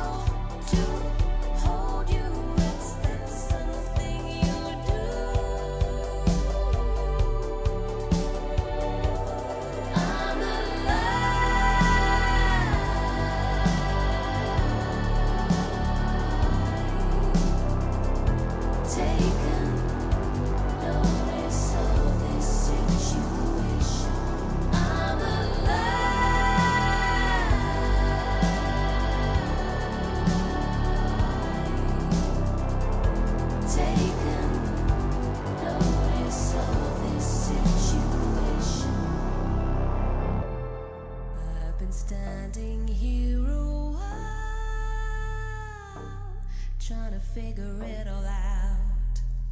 If it's you or me, I'm alive.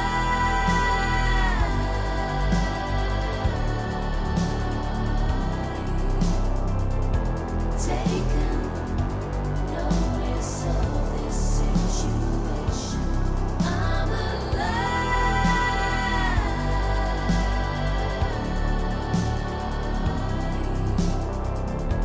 Taking notice of this situation. I owe you guys a little music. One more song. Colors.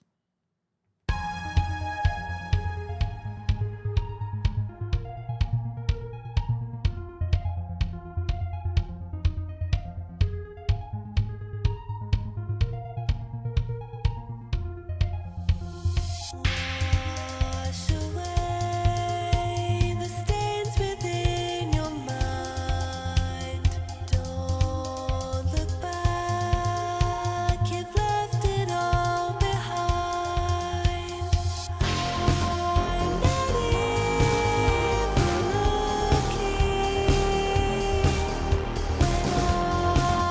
the colors fade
I don't have a third guilty pleasures up my sleeve. That being said, the person that created both of those songs says they have a third song.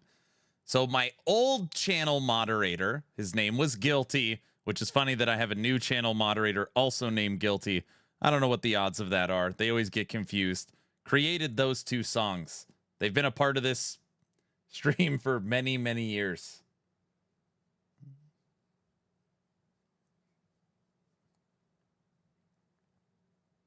I tried to run my druid from level 1 to 50 with reflect, but it felt like it was lacking speed. Yeah, leveling with this would suck. I never think reflect is a good first build. That being said, I'm going to be... when will Music Guilty come by and say hi? I could tell him to. I'm going to teach you guys some stuff about reflect today. This is some, like, I mean, kind of no-brainer, duh. But... Stuff we learned when I was doing tests during season 2. 1, you don't want to blind the enemy because then they don't critically strike.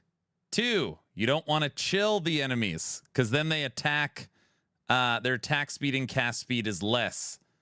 You want the enemy to hit you as often as possible. I actually want the enemy. I wish I could make all the enemies aggressive or give them frenzy. You want to get hit as much as humanly possible. Also, you don't want critical strike avoidance because then the crit doesn't hit you. The hit is downgraded. You want reduced bonus damage from critical strikes. That way you're still taking the full brunt of the crit, which is then reflected to the attacker, but you don't take the full damage. Just a little something. Like a taunt AoE, it's not even the enemies are always going to try and hit you, but you just wish they attacked quicker, is what I'm trying to say.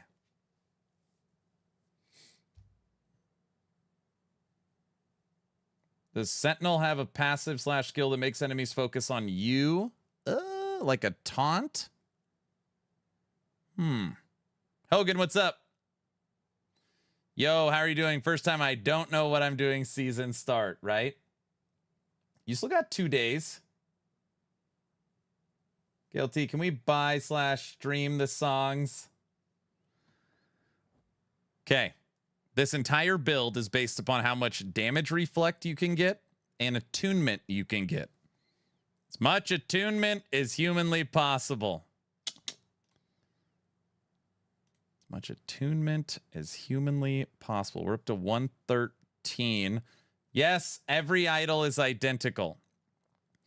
Flat health with health regen with flat reflect. All 20 of them are the exact same. There's just so many options. I like it. I was listening to the Subathon 4 songs today.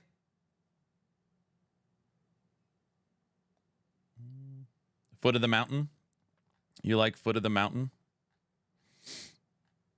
We don't have any dodge. Oh, for all attributes?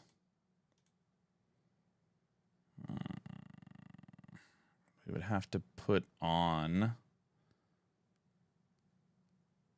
Right, maybe. Is there a way to copy the planner idols? No, you just put them on one at a time. It's good wrist exercise for developing injuries. Nothing's good.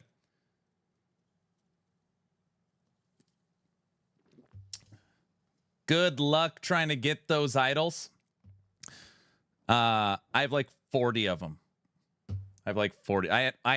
We ran this. I literally had a 550 corruption Aberoth killing. No hands. Killed Aberoth like this.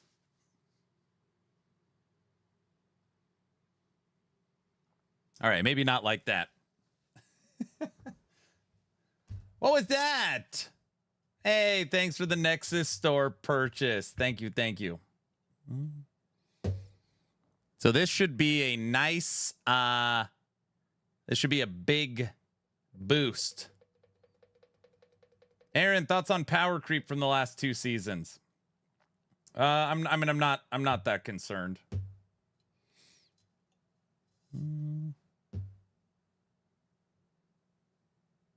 Normally when you talk about power creep, you mean like the game's too easy. How does Shaman compare to Druid?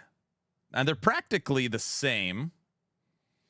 Basically, when you're looking at this, Shaman gets 10 extra attunement. Druid gets 20 extra life.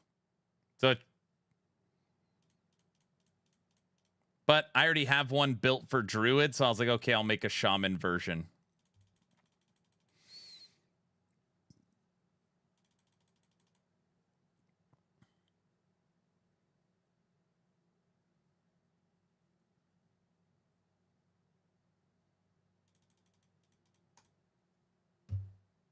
Big bada boom. Big bada boom. With corruption having no limit, power creep is kind of taken care of automatically.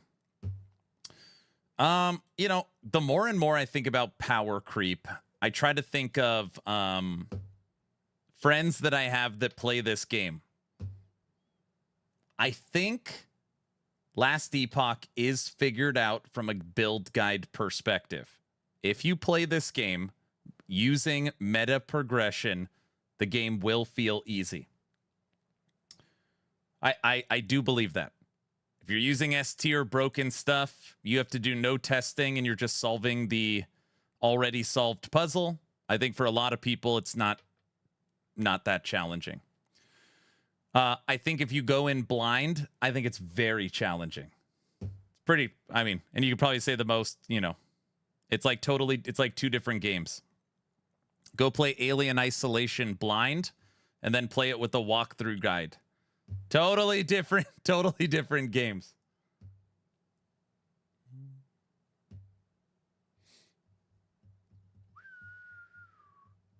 People are still complaining about Lagon, so I don't think power is an issue. I mean, we had friends that were playing morning, noon, and night, couldn't beat regular Aberoth. Mike died 4 times, and after, you know, a year and a half, finally got his first Abby kill. He's a co-owner of the studio. So it's just, I mean, and I mean, we kind of have the same debate all the time. Same debate happens all the time. Attunement. I want attunement.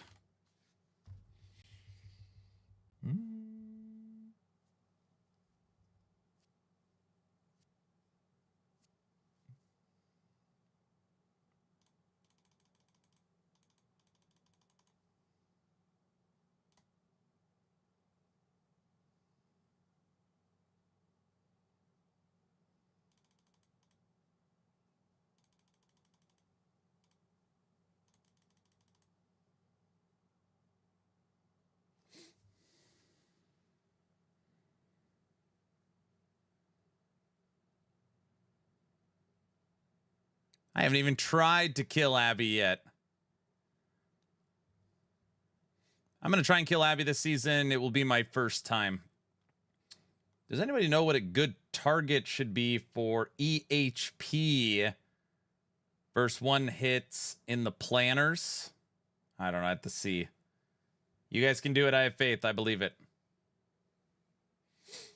Yeah, and again, like, obviously, I am the owner of ActionRPG.com and make build guides. It's not a knock on build guides. It's just, I find it disingenuous when people say Last Epoch is too easy when you're using the solved puzzle. So, I don't know that I don't like that. That's just my own take. I am using this tested, tried and true S tier meta progression broken build that I did not put together, which is fine. Taking it and copying it and then saying that the game is too easy. I don't like that. There's nothing wrong with doing that, but I don't know. It doesn't, for me, it doesn't come across as nice.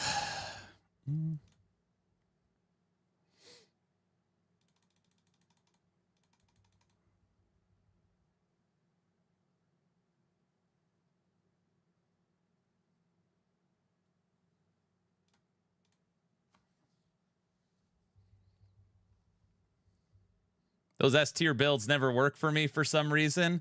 I mean, sometimes they have very specific ways of playing them. Does that mean you're going to play a Rune Master? Me? I always play Rune Master. We're going to rebuild Righteous Fire Rune Master this season, and I'm going to rebuild my Iron Man Lightning Web Rune Master. Forge Guard Rive with the Fire Channel skill. Don't remember the name. We've got plans for Paladin Rive too. Yes, we do. Oh, yes, we do. Any new take on Witchfire builds? No, nothing yet.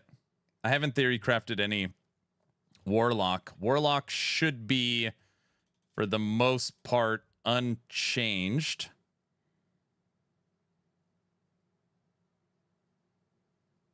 You just get access to the Lich and Necro passive trees.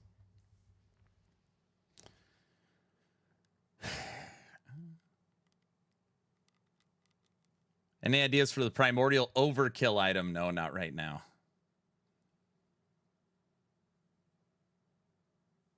You need to kill Aberoth to get the good gear, and I haven't yet. You can go Merchant's Guild.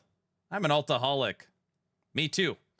I killed Aberoth 82 times, and I made over 40 builds. Or tests, I shouldn't made. Tested 40 builds. We played a lot. We played a lot of Season 2. A lot of Season 2.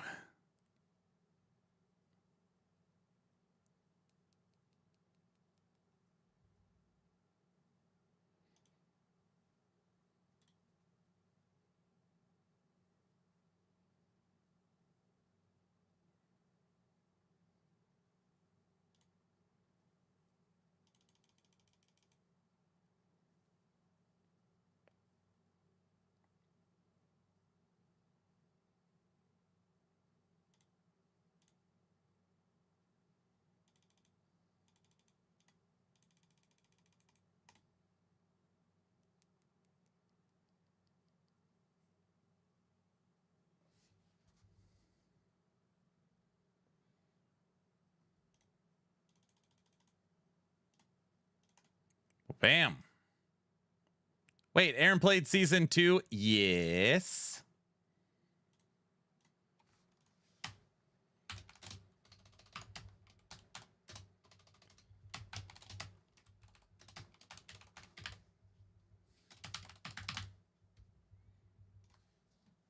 All right, we're up to 153 attunement. That is very nice. I only see him in the bazaar. Anyone else think we'll eventually see the Weaver as an Uber boss? I feel like almost 100% we will see this guy right here as a Weaver boss. So 2 characters in Last Epoch that are hidden in plain sight because they're on your freaking UI is Etera, the goddess Etera, the top dog of all the gods. She's the good guy, I think. Is not in the game. And then the big bad guy, which is Oribus. Right now, we only fight Oribus's shade, not Oribus himself. So that is likely a pinnacle boss Uber fight in the future, fighting shade. Or fighting Oribus.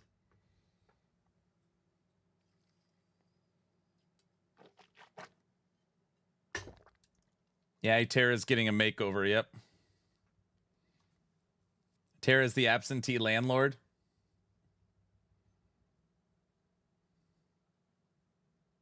Mm-hmm. What? I have yet to find a creator or anyone talking about my league starter. Fire resist stacking black hole source with wildfire embers and volcanic orbs and enchant weapon pop. Oh, wow. You got a lot going on there. Those are Etera and Oribus. Yes. See the chains? This is Oribus who is locked up. The actual Oribus, not the shade of Oribus. And on this side of the UI is Etera, the goddess. I'm dumb. You're not dumb. You just didn't know because you weren't thinking. No, that didn't come off right. No, you just, nobody told you.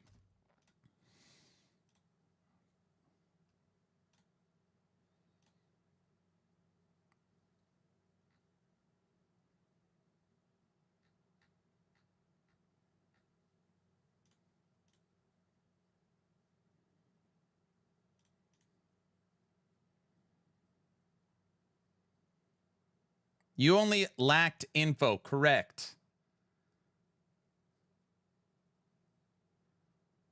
Just wondering if you've done any theory crafting on Maelstrom Scorpion. Not yet. I was going to do that today, and then I had to switch it. And then I literally made the thumbnail for tomorrow, Cold Scorpion, for theory crafting. But I don't know if I'm going to do that anymore. Because tomorrow is tomorrow's a different day. Tomorrow is Tomorrow is it's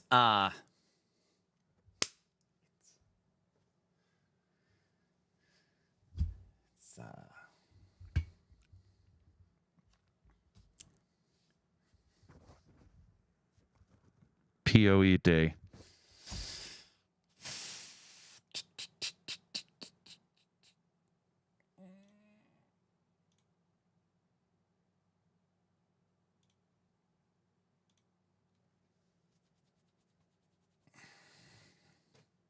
Thousands have unsubbed. What?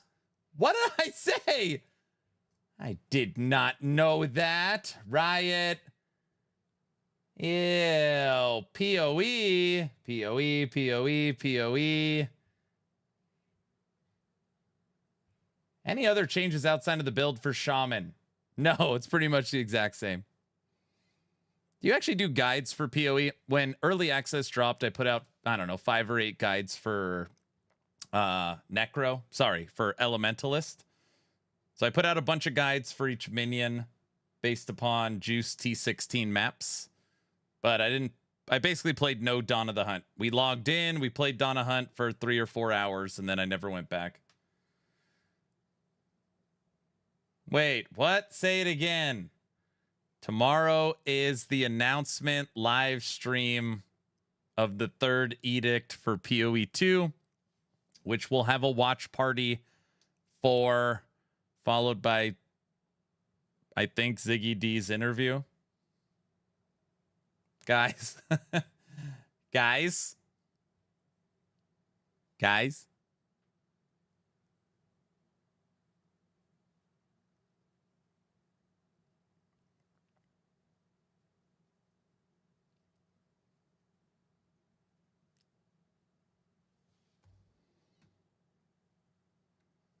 Aaron, I don't want PoE hate hour tomorrow. Come on. We're not going to do that. You think this community would have PoE hate hour? Come on.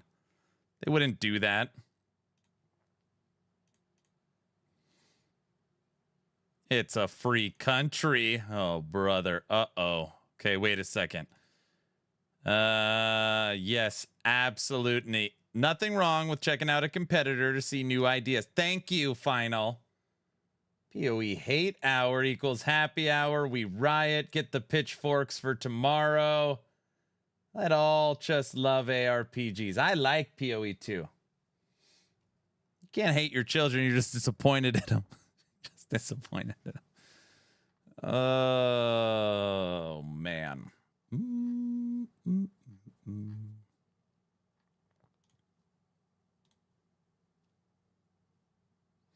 Servers are currently down, yes.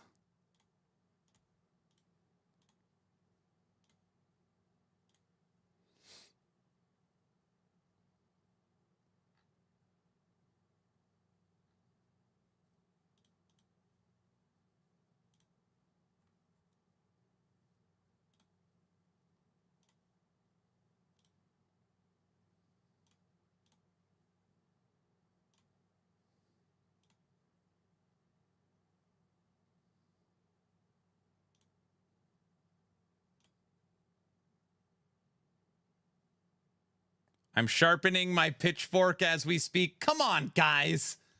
We'll stream. Tomorrow is the final stream before the subathon.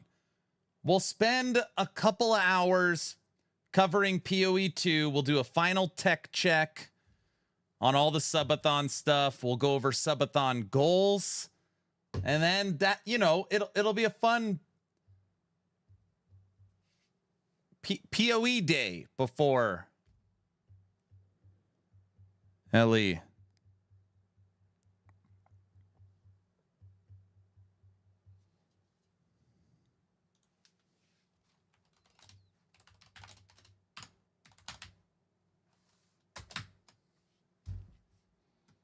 Is Reflect Forge Guard any good? Yes. But I like Spriggan better. I like being Groot as a tree running around.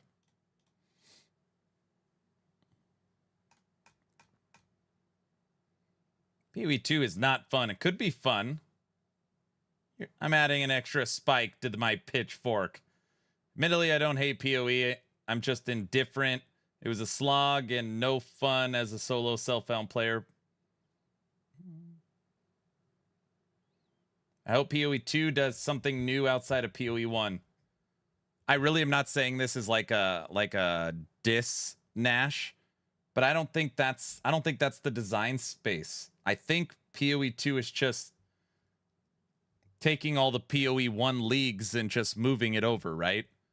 Like Abyss, Heist, you know, Heart. Aren't they just like migrating? I thought that's the actual plan. Slowly move everything over. There's nothing new. Partially? I mean from like a league mechanic standpoint. They said for filler they will replace. Interesting. No, it's supposed to be the opposite of that. If it's supposed to be the opposite of that, why is it... Has there been a new endgame mechanic for PoE 2 that isn't in PoE 1? Because it's been confirmed that we're getting Abyss for tomorrow, right? I don't know. I mean, I could be very wrong. I'm not sure.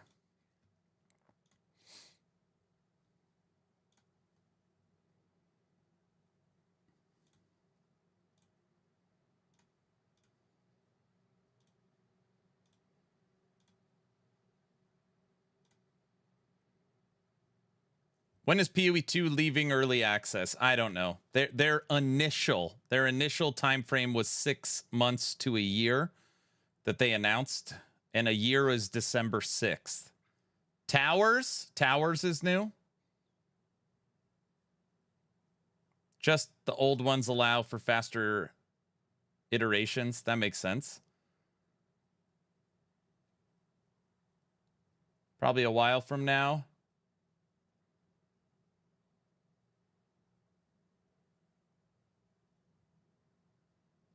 I've heard many different things for tomorrow. I'm not kidding. Forget all the other announcements. I would be like beyond, I mean, I really mean it. I would be beyond shocked if there's no new class or ascendancy. I would be shocked. I was thinking a class and multiple ascendancies. I would be literally shocked. That would be, if that rumor is true, I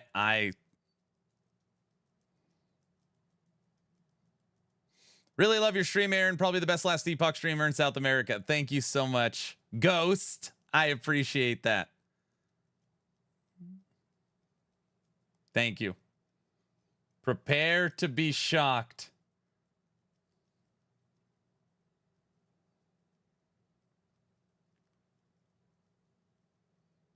Druid is still the rumor.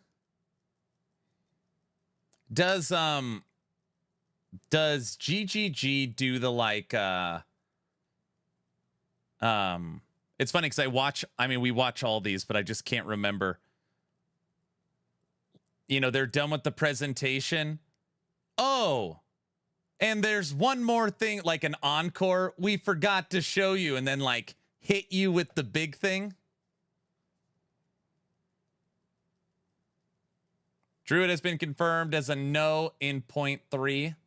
What's up, Grimmy?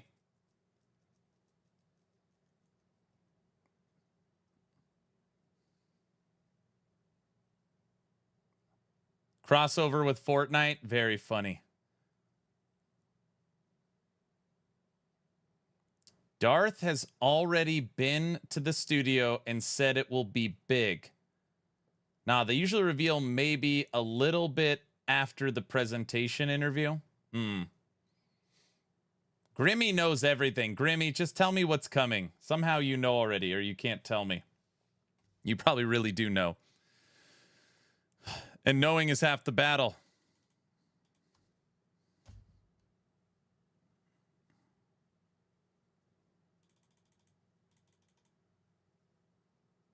NDA? He's under NDA. He can't tell us.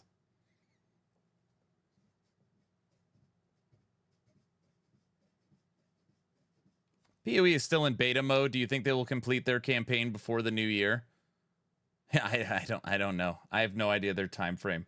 I do think, like, let's just say, for instance, you go out and tell millions of people early access will be 6 months to a year. And you know that really early access is going to be 2 years, 3 years, whatever. I do think they should update their timetable. And honestly, maybe they already have. I don't know. Maybe they've already updated it and I just missed it. But I think that's what they should do. I'm calling it now. People will be upset with 0.3. If 0.3 really doesn't have any new classes, I do think people are going to be upset. I can agree with that sentiment. I think they're going to be upset too.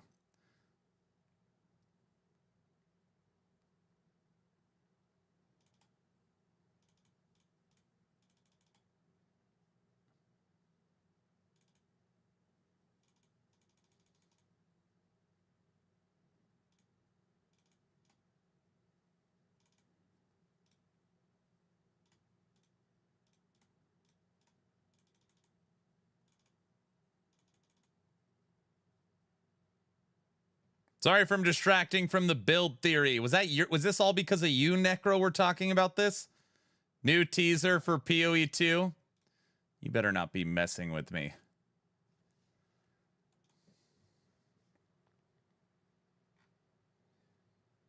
No. Oh. Oh, yeah. Matter the outcome.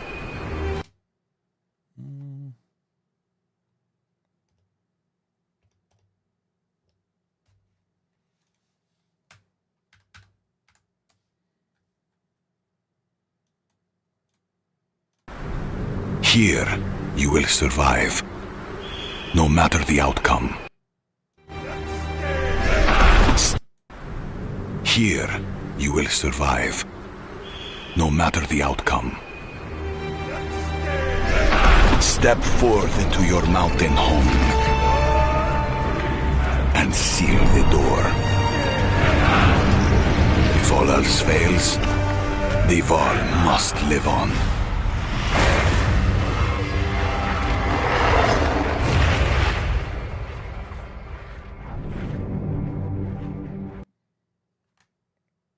Nash or Grimmy, somebody translate. Someone, Grimmy, you can translate because the teaser's out. What is it? Dude, I want a good week of LE, then a good month of PoE 2. Ban him? Wait, who are we banning?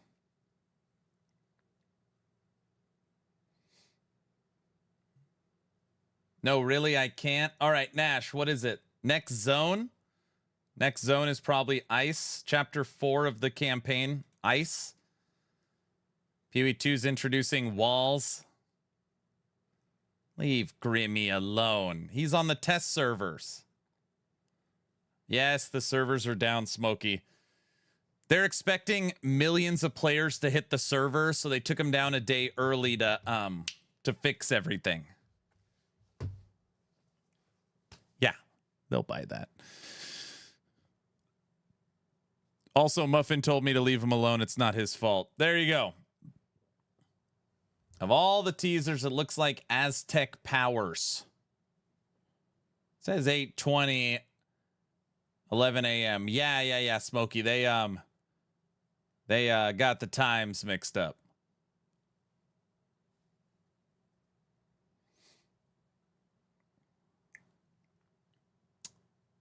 Lich Powers? Okay, Smokey, this is actually it. They didn't want to...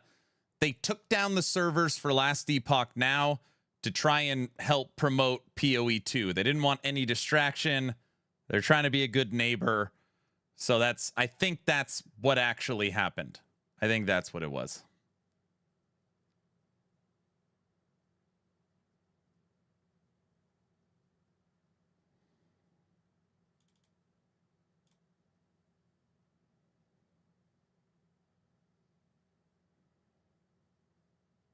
Aaron, what's really going on? Why are you pulling my leg? They're broken. The servers are just broken right now. From the third-party ISP provider is jacked up.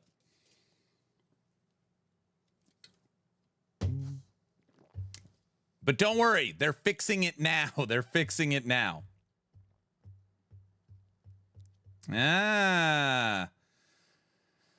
Read my previous message and think about the fact that I have 30,000 hours in PoE and I'm looking for another game to play. I'll say it this way. I am a long-term PoE diehard, and I'm glad Battlefield 6 is coming in October. Oh, Grimmy is not happy. Uh-oh. Okay. This isn't an NDA spoil, but we have somebody with 30,000 hours of PoE experience who has played PoE 2 saying dingleberries? Is that what is that? Damn, I just got home and wanted to play and I can't. I'm sorry. Can't wait on that juicy chapter 10 lore. Do you like lore, Bob?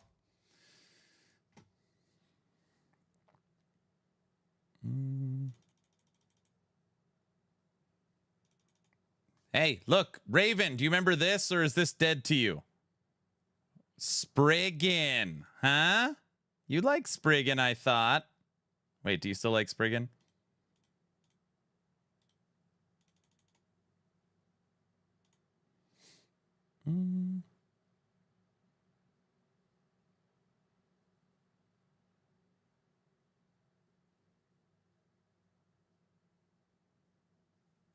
I still love PoE 1, just can't figure out what the heck they are trying for in PoE 2. Oh, that's brutal.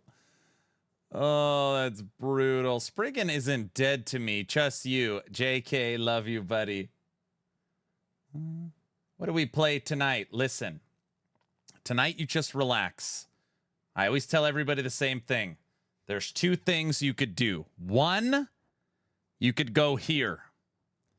This is called the outside, and there's sunlight, natural vitamins, bugs, nature, grass. Also, in this place, the outside, you can make friends. Friends are these real people that you enjoy being around. That are nice or something. He wants to kill us. I work outside. I don't want to go back. Aaron thinks he's funny. Squirrel! Cut your grass. Friends? That sounds terrible.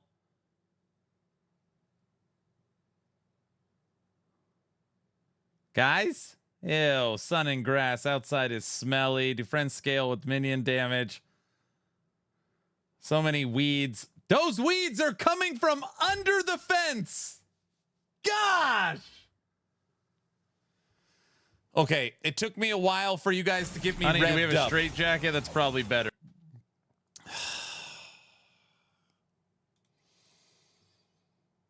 No, all we need is LE. It's so green. Oh, brother. No, all I need is LE. I have friends in last Epoch.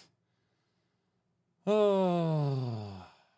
Aaron, can you just log into LE, please? Can you transfer online characters to full offline? No. Friends are like a boss, bro. Oh, brother. All right, never mind. You can't go out there anymore. You guys ruined it. Could add it so good.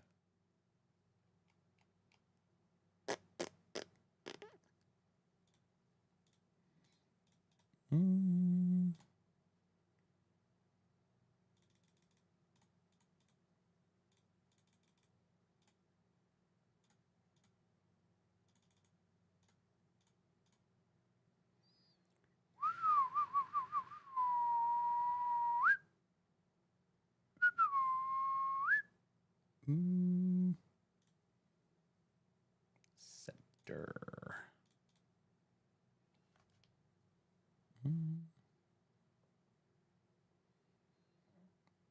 When's the new season of Last Epoch happening? What an excellent question.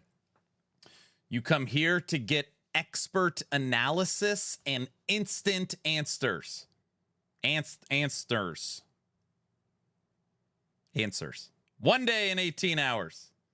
1 day, 18 hours.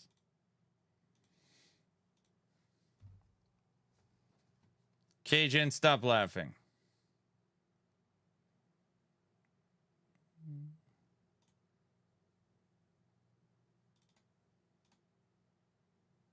And you get told to play outside. Yes.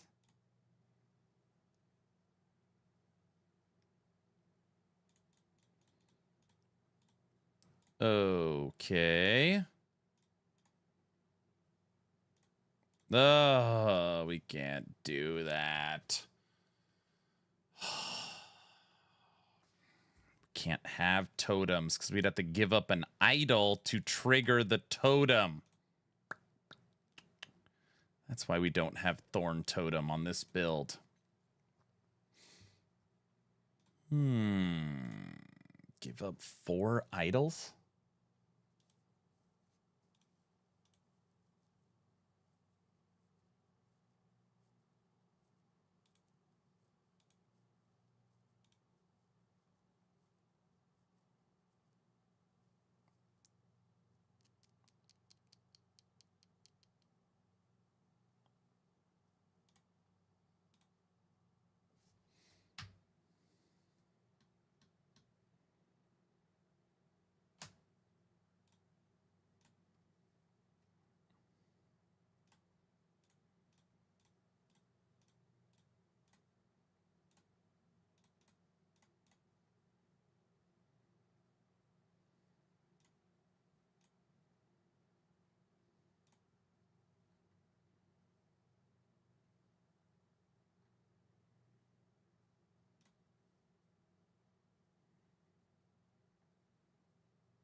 All right, it works again. So the Weaver tree still exists in season 3. I want to gather turtles. Yes, yes. Last Epoch doesn't do temporary content, at least not right now. So all previous content up to launch, then season 0, season 1, season 2, and now season 3, everything is in there. It's all in there.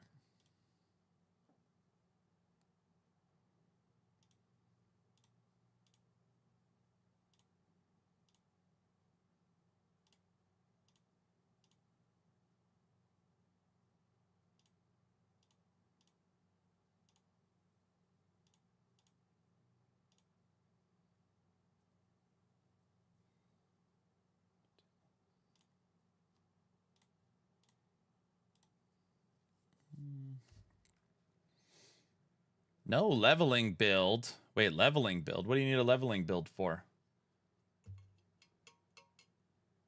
What game are you guys talking about? I'm enthralled. I'm thinking, everyone. By the way, if you guys didn't see,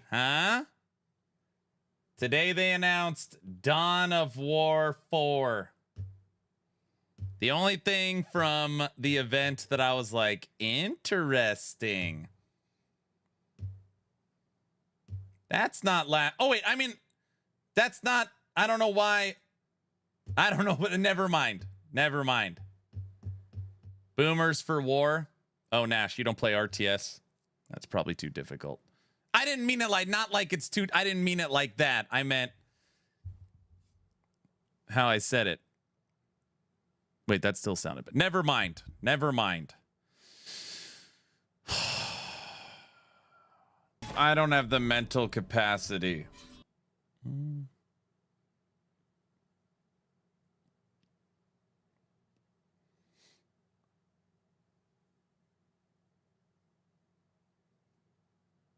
Taryn, Maine.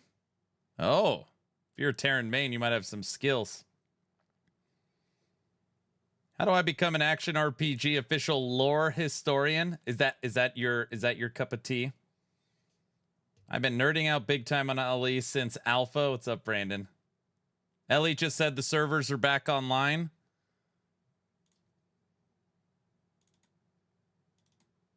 Let's see how the server client, if it's logged in too.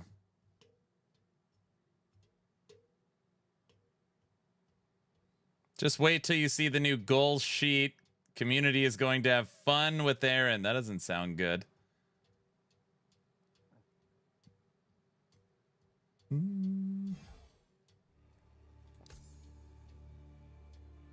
You mean the streamer client? No, not the streamer client.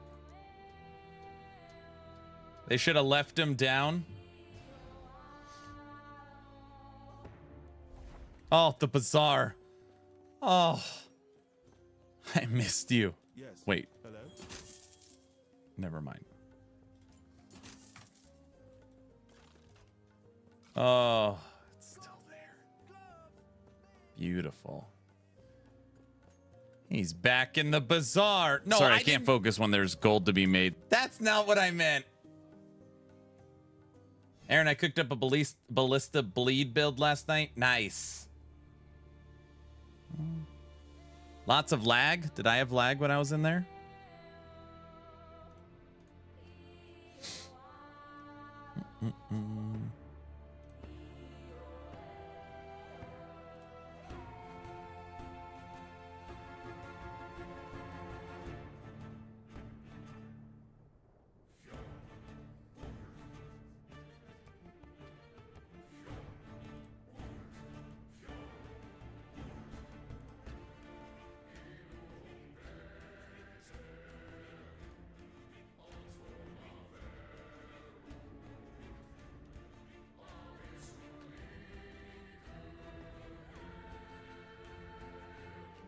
What time on Thursday does the subathon start?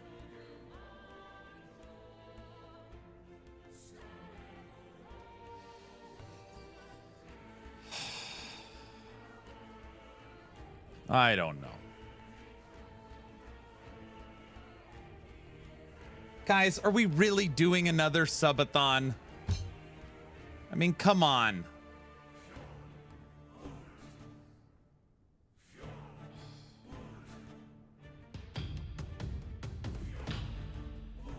What? No way.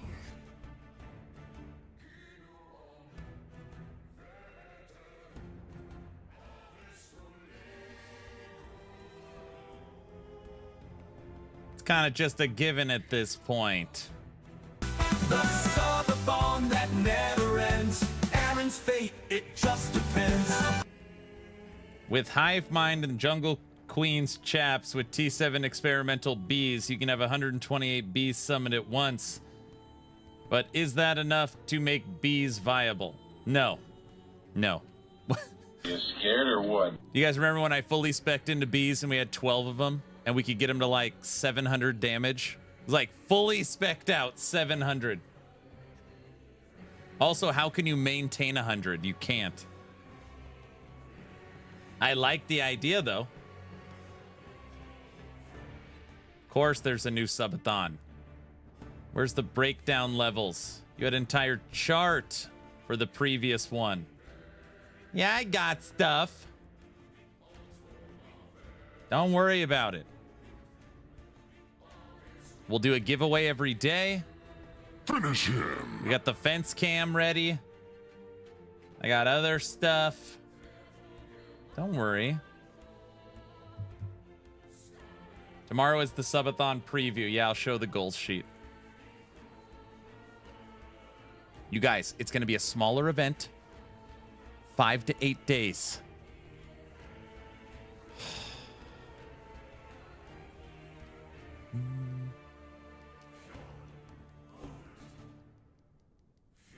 Subathon again?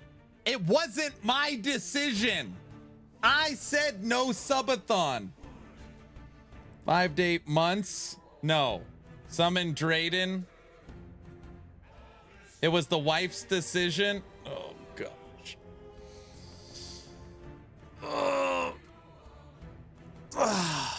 Oh, here we go. What?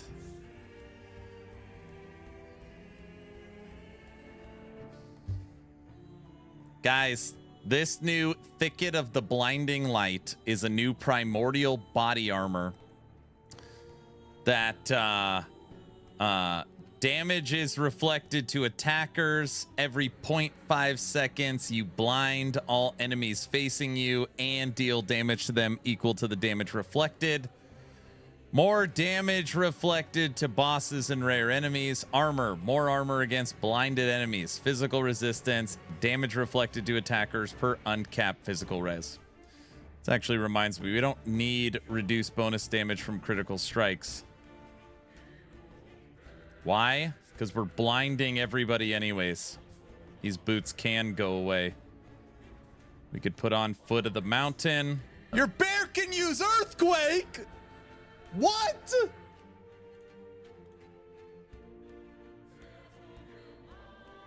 Puts us up to 165 attunement. Yeah, that's better.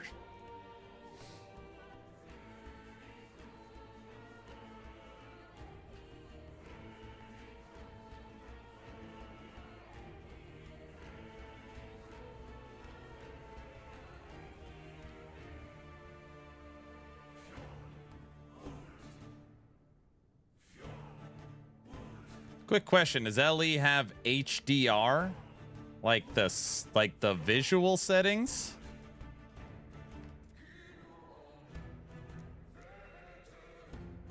Yeah, well, you think it doesn't have that? Of course it does.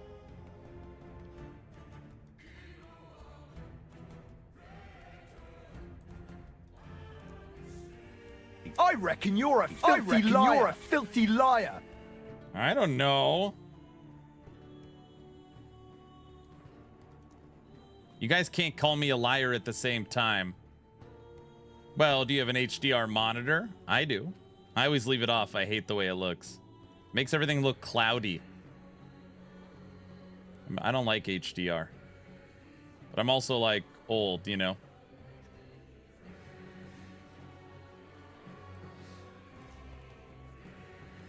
Are you crazy? Is that your problem? I don't know. HDR looks weird to me. I don't like it.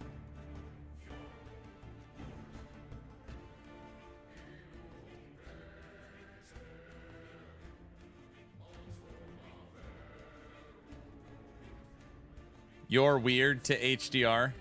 Your 4090 can handle it. Oh, brother.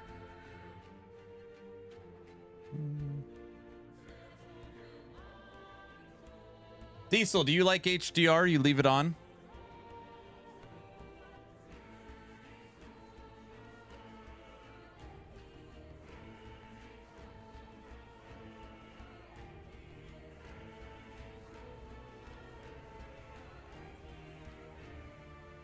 Depends on the monitor. I personally do. Yes, I see.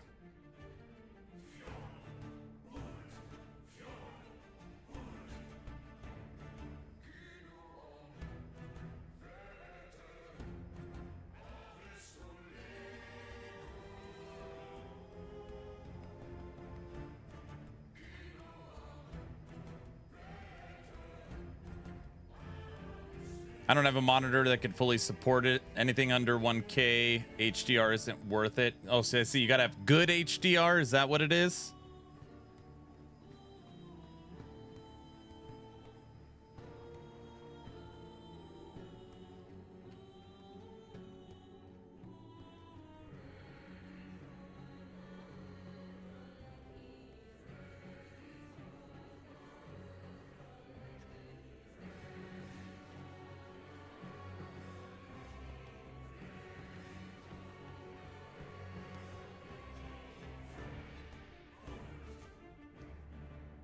Guilty. I'm kind of thinking, why not just run double shields? Like, our weapon doesn't do anything. Oh, we can't get cast speed on it.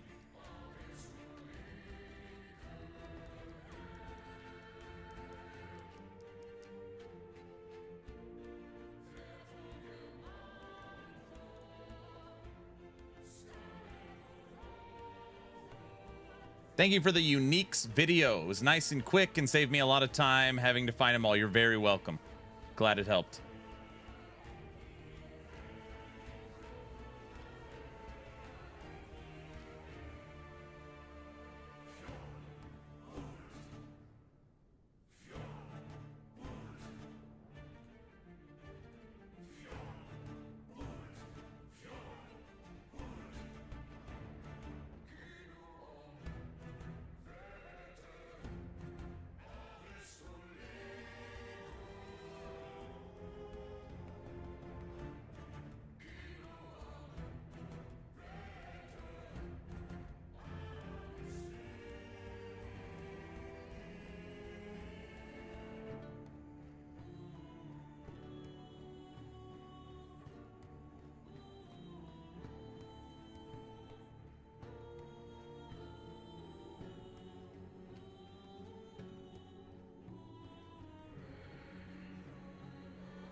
Done.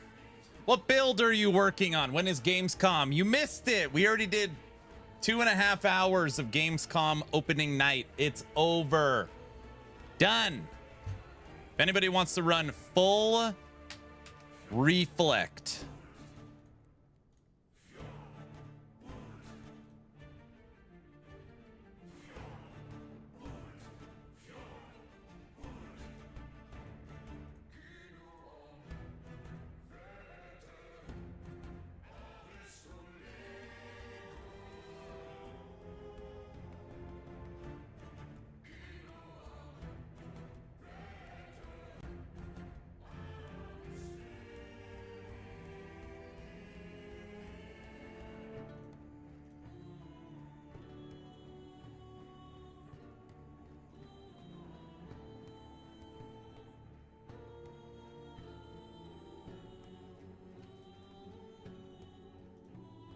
It wasn't that good.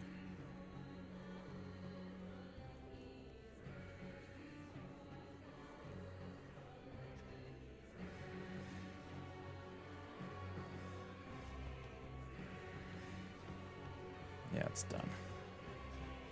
All right. Today we made 2 build planners and watch opening night live. Build number 1 is the completed Dragon Raptor build. Build number 2 is the Shaman full reflect build. And I guess I should say this isn't totally done. I need to min-max some of the items for resistances, but endurance is way over capped. Oh, way over capped. Let's make that armor. Endurance is good. Armor is going to be ridiculous. Health regen is good. This build scales off your attunement. We have 165. So we just need to figure out some resistances here. And yeah, that's a good one. Oh yeah, how did your fire raptor end up? That's actually funny. I didn't go wolves. I went frenzy totem so that I could get the extra raptor. And I was really close to doing this. Guilty. T-Rex is probably too strong. But I was really I still want to test it if I could find one. Dumping T-Rex, going vessels, and then doing this.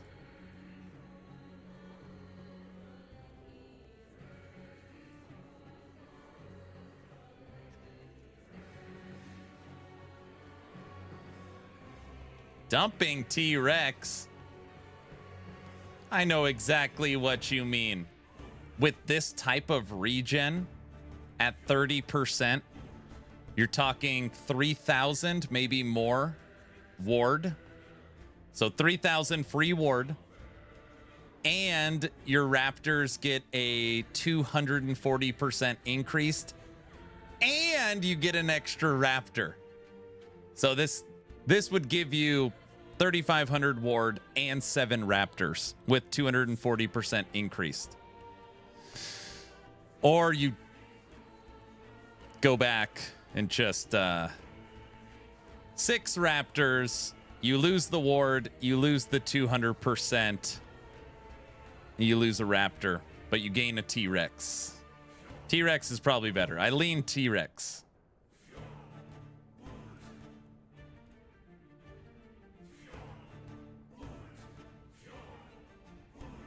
Because the melee physical transfers to fire, T-Rex is probably still better.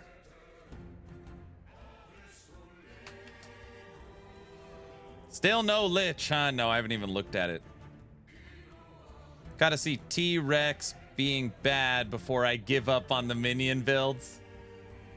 Here is the link to today's Dragon Raptor build.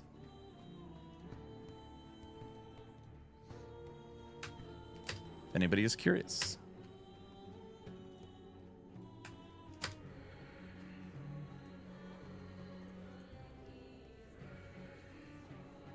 I had to ask EHG something. I was excited. The classic Aaron gear setup. It's not that's they're all the same. I know they're all the same.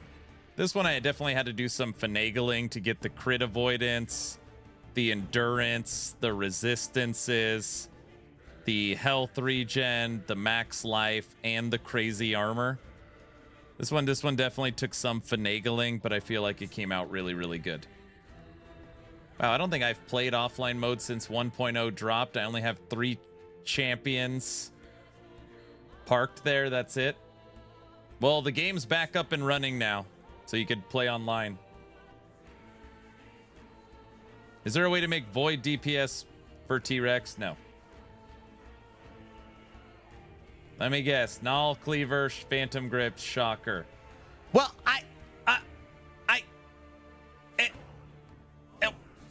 I wasn't. Everyone.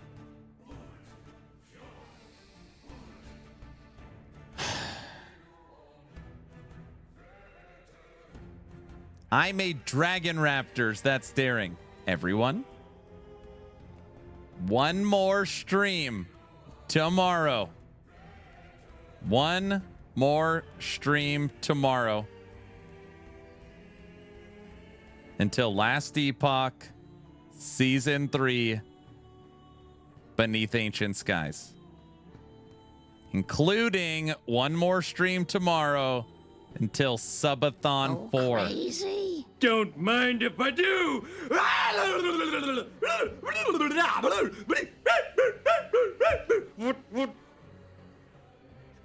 Then you are ours forever. You will be here forever. No. You plan on supporting EHG through a supporter pack. I'd appreciate it if you went through my Nexus store. Not only does it support EHG and me, but it also, those dollars will go towards the subathon event. Don't forget to join the Discord. We have an active giveaway for an Action RPG hoodie.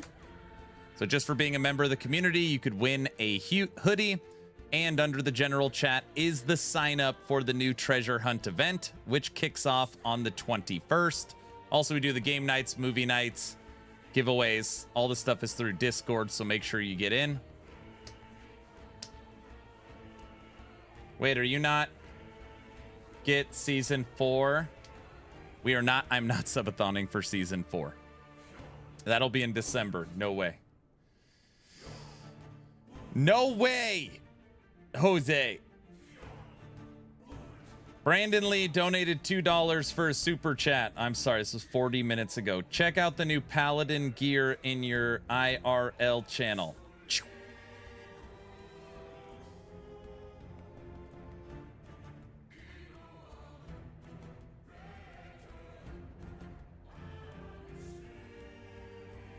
New season 3 legendary best in slot Paladin gear. Very groovy, sir.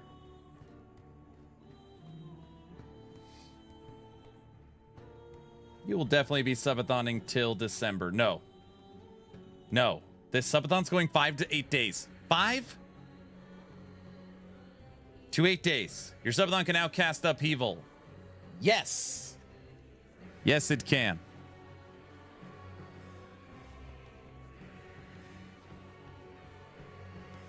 Okay, those are all the announcements.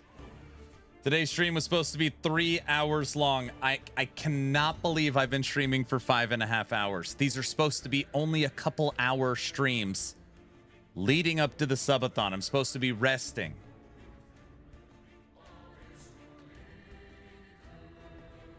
When can a subathon cast Upheaval? Sure. Tomorrow we will draw the final giveaway before the event. As long as you're following the channel on Twitch or subbed on YouTube, costs you nothing. Make sure you type in !giveaway. I'm done for the day. Done. You're the man, Aaron. Thank you so much, Warrior. Done.